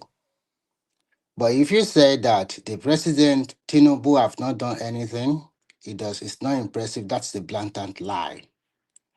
This is the president when coming in before May 23. May in 2023, our debt to our revenue is about 95 or 97%. Today, our debt to our revenue is below 60%. This is a country that before May 2023, our external reserve is hovering around a little bit above 20 billion. As we are talking today, our external reserve is about 50.4 billion naira. This is a president that before he came in, you are using cash to buy cash in Nigeria. Today, none of them is happening anymore. Today, before this bank came in, we have been subsidizing our fuel, and the way we subsidize our fuel is to borrow more money. That is a fake life. Today, the subsidies have been totally removed, and we are finally into competitive market. And of course, we are a member of OPEC, and OPEC determines the price of oil globally. So if any shock happens, it's guaranteed to affect Nigeria, as it's affecting the country you are living, and it's also affecting the country I'm also living now. I went home in December. I bought a liter of petrol as little as 715 naira per liter. But because of what is happening in the Middle East, every country are bearing the brunt of the aftermath of the crisis. The price of fuel have increased, so in Nigeria it will also increase. But one thing is guaranteed: we don't used to have adulterated product like before, and the queue is gone for life. This is the president that before he came in, there is a lot of there's not a lot of infrastructure development in terms of road. When you go to the 6 regions of Nigeria now, you will see mighty road projects going on simultaneously. Unless unless you look away. So you can see the Sokoto Badagry highway. Mighty indeed. This guy, you're so full of shit. Can you see now? Can you have been talking for more You're so full than of shit. This guy. I've been listening to you here talking crap here, saying that give this your reserve, your foreign reserve. Foreign reserve for what? You have 50 billion. And so what's the debt profile? What's the debt profile now? What's the debt? He has brought it down to 60%. Yes, I'm here. Come on, Chairman, please, can you tell this this guy. old man to keep quiet? Rational mind. Yeah, keep it's quiet. only fair if we allow Let me allow him. Mr. Not because I Remy. can't sit here and allow him to be reading all this propaganda, this crap that he's talking. Just saying But we crap. have to also give him the opportunity to, share his opinion without interruptions. They said truth is bitter, and when you hear the truth, it hurts. Some people. Ṣòrìbá ìsìn kò lè hold there. Ó dà pé ó ti ń tọ̀ sára bẹ́ẹ̀. Ó ti ń tọ̀ sára again. Oh my God, can't you just keep quiet? I mean, go and sit down, my friend. Go and sit down. Go and sit down. Come here. Chairman, do I have the floor, or should I just allow you to continue ranting? Yes. Okay, can you tell him to keep quiet, or you mute him? Rational mind. Please, let's allow him to speak. You've been talking for more than an hour. Nobody interjected you and withdraw. Nobody said nothing. And if I'm saying my own, you should be quiet for God's sake. And you should not be abusing people. You are not a small man. You are a old man, for God's sake. Okay, it's enough, Mr. Remy. Go Respect ahead. is reciprocal. If you use any foul language on me, I will abuse the hell out of you No, this he evening. didn't insult you. It's okay. He insulted me. He said I'm a shameless man. I heard him. Don't defend him, please. But you came in Oh, here. Don't I'm defend sorry him. about that. I Rational did mind, not. that I was did not not attack nice. anybody. I did not attack I anybody. never I was said just anything. saying I my never said anything own. like that. He's making You stuff up. said it. You said I ne- Makuro Osobe so Usobe.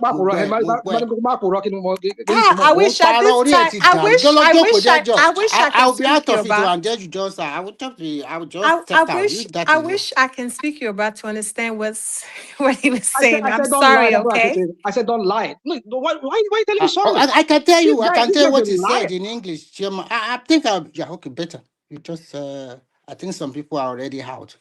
So, Chairman, can I continue? Yes, go ahead. Okay. So, we have seen the visible improvement in our financials. If not because of this president, Nigeria would have been in crisis today. If not because of their policies that they put in place, we would have been in big trouble today. But thank God, the country is back. And then the only thing we can say is to look forward to a better country in terms of improvement in all facets of human endeavor. So in politics, you cannot just sit down and allow your opposition to roll over you. You are the president. Everybody will protect themselves and protect their party. I don't see anything big deal happening in Nigeria at all. The opposition, the 4 or 5 of them, they put themselves in one party. Fine. I even like it that way. They should choose one of them and then go to the election in 2027. And let's see the winner. But if you say because you don't like somebody because of personal hatred, I don't know what's wrong. That's none of my business. But what I know is that when you roll your dice and put everything on the board, in front of you on the table, you can see clearly that this might have an edge to win a re-election. And whatever you can say, whatever you want to say, if you want to talk about insecurity in Nigeria, Nigeria has been insecure for how many years? If you want to talk about some people are not, they don't have food to eat, or that has been the bane of the country for a long time, and things are even improving because when you look at Nigeria like 30 years ago, how many people even have the car to drive around? And what is the population of Nigeria 30 or 40 years ago? And when you look at Nigeria, you cannot tell me you did not see any visible improvement, especially in the capital city of most of the 36 states of Nigeria, unless you are lying to yourself. And if you are talking about this exactly, you want it to be like America, blah blah blah, like that. Sometimes you ask yourself, how much? What is the income of that country? How much are they realizing from the crude oil they are selling? How much are they realizing from the non-oil export they are exporting? This would be the first time in the history of that country that we are making a lot of money from non-oil export. Before we just we just depend on crude oil alone. Things have changed totally, but of course, maybe it's not yet to what everybody will want, but we can see clearly with our eyes that the improvement. When you look at the so-called Lagos State in 1999 or 1998, how does it look? It looks terrible. But today you see them building rail line, subway to subway line. You see The good real lie that in roads. your country where you live, there, Can that's how you keep the one in Lagos. quiet The for one in God's Lagos. sake? In I shouldn't tell her No, and go no, bye. My feel the by one you left live when in I want them. Helsinki, the one you live in there in Chairman, Is I think that how it looks like? I would The just one in Lagos. step out. Go and sit down, my friend. Are Oya, ìwọ bọ̀bọ́ yìí. Ààrẹ Ó ò dà yá, Ààrẹ orí ẹ̀ Oya. ti dàrú ìwọ ọmọkùnrin yìí. Orí ara Orí gbogbo yóò bàbá yá ẹ̀ ìyá ló ti lágbàdo yìí. dàrú àti ìyá ẹ̀ gbogbo So, yín bá pátá rational ló máa mind, gbé can you yín. let Hear him him Ó now. jẹ́ ń Can ṣe you hear finish? him? Yorùbá. Can you hear him? Can you hear him now? Of You know, course, I will abuse you Yes. because you are abusing me. he said his mother said it's not correct. You You hear that? guys are so funny, I swear. He said his mother. He So said his mother said Remy, I it's not have a correct. question, Mr. Remy. So Go Remy, ahead. so But rational mind. before you ask your question, tell him to keep quiet first, so that you Okay, can ask your Rashima, question. please let's allow me to speak.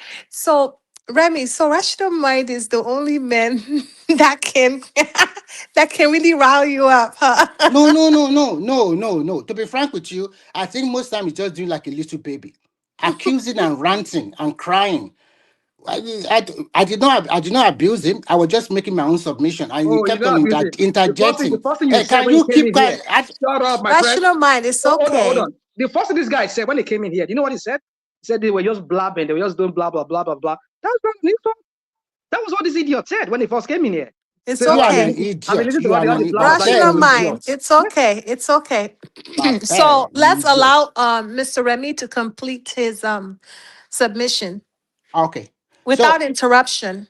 Actually, nobody round me out, but I hate people that disrespect. And if you respect me, I will respect you. I listened to you and Joel for more than half an hour. I did not say nothing. I did not interject you. You have a field day. And when I was, and you continue to even make acquisition to the rest of us on this platform, I was listening, and I did not even interjected you. I was just listening. And what I was making my own stuff, I was not even up to 1 or 2 minutes. You started, I don't know. You can't hold it back.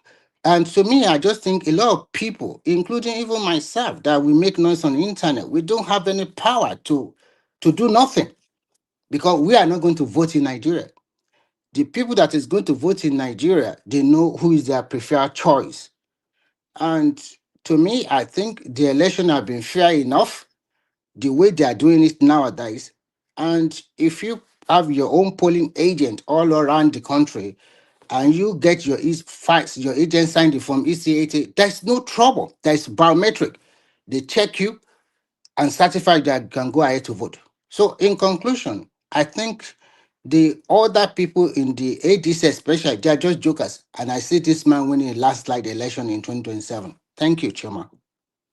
Well, thank you so much, Mr. Remy. I like your submission. So, Prince Daddy, do you have anything you want to contribute?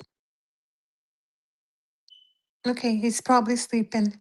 So, Rational Mind, do you want to make your last well, submission? let me just make my last comment. It's just sometimes when you hear these people come here and they speak from all sides of their mouth. Somebody said he went to Lagos and he saw the development that Tinubu and all these criminals in Lagos were doing. I mean, I was in Lagos last year, and I have pictures here. I've been telling one man should give me. I will send those pictures to him. I was sending videos, so-called Lagos that they were talking about. I entered Lagos, even from the smelly airport there. I entered there. I was just like the heat would just hit me first. I mean, I don't know if you saw Fayoshe's brother, one of his videos today when he was condemning Arik Airline. This same airport that this guy spent billions of naira to renovate, to upgrade. There is no AC. The guy was lamenting and just corroborating what me I experienced. And this guy here that flew from wherever he stayed in Europe and telling us, yeah, there was a rail line. The rail line is that how the rail line that you enter in Helsinki in Finland, or wherever you stay in Sweden or wherever you are in a Scandinavian country? Is that how it looks like, the one in Lagos? Yeah, because if you want the kind of economy they have there, then you people should be ready to pay. Yeah, we should be ready to pay. Yeah, I agree with you. The one in Lagos is even better than most of the one in Europe. Yeah, right. You have never you only stay in one country all your life. You have never been to Scandinavia. You have never been to Asia. You are nobody. Remy, I will that's not interject you true. because Remy, it does not have you been? deserve I've been to the respect. poorest. Remy, Look, I've been to the poorest country in Europe, Bucharest, Romania.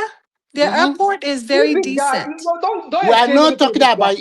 He said the red line is not up to stand. It's lying. Total lie. Okay, I Why does thought he you have to mean lie airport. this way? For God's The sake. one you have in Helsinki, Goni, is that how it looks like? The one in Oniroshi, look at this guy. Oniroshi. Ó Look at dájú this tó wà guy. lẹ́sìnkì lọ tó wá Look kí at èèyàn this ló guy. fẹ́ Look at gbọ́. this guy. I wish I Ó speak dájú lọ. Yoruba today, oh. Yeah. So I don't want to Let me at speak this guy. Yoruba. It's Let me because at this this guy. guy likes to lie. He hates Let me Tinubu. at And this guy first. they knew better say you are nobody. Oh, David Koko, Lola, Oni Kokolo. You are haggard old man. Right. You are just Well, ranting unnecessarily. lọ́rọ̀ bẹ́ẹ̀ sọ. Ní kọ̀kọ́ ò lè nú bàtẹ́ ò tẹ̀ lè súnmọ́ ò lè Jẹ́ kí n súnmọ́ sọ̀rọ̀. láíláí Ìwọ tó ní bàtà. láíláí tó máa You fi guys kú are ò lè so súnmọ́ funny. Ẹ̀yin tẹ́ ní even bàtà. ìrandíran ẹ̀ ò lè súnmọ́ láíláí ìrandíran bó títí ẹ̀ ṣe àbí? máa ta irú ẹ̀yìn báyìí bẹ́ẹ̀ ṣe máa tàkú ló ṣe ń ṣe yẹn bó ṣe máa ta Ó ṣe ń ta tòṣìkú ló lára ṣe ń báyìí, ó ṣe ṣe ń yẹn ta lára báyìí.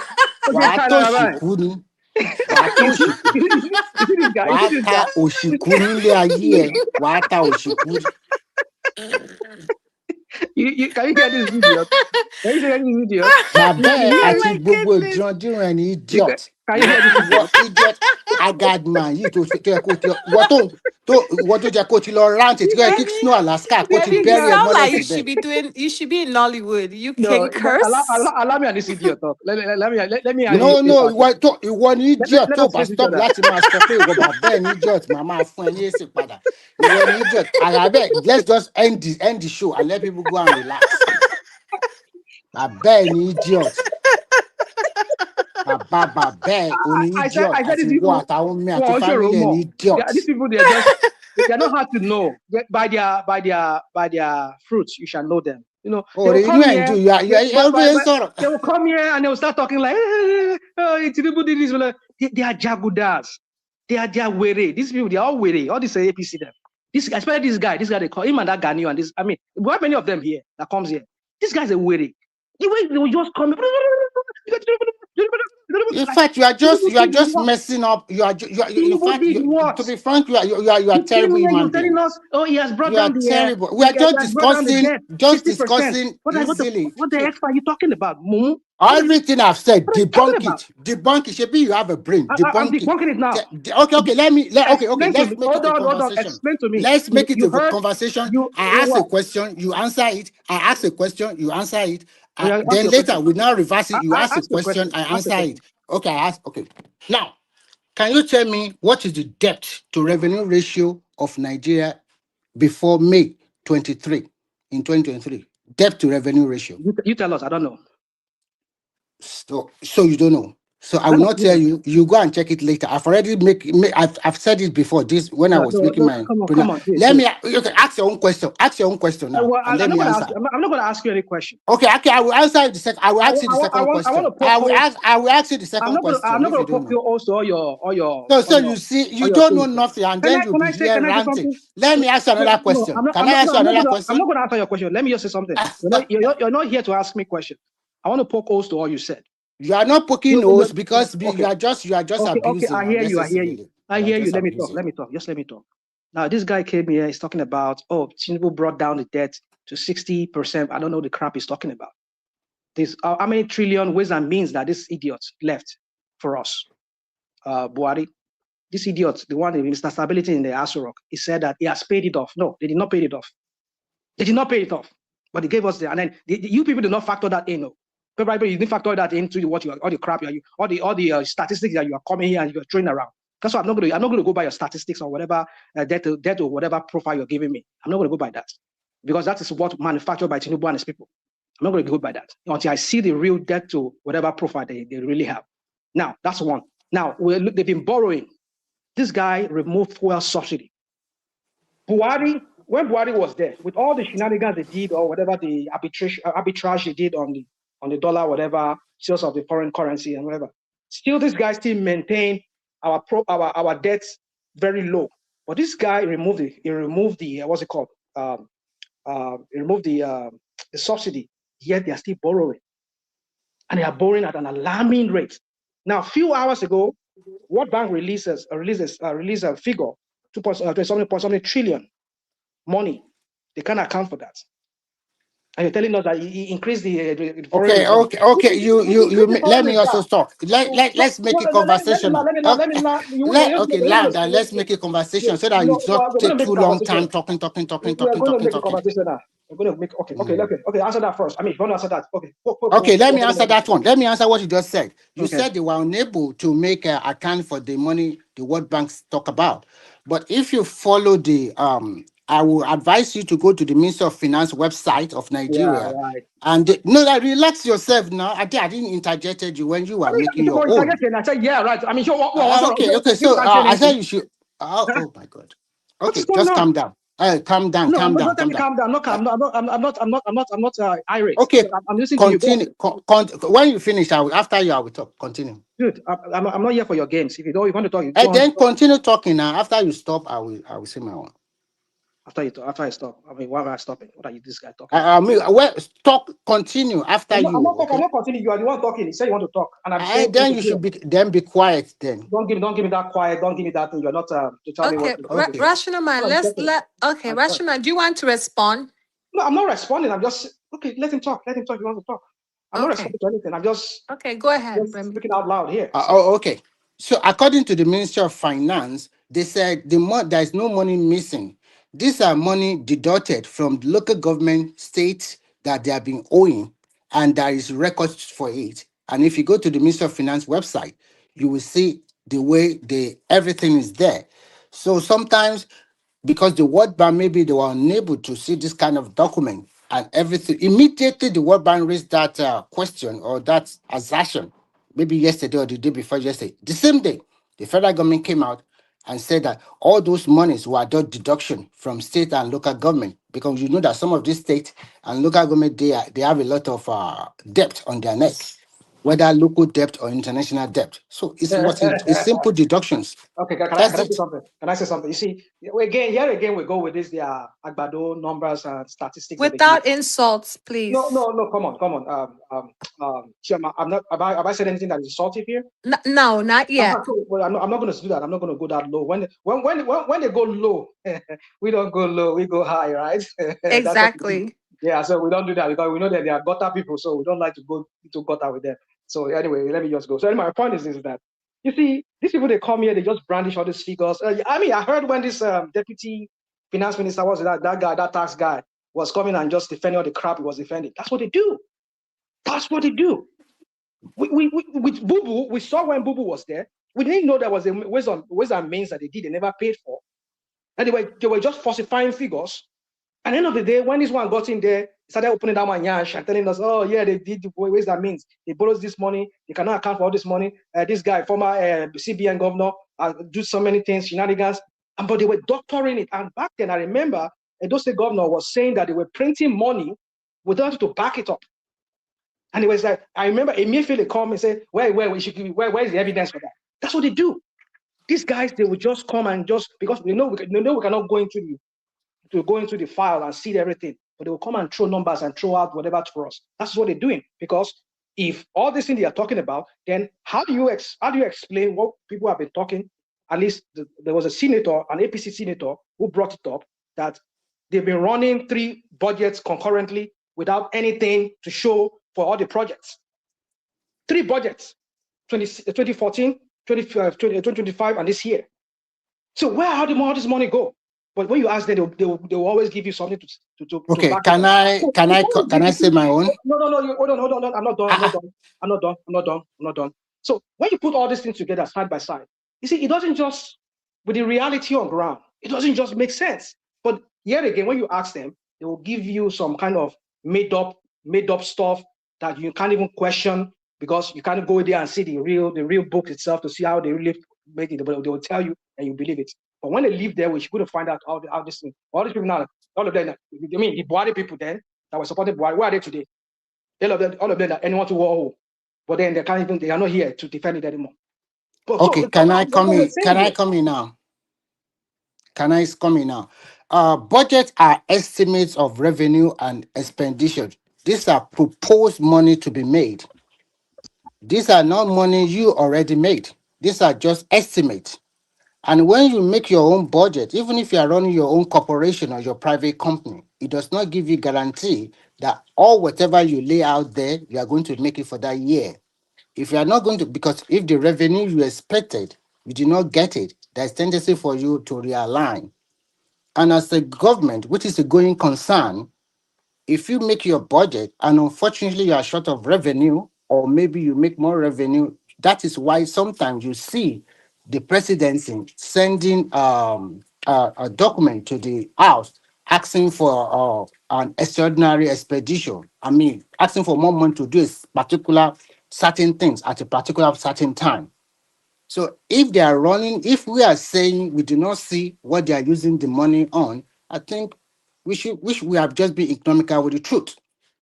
So I did not interjected you. Can you allow me to finish? Don't tell me. I do not interjected you. Can you allow me to finish? Rational mind, let him finish, please. At and then least you will come in. as we are today in Nigeria, we have 36 states of the federation.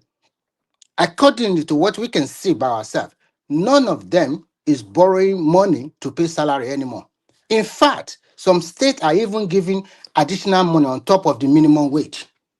A state like a state like I think is it not Ogun State or your state, they are paying additional 10,000 naira as we are speaking today on part of their salary. When they get more money from the federal government, I think a state like Imo State, their minimum wage is not even 70,000. Their minimum wage in Imo is 100,000 naira. That is their minimum wage. And I think in Abia, I think their minimum wage is about 85,000, if I'm correct. I'm not sure about that one. So since this man, we remove oil subsidy, there is more money that comes to the state. And the state were able to pay salary and also embark on different projects. And if you look at it today, they are not also going to the market to borrow more money to finance projects in their state. Of course, we can say that some of these governors are not doing the right thing or they are not performing to the expectation we really want. But we cannot say that we have not seen what they have been doing. And in terms of the train, the subway in Lagos is the same standard they are using in China they brought. There is no subway in Lagos, my friend. You know what they call subway? What do you know what they call subway? There's no subway in Lagos. Where's the subway in Lagos?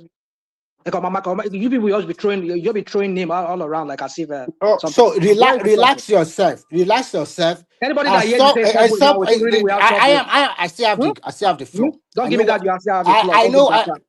Rational mind. Calm He's down still hold on. Rational mind. He still has the floor. Let him I know finish. you have the floor. Hey, let me finish now. You know interjected you now. Floor.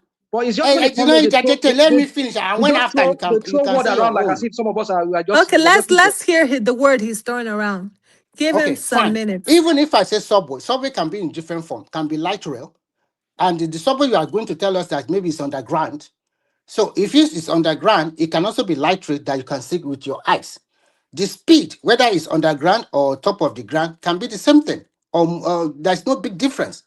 Like the rail they did in Lagos for us, supposed to be running at 120 kilometers per hour. But they cannot do it because of cultural factors and other factors in Nigeria. That is why it's so slow, because people don't obey rules. People still want to cross the rail line. People don't want to sell things beside the rail track. That is why they make it 80 kilometers per hour. If actually we're a country that will obey rules and regulation, that train is supposed to run more faster than that. And what I can see clearly, the train is standard because I've been to several countries of the world and I've lived in different continents. And I can see that what they did for is good. I only pray that once our light improve in Nigeria, that we can get 100% electricity. We can also improve on the speed of the train to get to at least 240 kilometers per hour, especially from one city to another city. So that if you are living in Ibadan and you are working in Lagos, it takes you less than 20 minutes, you're already in your Lagos. But unfortunately, because we don't have the infrastructure in terms of electricity for today, but in future, if things are better, then we are good to go. So what I'm trying to say is very simple. Of course, before Buhari was the president of Nigeria for the last 8 years, and there's so much money that they printed that this guy have to offset it. Even at that particular time, Nigeria were owing airlines 7 trillion naira. It is this same president that offsetted the money, unless we are not being truthful to ourselves. I will stop here so that you can talk or another person can talk so that we can make it more better. So in conclusion, because I have to bounce, you see, so many things this guy said, you can just tell that he's just making stuff up, the way they make stuff up in their heads. He said something, he said, oh, when I said, talk about the 20-something trillion naira, that what they said, it was, oh yeah, did you hear what that guy said, the finance people said today? They said, some of the money that the state were owing, and yet this guy said earlier that the state were not owing, they have money now, they can't have money, they even pay. I did not talk this, I did not say something like that. Why are you lying? I'm sitting here listening. I make it, maybe I should say what I said again so that you can understand it. Okay, I did not say something like this. I told you the deduction IMF accused them off. I told you, No, if you go to the IMF is Ministry of World Bank. Finance World Bank. website, they said the money was deduction from the debt the state were owing and local government. And it's So different what from debt? the. So what debt is that? What debt is that? Okay, if you care to listen, most of these states they also borrow money to do a lot of But then infrastructures in their. So what are you not saying? Hold on.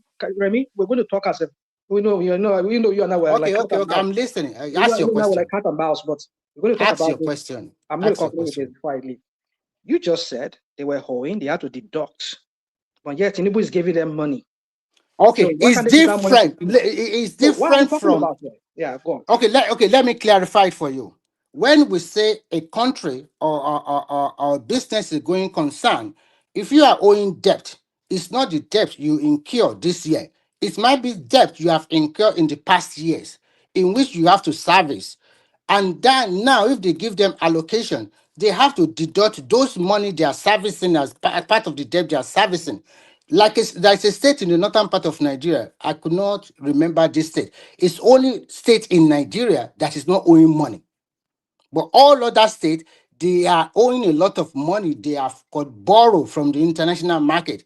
So they have to do the deductions. But as of last year, in which the allocation have increased, most of the states are not going to the loan market to borrow more money like before. So that's what I'm trying to say. They don't need to go there anymore. But it does not stop them, or it does not stop the federal government from removing the money they have owned past years. I hope that clarified for you. I hope it clarified for you. It's okay. It's okay. I hear you what you said. You see. Well, when we come here, we say you people like to do this innuendos. You just that is not innuendo. That is the truth. What's wrong hold with you, sir? on. Papa? You don't know about it. When they tell you, you still feel like you know more than the rest. You don't know. Don't know. You don't know about it. It's not your forte. It's not your field. If you don't know about financial, tell you don't know. I'm not claiming to be for it to be my forte. It's not my forte. It's not your forte. Don't give me that. That's Don't give me right. that. You see, that's what you people do. It's not because I think for everybody listening, they can understand what I'm trying to say. Can I speak? You said now Go ahead. You say I don't want me interjecting you now. I'm trying to make a point. I've kept quiet for you now. Go ahead. You can go ahead. You said they were not hoeing. So the whole thing is this. Oh, they are not hoeing. They're not even hoeing at all. And then now in another breath, oh yeah, some of those money they were owing from previous years, they have to service it, blah blah blah. I mean, come on, what are we doing? Because this is the same thing that you people like to do. This Tinubu government and all his minions that comes here, they will do this half truth, half lie. They will cover up things with all these their fancy languages. Yeah, they're not hoeing. The state are now making more money now. The federal government is now making more money. They are now paying. In fact, they are even paying Jara on their monthly income. Like, what are you talking about? When in actuality, these guys are still hoeing. Either they're not borrowing money again or not borrowing, but you're still servicing debt that they've cured over the years. But you make it sound you cushion it with this word like, oh, they're not hoeing, like as if they're not even owing anything at all. But in another breath, they're deducting money from. I think you see. I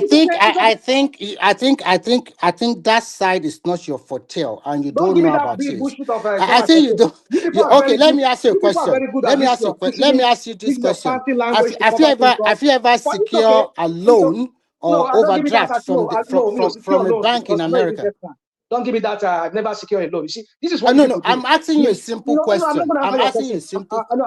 Okay, let me say my own then. At least I've kept quiet. Let me say my own. Let me say my own. Let me talk because you talk for a long time. But it's a conversation now. You cannot be talking for too long and I'll keep my mouth shut. You know it's a conversation when you were talking for a long time. Yes, now let me say my own. My own is very short and yours is very long. Why is it long? Yours is very short. Let me talk. Let me just because I have to go. Be quick with it now. You won't tell me to be quick. However long I want to talk. But I will interject. Then I will. Then if it's a conversation, then we should be. Me, you will shorten you elongate my time more. So my point is that which time do you have? There is another person there, Midwest. Who would like to also speak. So let him also You speak. guys, I love you. You both are like. He does not know the. You guys are making me so happy. These guys are full of shit. And I want you guys. I want you two to realize that you guys are brothers, you know, especially you guys I are beg both you, No, we are not brother, Yoruba. brothers. yes. So we Yeah, are, yeah, this it's one. not a Yoruba man. It's from South This a South. bad You guy. know, this is So your we not get Yoruba himself. brothers, It's you not a know, Yoruba man. No, it's from South South. Okay, and you're speaking your mother tongues together. I I'm love telling you, it. he's I'm from enjoying, you know, South South. because they I carry into love when Lagos. Yoruba So people argue. It's so nice and funny because I watch the Yoruba Yeah, movies, so I love don't mind it. us. Yeah, the Tinubu Yorubas. They're just something else. So my point is this: in conclusion, you see, I'll just conclude this way. Tinubu is very good at this. They are fake statistics, fake figures, and people like this guy come here and they just spin. Just that's why I come here every time. I say, beware of spinners like this guy that come here and spin narratives and spin crap. Like because some of us were not that. But at least we went to school. We did economics. We know some of the fundamentals when it comes to economics. At least with those background that we have, at least we can even still contribute or even make some arguments. But look at it, Nigerians. Look at what this guy just said, and that is what they've been saying every time. They are not both. I okay, mean, can I think can I okay, you know what? come? You know what? You know Let what? me say my own. Let me say my own. It's conversation now. It's the same thing you have been No, it's not repeating. conversation because you spoke for a long time here. Okay, let me say my own Okay, now. so It's the hold same on. So thing now.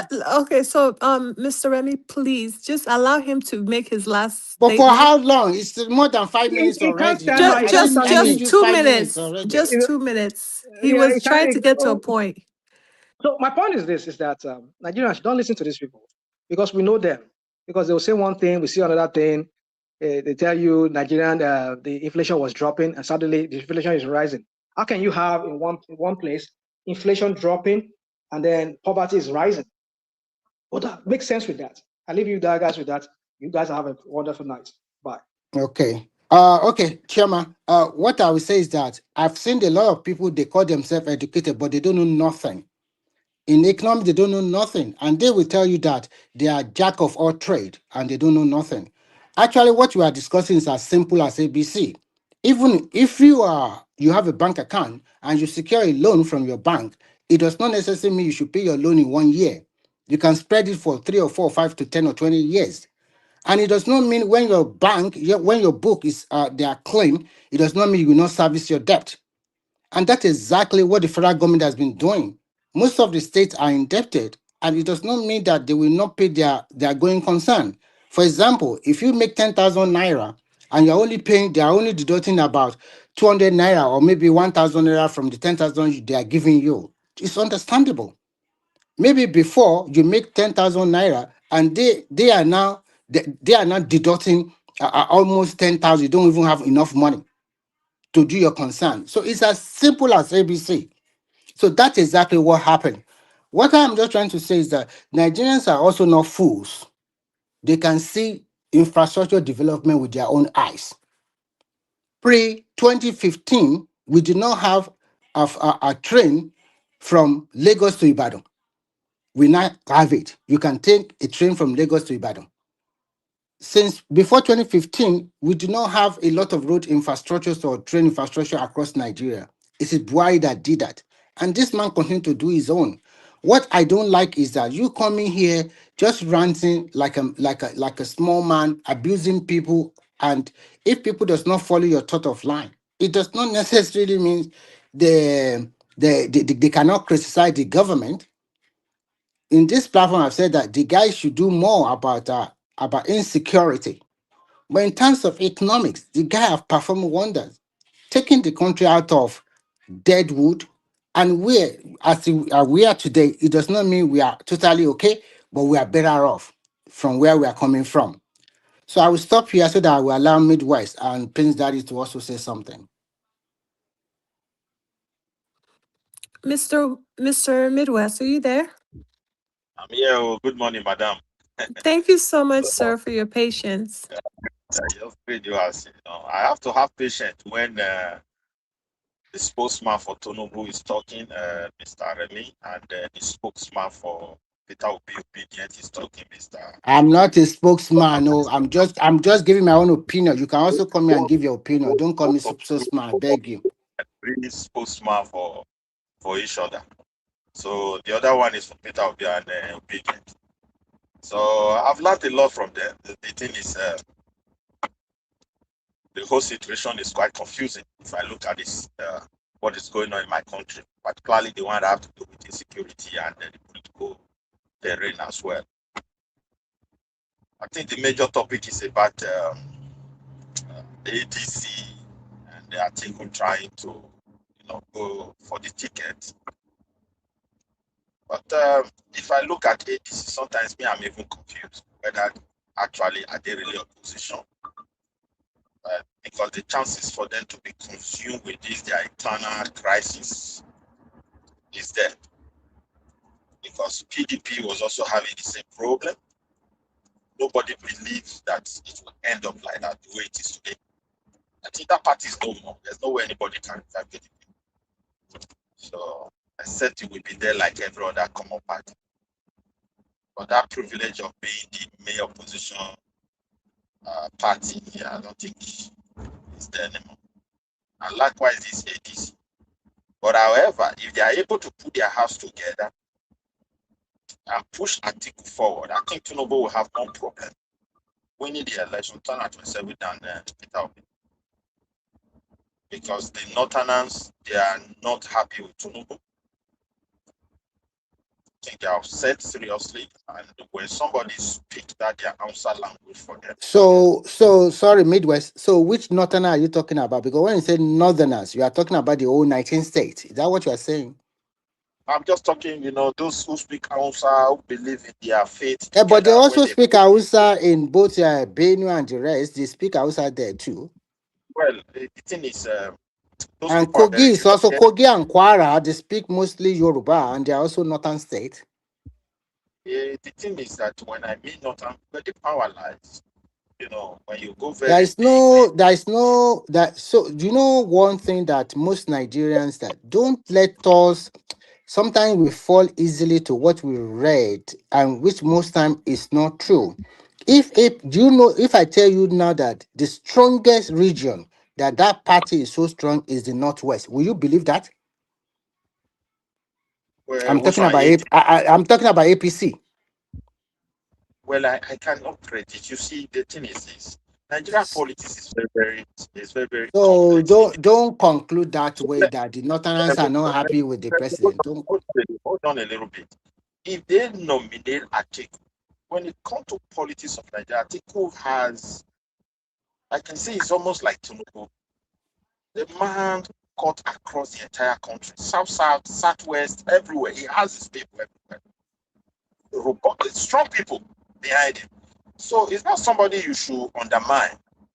If he managed to cross that, maybe they are able to fix their house. That's why I said if APC they put themselves together and they projected Atiku, we will be having more challenges in the forthcoming election.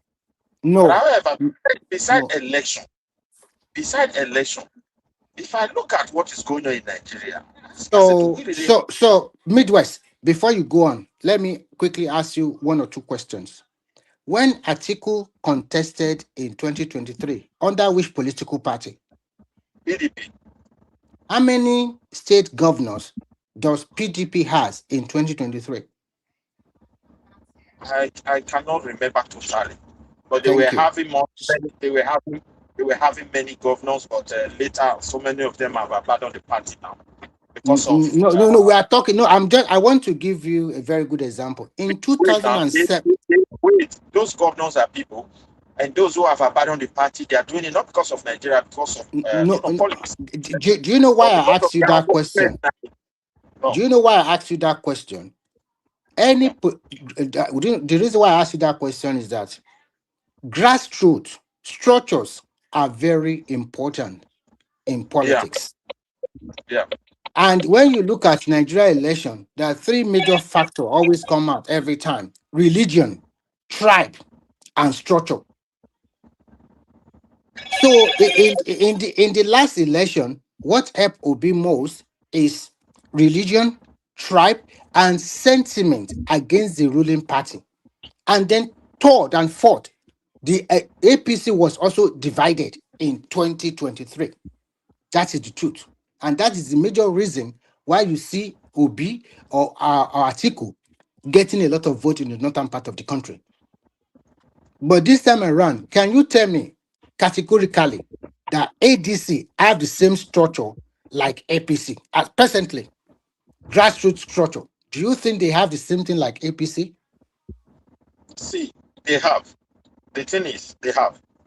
Okay. It may not be so active the way you expected it at this junction. But if they are able to put their house together, they will activate it and it will be very There strong. is no, if you are Yeah. talking about putting their acts together, let me ask you another question. In 2015, before Buhari won, when they are coming together to form APC, do you think in most of the people's mind that time, don't you think they know that their presidential candidate is Buhari? Do you understand my question? Whether if they know. Whether they, by the time they are pulling together, all of them, they are pulling together in 2013 to 2015. Yeah, most of them in that party, they already know that the number one man they are going to put forward as their presidential candidate is Buhari. Do you know that? Yes or no? Well, I don't know. I don't Thank know. you. Okay, now I will tell you the way they go. The way they. One thing I know, one thing I at that time I knew very well is that Buhari was just like Atiku as well.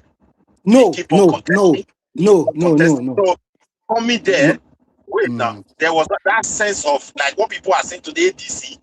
Look, Atiku is not going to stay behind without contesting for that position. Within the party Okay. election. Okay. The difference between Atiku and Buhari, I will tell you. Buhari have organic followership. They are ready to. He was not having. Wait, Buhari was just a local. No. I will tell you why he has it. I will tell you why he has it. He has contested 3 times against Yaradua, against so many people, and he continued to get that solid 12 million votes. The reason why he was unable to win is that nobody is willing to vote for him at the southern part of the country. And when we now come to 2015, then when the APC was formed, majority of the states in Southwest, they voted for Buhari, and that is really why he won. Even in the second is his own second term, because the southern people still vote for him, and the majority still get that vote from the north, then he also wins again. So that is but Atiku does not have organic structure. As we are talking today, the ADC we are talking today, don't forget the advantage of state governor in Nigeria. Don't just put them as that's a lie. Oh. In that party, no state governor, as we are talking today. Yeah, wait. You see, and then that okay, continue. I will let you talk. Go ahead. No matter the governors that they have, the people themselves, once they are fed up and they have made up their mind, they will go far if they want to stand with somebody. Who are the people that are fed up? Wait. We cannot undermine Atiku political strength as far as Nigerian space is concerned. He came out second in the last election. He got the support of everybody. And currently, Nigerians are fed up again. I'm just telling you, particularly when it comes to security. If it is not well maintained, and Tinubu is not able to improve the situation, I tell you, nobody can predict Nigeria election because everybody's fed up. You don't understand me. I'm not underrating Atiku. I am trying to tell you that political structure is very important from the grassroots. And then if you have listen first. Let me wait now. Like the former Labour, okay, let me use Labour as an example. The reason why Labour was not really having that grassroots structure in so many areas in Nigeria is that most of the politicians that own those states, they were not really, politicians, I don't know the words that we use. Let me call them Agbero politicians. Like Tinubu, Atiku, all these kind of people that want to challenge Tinubu and all of them, all those kind of people. No, you do not. Midwest.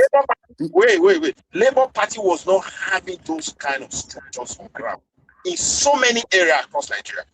But if tomorrow Atiku is challenging Tinubu, these guys have a lot. If you look at people supporting them within the state, some of them are ex-governor.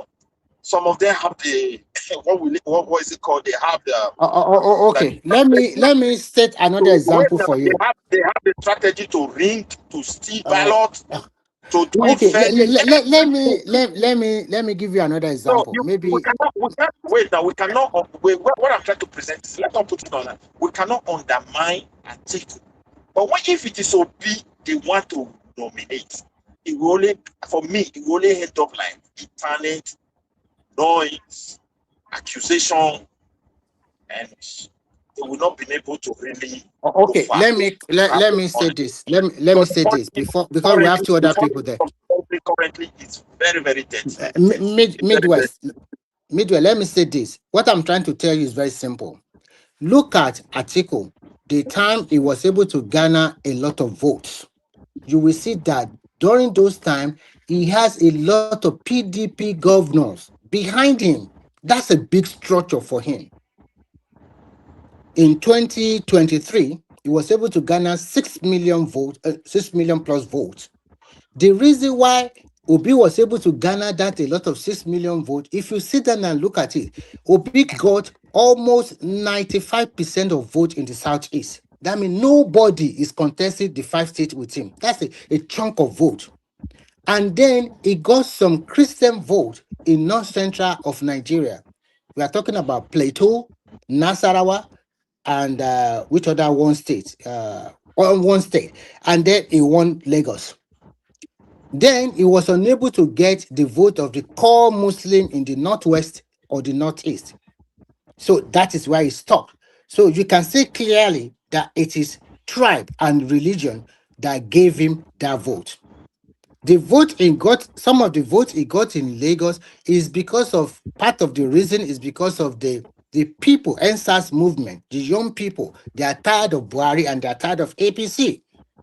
So that's the reason why he got such a vote. So that is Obi. For Atiku, people are tired. Wait. People are tired of APC. People are tired of. No. Okay, let me ask you another question. You said people are tired. Why they enjoy his way of support? There are You also said lack of that is not the support of them. No. You said people are tired of APC, but when you check all the off-cycle election since 2023 to date, APC has won mostly 80% of it. And you said they are tired of them, and they are still voting for them. The last election that took place in Abuja, listen first now, because I will stop now and then you will continue. You will stop and you continue. You will, let me say this, and you continue. Let me say this, you will continue. What I'm trying to say is that you said they are tired of them, but they are still voting for them. Just 1, 2, or 3 months ago, there were elections in Abuja, and they won most of it. Most of the local government, people still voted for them. So don't let us be saying Nigeria is tired of no time. People, Nigerians are not dummy head. Do you think even if you are in Nigeria, living in Nigeria, and you want to vote, would you vote for a party that his house is not in order? Or you vote for a party that the house is in order and you can see some of the things they are doing? So don't let us be carried away by some people's sentiment. They don't like. Who told you they don't like them? If they don't like them, why are people defecting to the party? Because they have a brighter chance to win election in ADC than any political party in APC than any political party in Nigeria. So you can go ahead. Sorry. Yeah, Remy, the last election, what really helped Tinubu was the kind of internal crisis that they were having in PDP. If PDP were to, if they were to be that PDP of, unity, or they were able to settle the differences between Atiku and Wike, they would have been the political party that would have been ruling today. But their inability to solve that, and that's what I point to. If ADC is able to freeze their house, Tinubu will find it difficult 2027. So I Midwest, don't want another issue about Atiku. he may likely lose it the way things are going. No, One, no, he will not lose. wait now. Let me tell you another thing. Look at the strategy they are using now. Look at it. One. Do you know why Atiku will lose woefully? I will tell you why. Okay, let me Nigerians are land not point. done. I will say this just Why- one sentence, and you continue.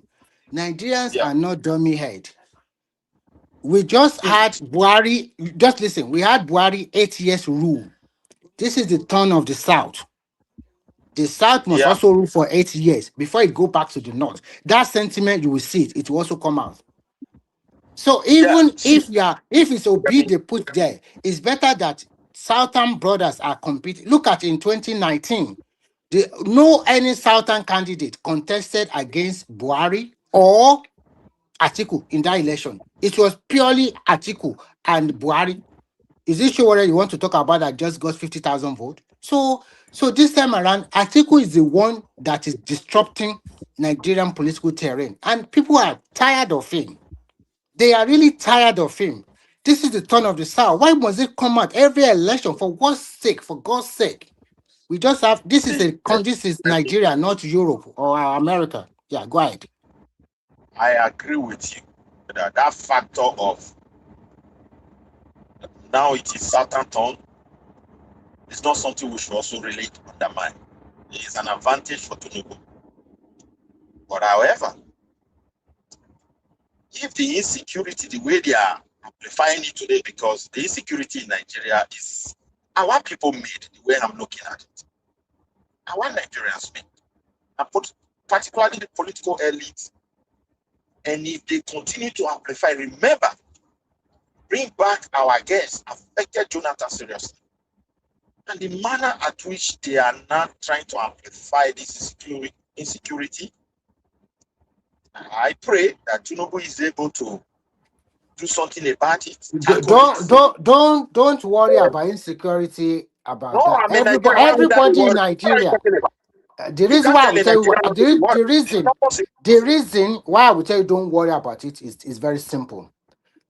When Buhari was the president, when he was contesting for the second time election, there is farmers others clashes all over the country.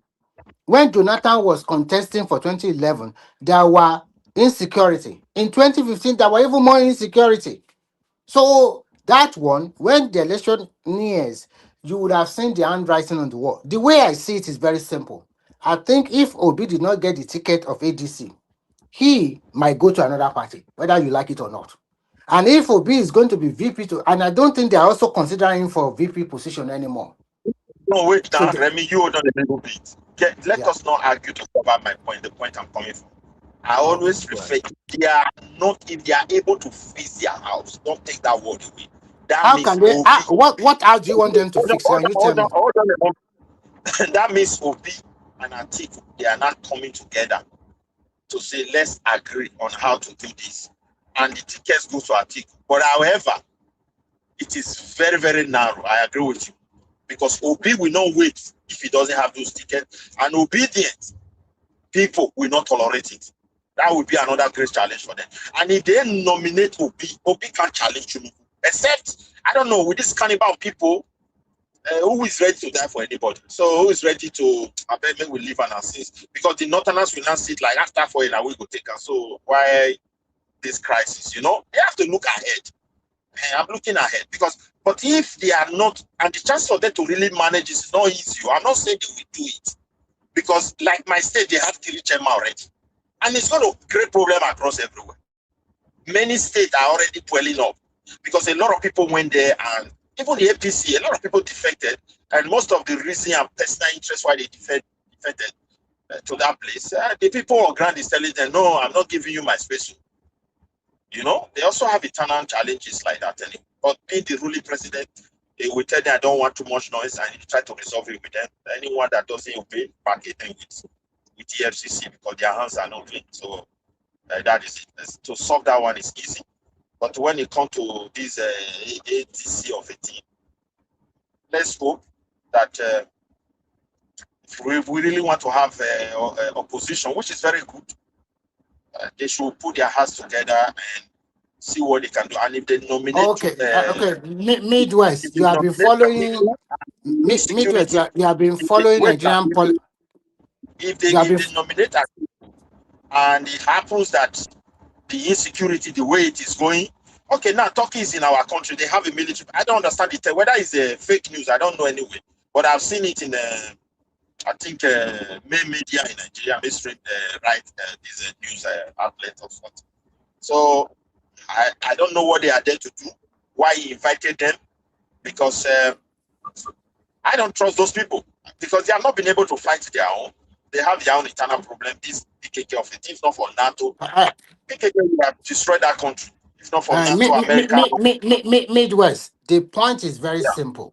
Everybody know that the insecurity that is happening in Nigeria, most of it is man-made and true because of policy and because of power. Because if not because of power, the people of the northern extraction know that they are buying themselves, right? They are buying themselves unnecessarily. So so Nigerian too, they have already wise up. So the worst that will happen is that at the end of the day, if we cannot live together, they cut the country. But in this time of political policy we are talking today, Atiku is not relevant. Obi did a mistake. He should have built on his successes of 2023. It did not. You now went ahead and started begging them. No, listen, he started begging them. Nobody is going to. How can you, Atiku, you bought a party? You pay all the money. You bring a lot of people together. If you look at Atiku, you will see that he went and brought his own people, like David Mark and the rest. So Obi is just like sitting and they already took the decision before you. And they already gave you, if you want to join, we can give you VP. But with the situation of things that is on ground, do you think even if Atiku want to pick a VP, do you think he will pick Obi? He's not going to pick him because picking him means that his people will not vote for him. So he has to look elsewhere. They are not stupid, okay?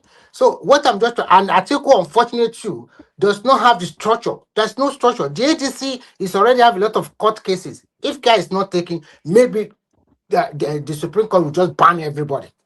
Any vote for ADC, just as it happened to APC in Samfara that time. It can happen to them too. They bought a party not in a good way. That's not the way to go about it. If you look at APC when they are coming together, they were serious. They follow all the rules and regulation of Electoral Act and Nigerian Constitution to form that party without no wahala. But these people, they don't even trust one another. All of them in that age, they don't trust. They don't, yeah. So why are we disturbing ourselves? That's why I said they are like Agbe. I don't want to use crook or whatever. I don't want to use those kind of words because both the president to all of them, the way they do their things, they know themselves better. And Obi is not Obi. When I look at that space, it doesn't fit into that space at all. Leaving labor to that place. No. He's a pretender. He's a pretender. He's the same class of people. He's just pretending for you. No, he doesn't. No, he doesn't have the mozo. Wait, he doesn't have the mozo that those guys have. He doesn't. We are not talking about Muslim. We are talking about Nigerian politician. Everybody is the same set of people. It's just for personal interest. It's not for national interest. Forget it. Nobody like their country. Everybody will of course look at their personal interest. So what is it? There's no way we can take that away. What I'm saying is I know that it's different in terms of Midwest. Sorry, let other people speak. Midwest, let other people speak because there are two other people there. There are two other people who have not talked. I don't know whether it's Arugidigba or I don't know. I don't call me with your point. Baba, I think BT is there. I think. And let them say something because me, I'm. Oga BT.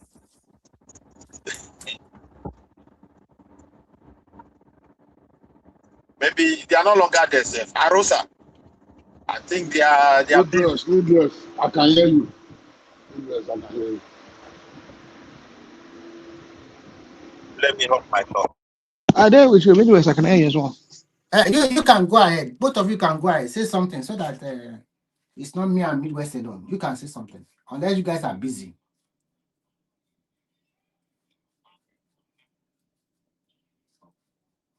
Yeah, I mean, you can go ahead. Man, I'm busy. I'm at the gym. I'll join you guys later. I'm at the Yeah, gym.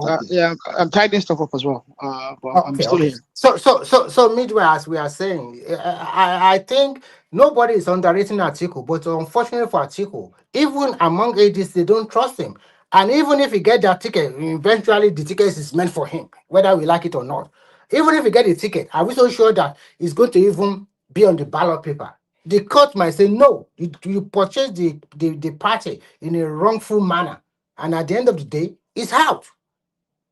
And from the feelers we are hearing, we are also hearing that maybe Kwakwanso and Obi, they are going to join another political party.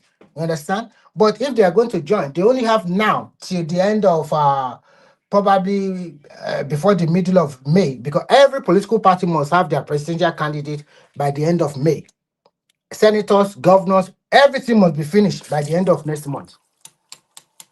So if you don't have anything that time, so but the way I see it, I don't see them working together among themselves. Midwest, continue. Yeah, the thing is, if you look at that very ADC, the way I'm seeing ADC, I don't think they can resolve their internal problem anyway.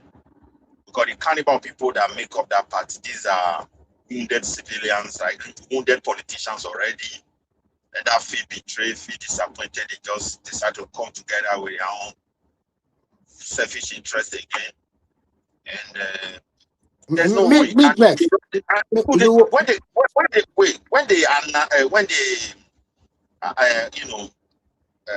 When they analyze their own selfish or personal interest, they don't trust Peter Obi to be that kind of a man that would be the president of the country, and they will be able to, achieve those their greediness and those their selfish interests that prompt them to go and be part of the Midwest. All of them are selfish.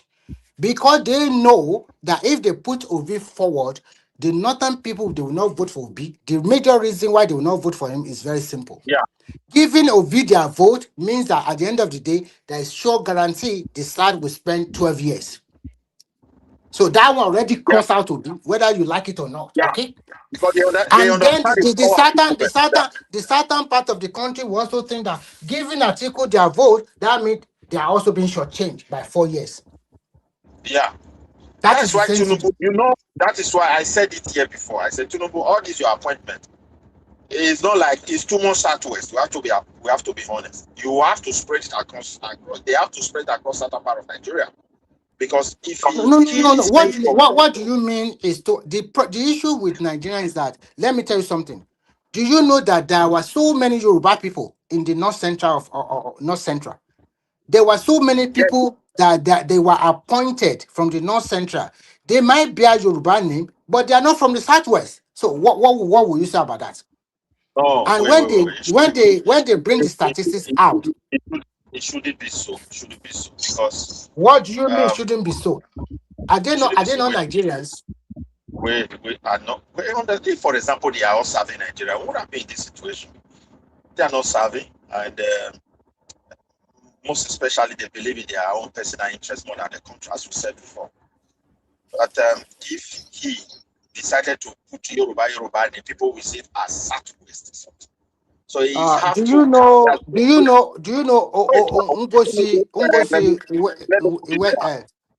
He have to consider that word south, which includes the southeast and the south. And because nobody can predict what is going to happen in Nigeria now till next year. Because for me, I believe this insecurity with all this foreign power coming in. They went to Libya. Before you know it, UAE, Turkey, Egypt, all of them were clashing over interest.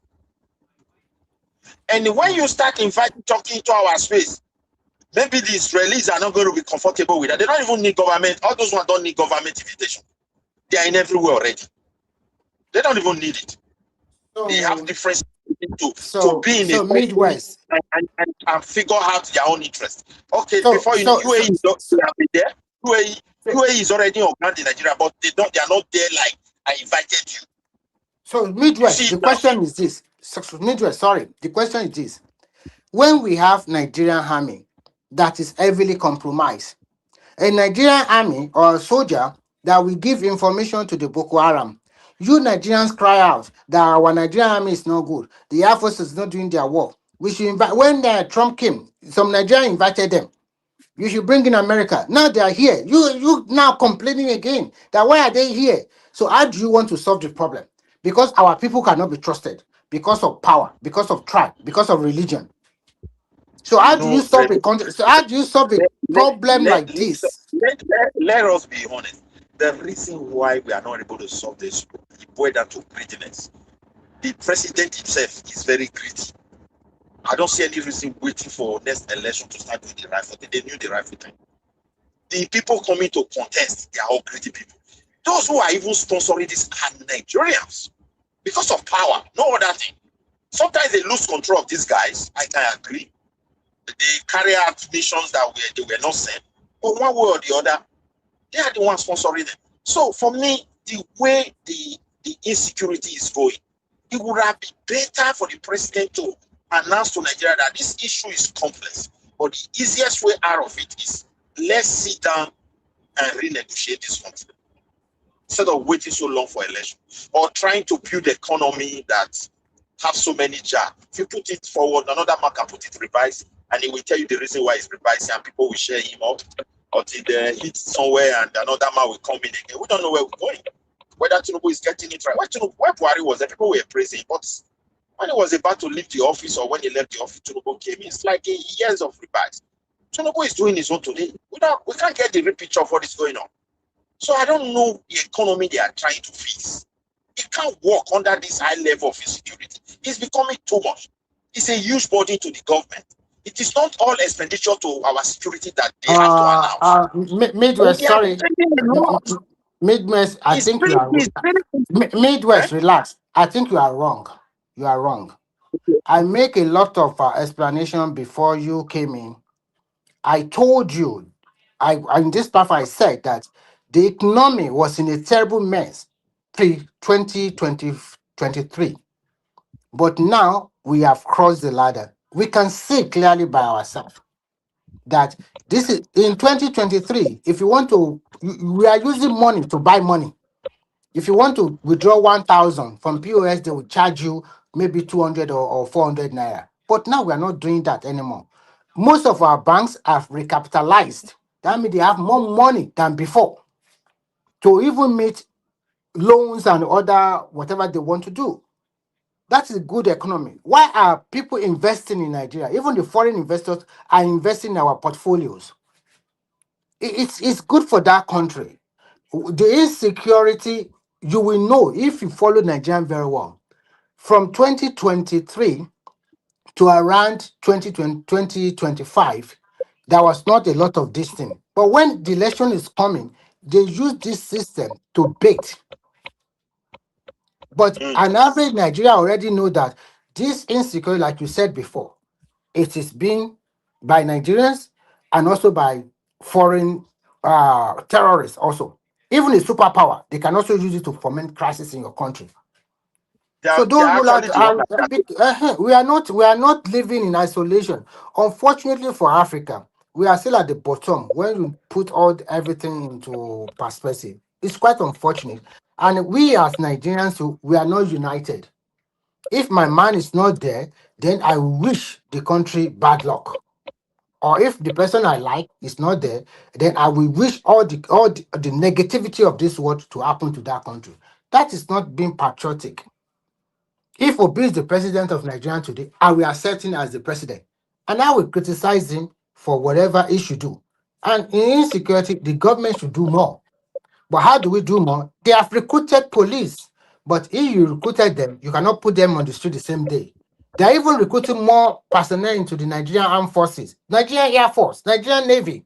People, they are shortlisted. Sooner or later, they'll start training them. So sometimes we should stop comparing with this developed country because developed country, it takes them so many years to find themselves where they are today. Like yesterday, somebody, yeah, go ahead.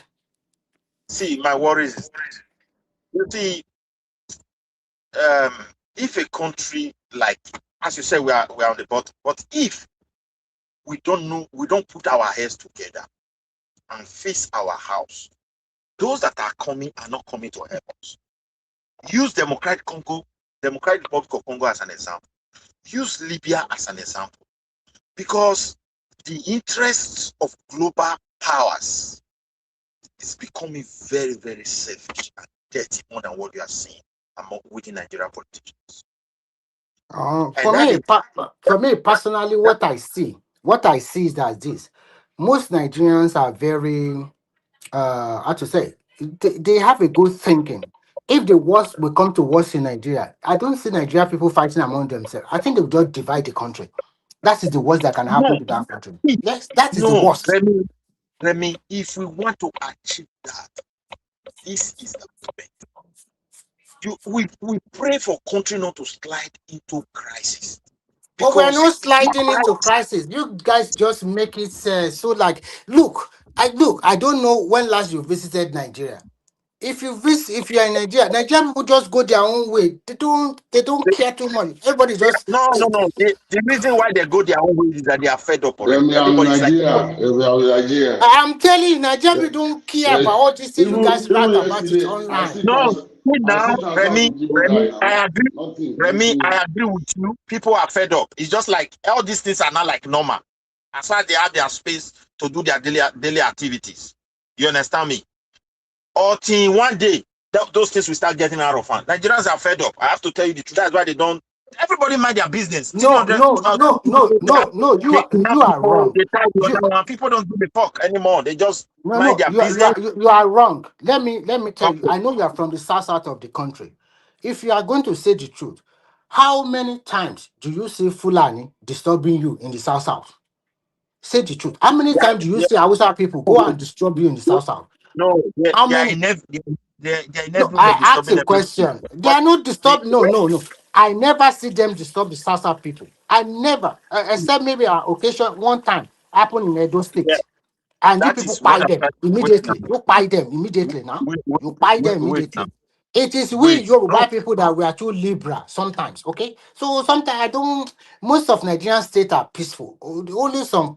And if you talk about the North Center, if you want to talk, you talk about maybe Kwara and Plateau recently. And the most of the thing that's happening in Nigeria is happening in the northwest or northeast, and not all the states in the northwest or since nothing happened in Gombe, nothing happened in Bauchi. So don't let us make it too big like that. Yeah, the way those things happen in the northwest, northeast, you can't compare to any part of the country. Even at least middle belt as well, this Benue area. And outside those area, you can't compare what is going on. Those areas you are even talking about, there are some states nothing even happened there. They are just living their life peacefully. Look at the northwest, Gombe, Bauchi, Yobe, all of these states. We don't hear any news. People are just living their life. Even in Kano State, not every time we hear Kano State they are fighting. It's only Kaduna, and recently in the last 3 years now, Kaduna too have been very peaceful. The only state that I can tell you categorically that they have problem, Borno, maybe Zamfara, KB.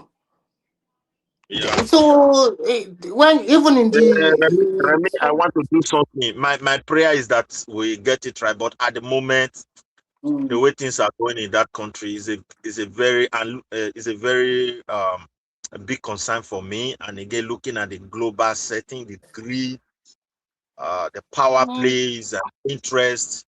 It's like our doors. It's like our politicians have opened the door to turn Nigeria to a place of that may likely become a place of highly contested space for superpowers, because we have what it takes to attract them. What really attract them is natural resources, and if you are not able to manage it, they want to take possession of that very space and create crisis. And during the time of crisis, you don't control them any longer. They don't need to renew any contracts. They just divide the people and supply them weapons, and they will be killing themselves. So we saw it in Libya. It has been happening in the Democratic of Congo. I think it will be better for our president to let Nigerians, so in a nutshell, all these in a things that is nutshell, making you afraid. What we, should the government do? the government should renegotiate the country. The country, there is excess power in the hands of president, and he cannot control so many things. So what you are just trying to say is that the country should, the president should ask for breakup of the country. No, it should That is it now. What else do you want to say? hold on. It's the same thing. I don't believe in. I don't believe in breakup. I don't advocate for breakup. But if When you we are talk able about to, the negotiation of the country, this is not the right time to renegotiate the country. When the election is coming, it's not. It's not. I don't know why they waited so long for election, because these are things that they're supposed to do. No Because need. No need. You know what? election may even light up the country. Take for example, a No, northern has no. contested, It and won't. It won't light. It won't light up anything. so when we make a Mike, we do something. I hope that the grace Okay. of God, we are able to do the needful. That mean only me, because the other people are also busy. Maybe we should just call it a day. Maybe Shoma should just shut it down.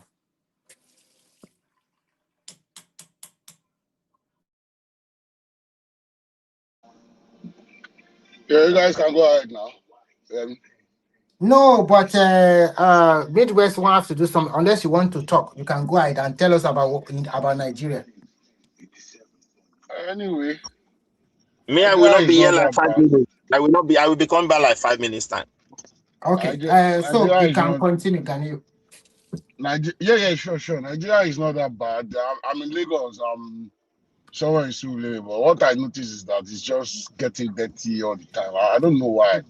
I don't know why all these local council shower are not doing anything. I think I was here last year. It's not like this now. Everywhere is just dirty. They are not cleaning up the place. So People are just Ganil, selling on it. do you see No, it's not most Ganyu. I'm not Ganyu. This sorry, is not guy. Oh, she guy. No, is go she that Gani. Go she Saudi? Gani. Go Also, she Gani. She be Gani on the Saudi. No. Go she Gani. okay. Àgbàdo ló ń sọ̀rọ̀. Àgbàdo ló ń Sorry, sọ̀rọ̀. I don't know. So That's do you Canada. see, Yeah. No problem. like we often being afraid online, do you see Nigerians discussing about their country and they're afraid, or they are Lie. just Nothing like that. The man are booking go Kanakaki. Nothing like. It's uh, just people are just fearmonger now. They are just like trying to pray to the gallery. I don't see anything like that. Yesterday, I see transfer with Jibu guy now. All my this thing, because all my transaction is I did it in Ladipo with all this Southeastern guy now. Nothing like that. People are just moving on with this thing. It's just political noise, political cacophony, or what do they call it? All those things they are saying online. I don't really see it as what's the topic of the day? What did you guys discuss today? I think they are just discussing about the battle between Tinubu and Atiku, and they're also talking about, some people are talking about maybe Amishi accepted to step down for. Let me ask you one question. Is it possible for like for somebody that you train, like, let me say this guy is your like your boy. Is it possible for that person to win you in any competition? Of course, he Is it cannot. possible? Now everybody knows the truth now. So yeah, more. Yeah, so how is it possible for Atiku to beat Tinubu? Atiku, that when he have problems, Tinubu is the only savior that he want to. So why will Tinubu fear him? No, Why will Tinubu fear him? actually, I'm looking at it from this angle. Whenever Atiku got a lot of vote, it's because there are so many governors behind him. But this time around, it doesn't. They don't even have one governor. Why are people not? It's not even that. Everybody know Atiku as a serial failure now. They know him as a serial failure. I don't see him bringing any threat to Tinubu 2027 now. Okay, in this Lagos now, can I tell you one thing? In this Lagos now, I've been seeing APC poster everywhere. I never see one single party poster anywhere in this Lagos that I am now. At least I've been to Lekki, I've been to Ikeja, I've been to Ogba side, I've been to that Toge side. I didn't see any poster of any party in this Lagos. Because everybody know that they will just waste their money. You know, they know when they come out with this guy, they will waste their money. So For me, I don't see that 2027 election. I don't think it won't be as tough as 2023. No, Believe me. no, no. It can never be, and it's not the same As I am election. like this, I'm even seeing Tinubu winning a number. No, no. Even if it's not, it depends. If Obi is not on the ticket, the people there will not come out to vote, and the people that will come out to vote for the presidency will be the party people. That is it. People are So already if telling Atiku that he will never learn. They are already telling him that he will never learn. actually what Atiku is doing is not good. But at the same time, even Yeah. they give Obi, the northern people, they will not also vote for him because they too, they are not stupid. We give it to another southerner, they will now spend 12 years. It's not going to happen now. In the So, southwest now, somebody that I'm eyeing like that, like I'm trying to see what he's trying to do is this guy Shey Makinde. That guy. And Aregbesola. Hey. no. What can they do? No. I What? mean what people will do for them after that 27 election. People on the street. No, Yoruba people are Omoluabi now. That is the end of their political career. They will just go and sit down. Nothing anymore. I think people mean them. I don't mean one.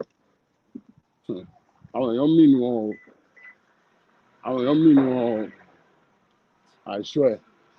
That Yes. Aregbesola. I was even looking suspicious. Problem to Aregbesola, the problem Aregbesola can have is that if he's not careful, they might probably attack him in public. Yes, now I think last time he came to Lagos, they almost lynched him now. Of course, Last I time don't he think came he to will come to Lagos, I think it's Lagos. last year. They almost lynched him now. Not be small thing, no. On base salary. Of course. So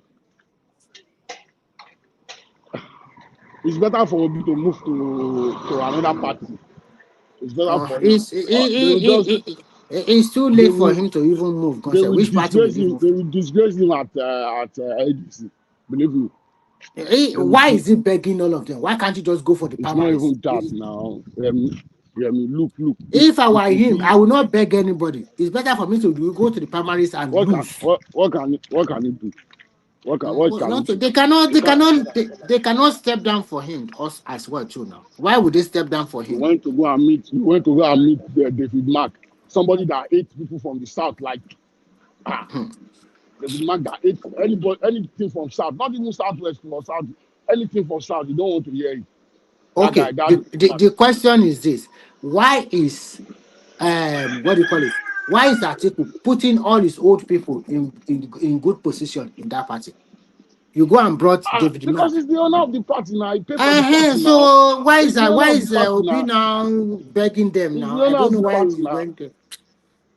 No, I don't know why you know what happened to Obi. They believe that when they start making noise, when they start abusing everybody on ADC, they can bully their way to get the ticket. That's what they are that one to is do not now. going to happen. And let me also give you another shocker. I don't think Kwankwaso will be his VP. That's another shocker. That's it. Because let me tell you something. If Kwankwaso is VP to Obi, then Kano people, they will not vote for Kwankwaso in the presidential election. That's another thing. He has ended his political career now. No, it's not. They won't vote for him now. They won't.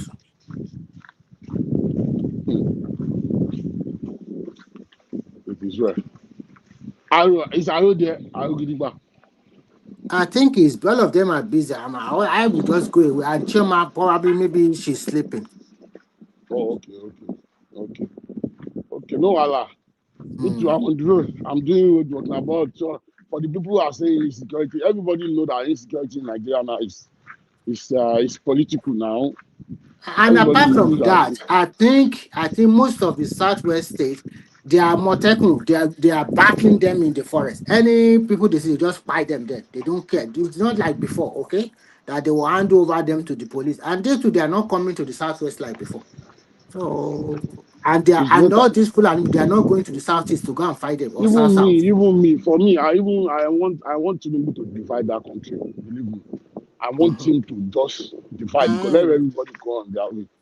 Believe me, because I think the like, worst that can happen, but it's not getting to that point. You will see that after the election, the insecurity will just go away like that.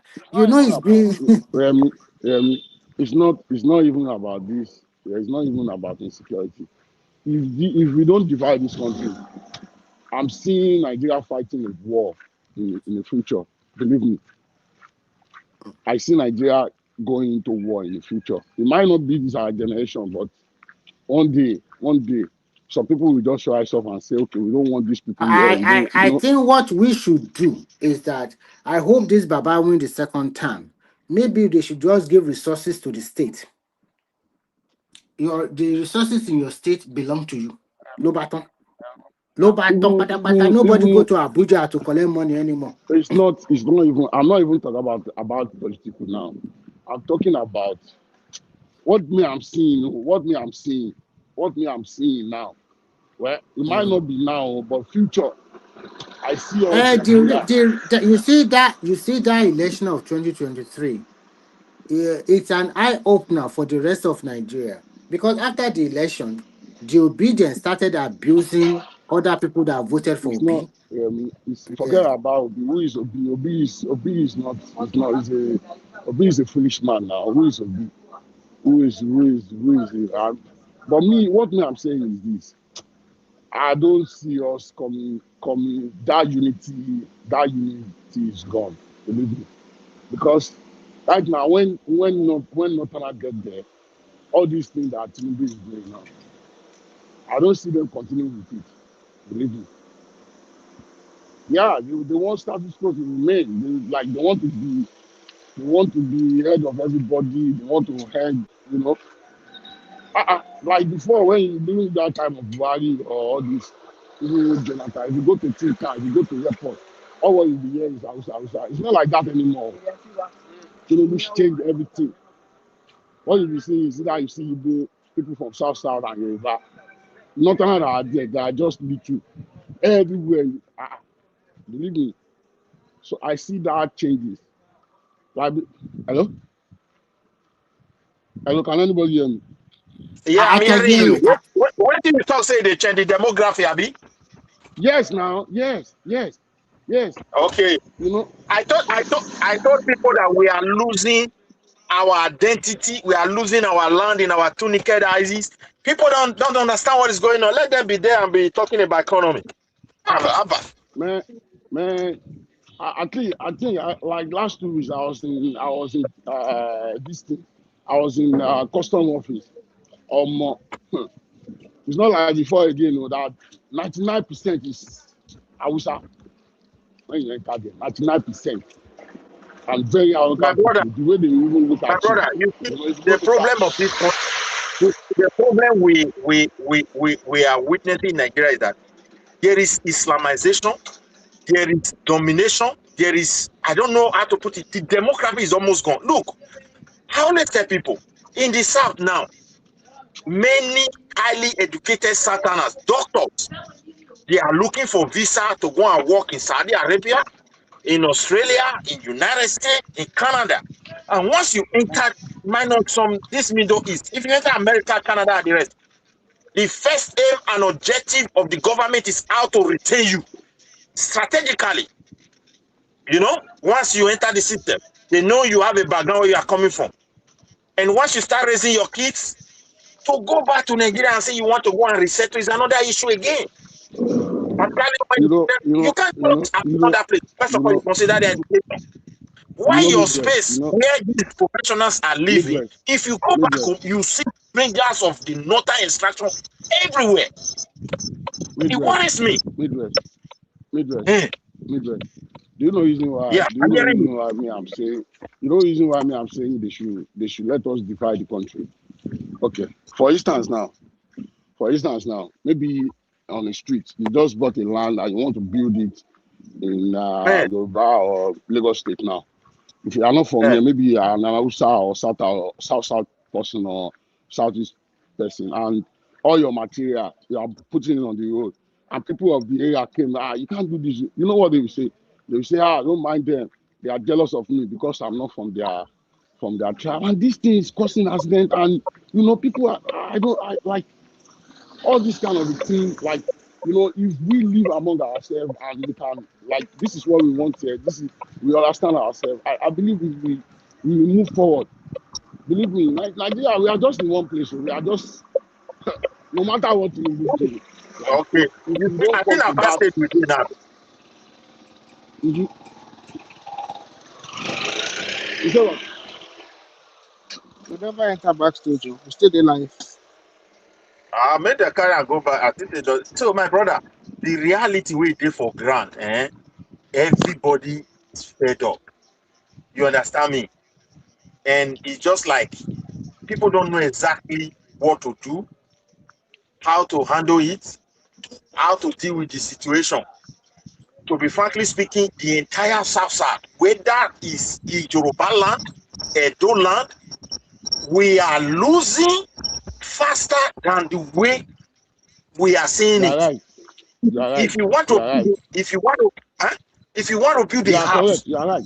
You are right. my brother, You are right. if you want to work in a project today, the people that is going to work there, you don't even see your own people again. Are very few. The real people that will do the job are people of different. They are occupying our houses.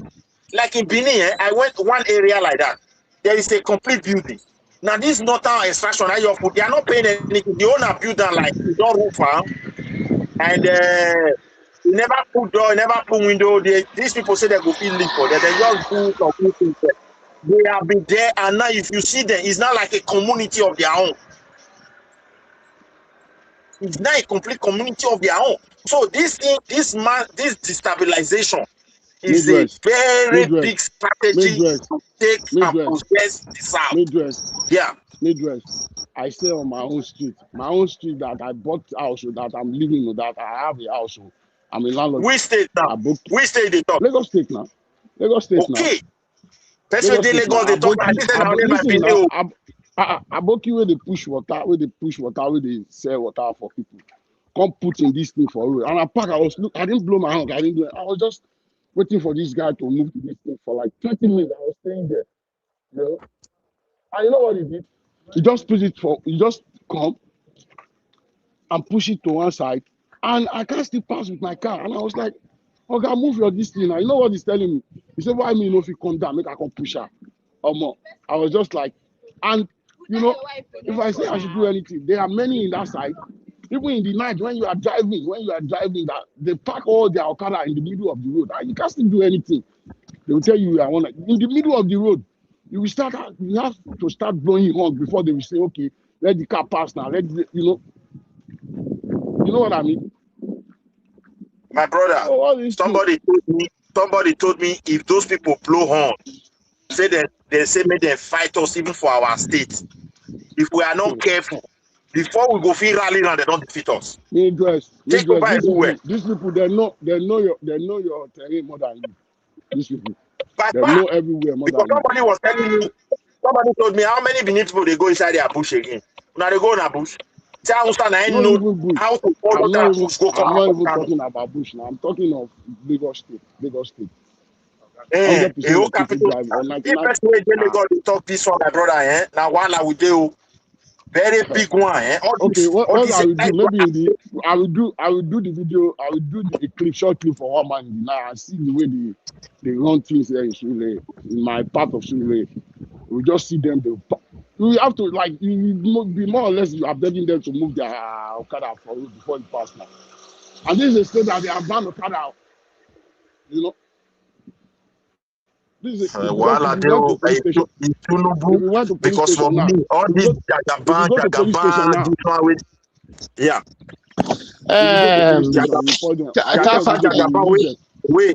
Jagaban, where they do before you know a power come by mistake as it happened for Jonathan Hyde. Power can't enter north. Not be waiting with the talk, and not be with the talk. Because we waiting at the see for ground. Now little effort, those people go put, they will get what they want.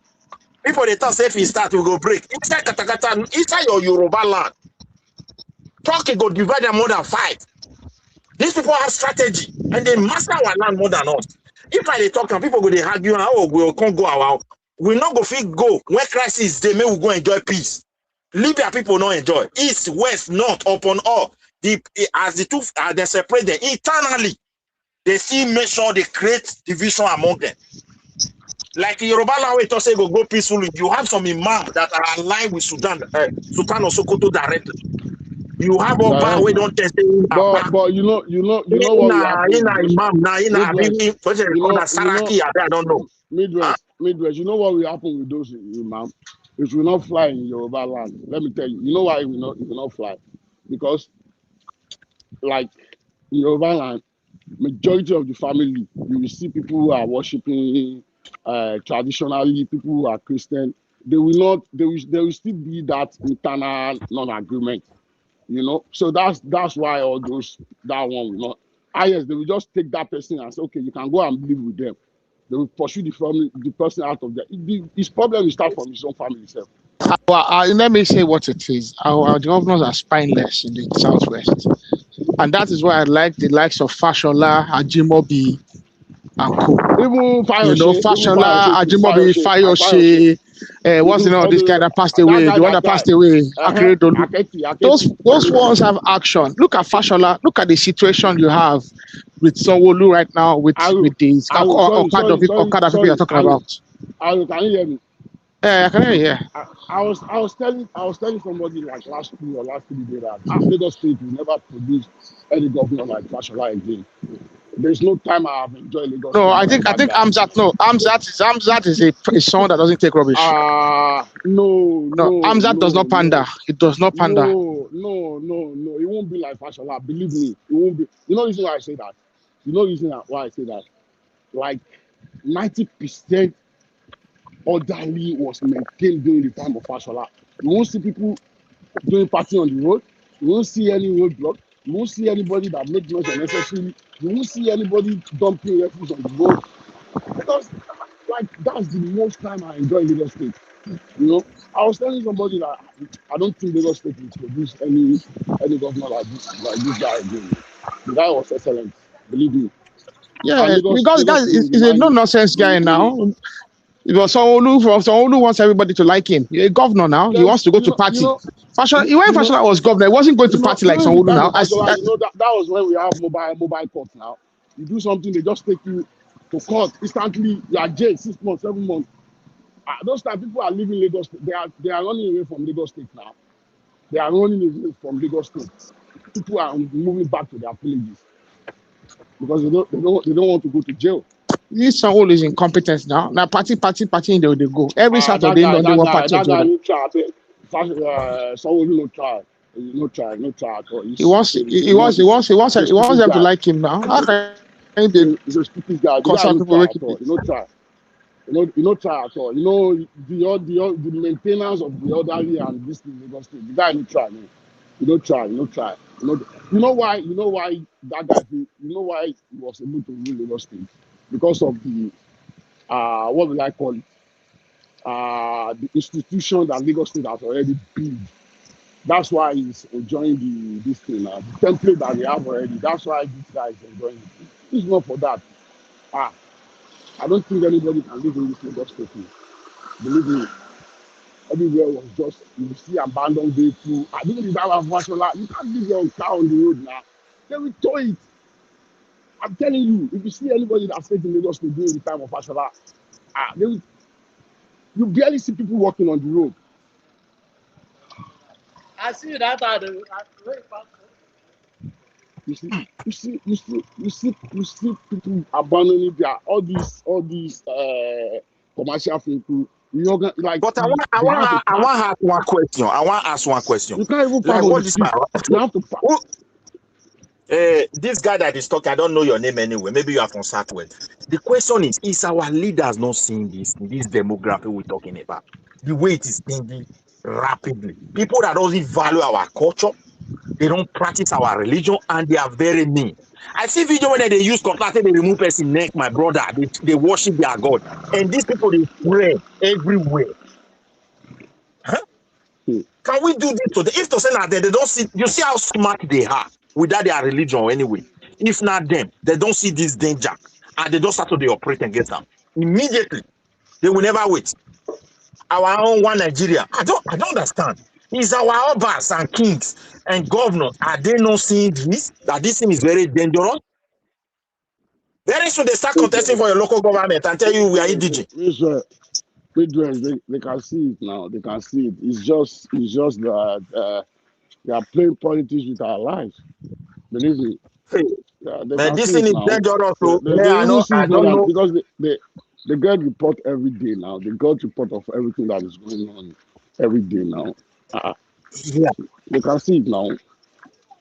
You know. I don't know. My prayer be say, may Tinubu still win that as they apply for second tenor. Nobody know. I'm not there. I don't know what may likely happen. But if power leaves out, say now not the go. These people don't need much push. They don't already achieve what they want. Destabilize their place, destroy the economy. So the certain people wait today, exposed, then go migrate by themselves. They are already doing that. If you don't enter abroad, to go back now, it's not the holiday you go they do. First way do holiday, you tell me how Nigeria be. No, you stay there for 1 year. Go establish. Hey, that one they talk. I go they listen. When you do and your children are here already, you go come back on me then. You can't leave them. Huh? Then when you come your village, everybody don't scatter everywhere and you just see strangers, your town, your area, out of Benin where I grow. People don't even, the indigenous people are just a look. Where are my people again? Ansafu everywhere. Some places now, pardon area, they don't turn out to their house. Their own community, not house. So I pray, our people see this danger. Not be say we there for peacefully, not be say that we they live as the same. Everybody knows a difference is there. What are we be? I don't know which African leader you black race this selfish for. All this Nigeria where we say it's bad not to negotiate. If we're not careful, people go there for Geneva. Then go they discuss Nigeria. We saw it in Libya, and the citizens not going there. We saw it in Syria, about Syria. If not that one, they want wait for. Maybe they're there. The Northerners are ready to fight. I'm just telling you, they are ready. They prepare for it. These they are people where they harass, where they combat with army. Now training, now experience. But in civil war, the certain people are not like that. We have never challenged Nigeria army in any form. Apart from South like Niger Delta, over pipeline. Later we talk in rest. So I see barefoot soldiers. They are distributing. We just open our eyes. They are distributing barefoot soldiers everywhere. Not. These are not just ordinary people, ordinary Nigerians. They are real soldiers, ready for combat. Maybe with the wash. I hope our leaders see them the way me and they see them, so that they go feel they put measure and say no, it can't be like this. So you go put everything for Abuja. You want to do foreign reserve. Everybody don't agree. Say you want to create. They say no, make come Federal. These are the strategies so that they'll put their people there.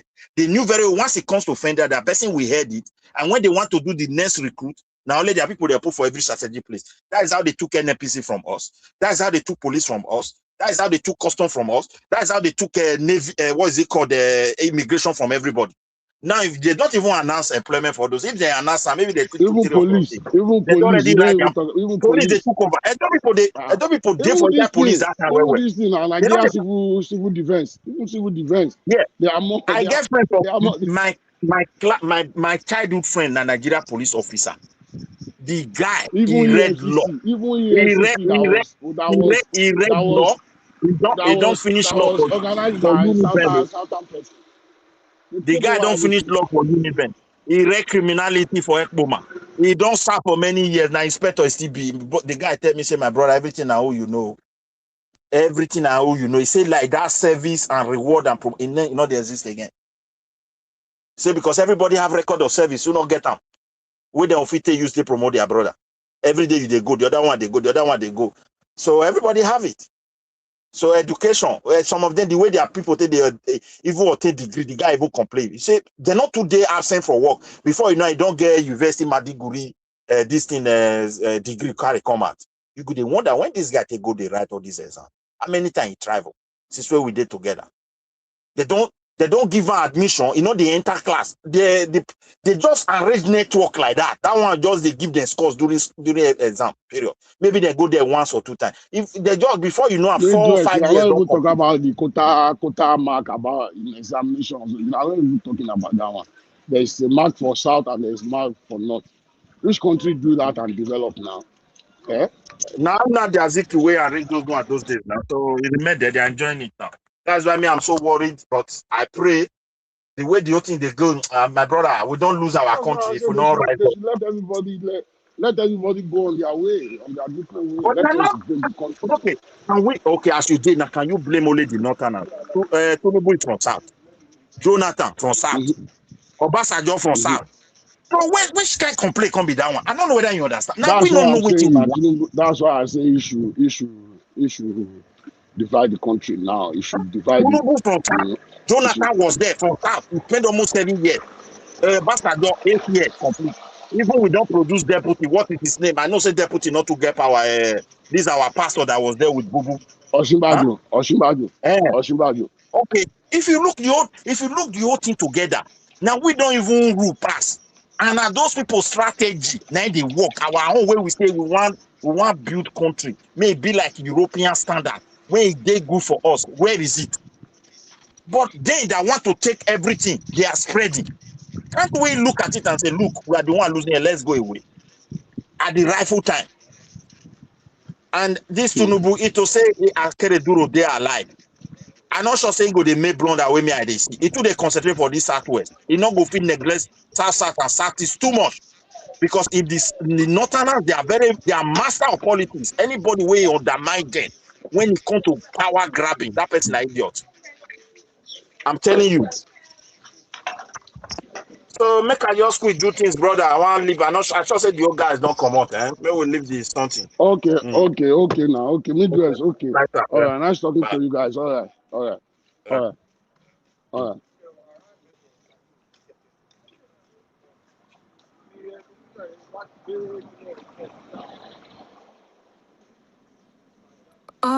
So is Mr. Aroke Debaisi there? I don't think he's there. Chioma, day. I'm here. Okay. Chioma. Okay, how are you? Good morning, sir. Good morning. How far now? I'm fine, thank you.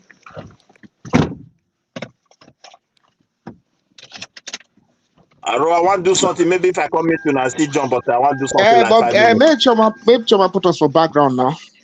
Okay.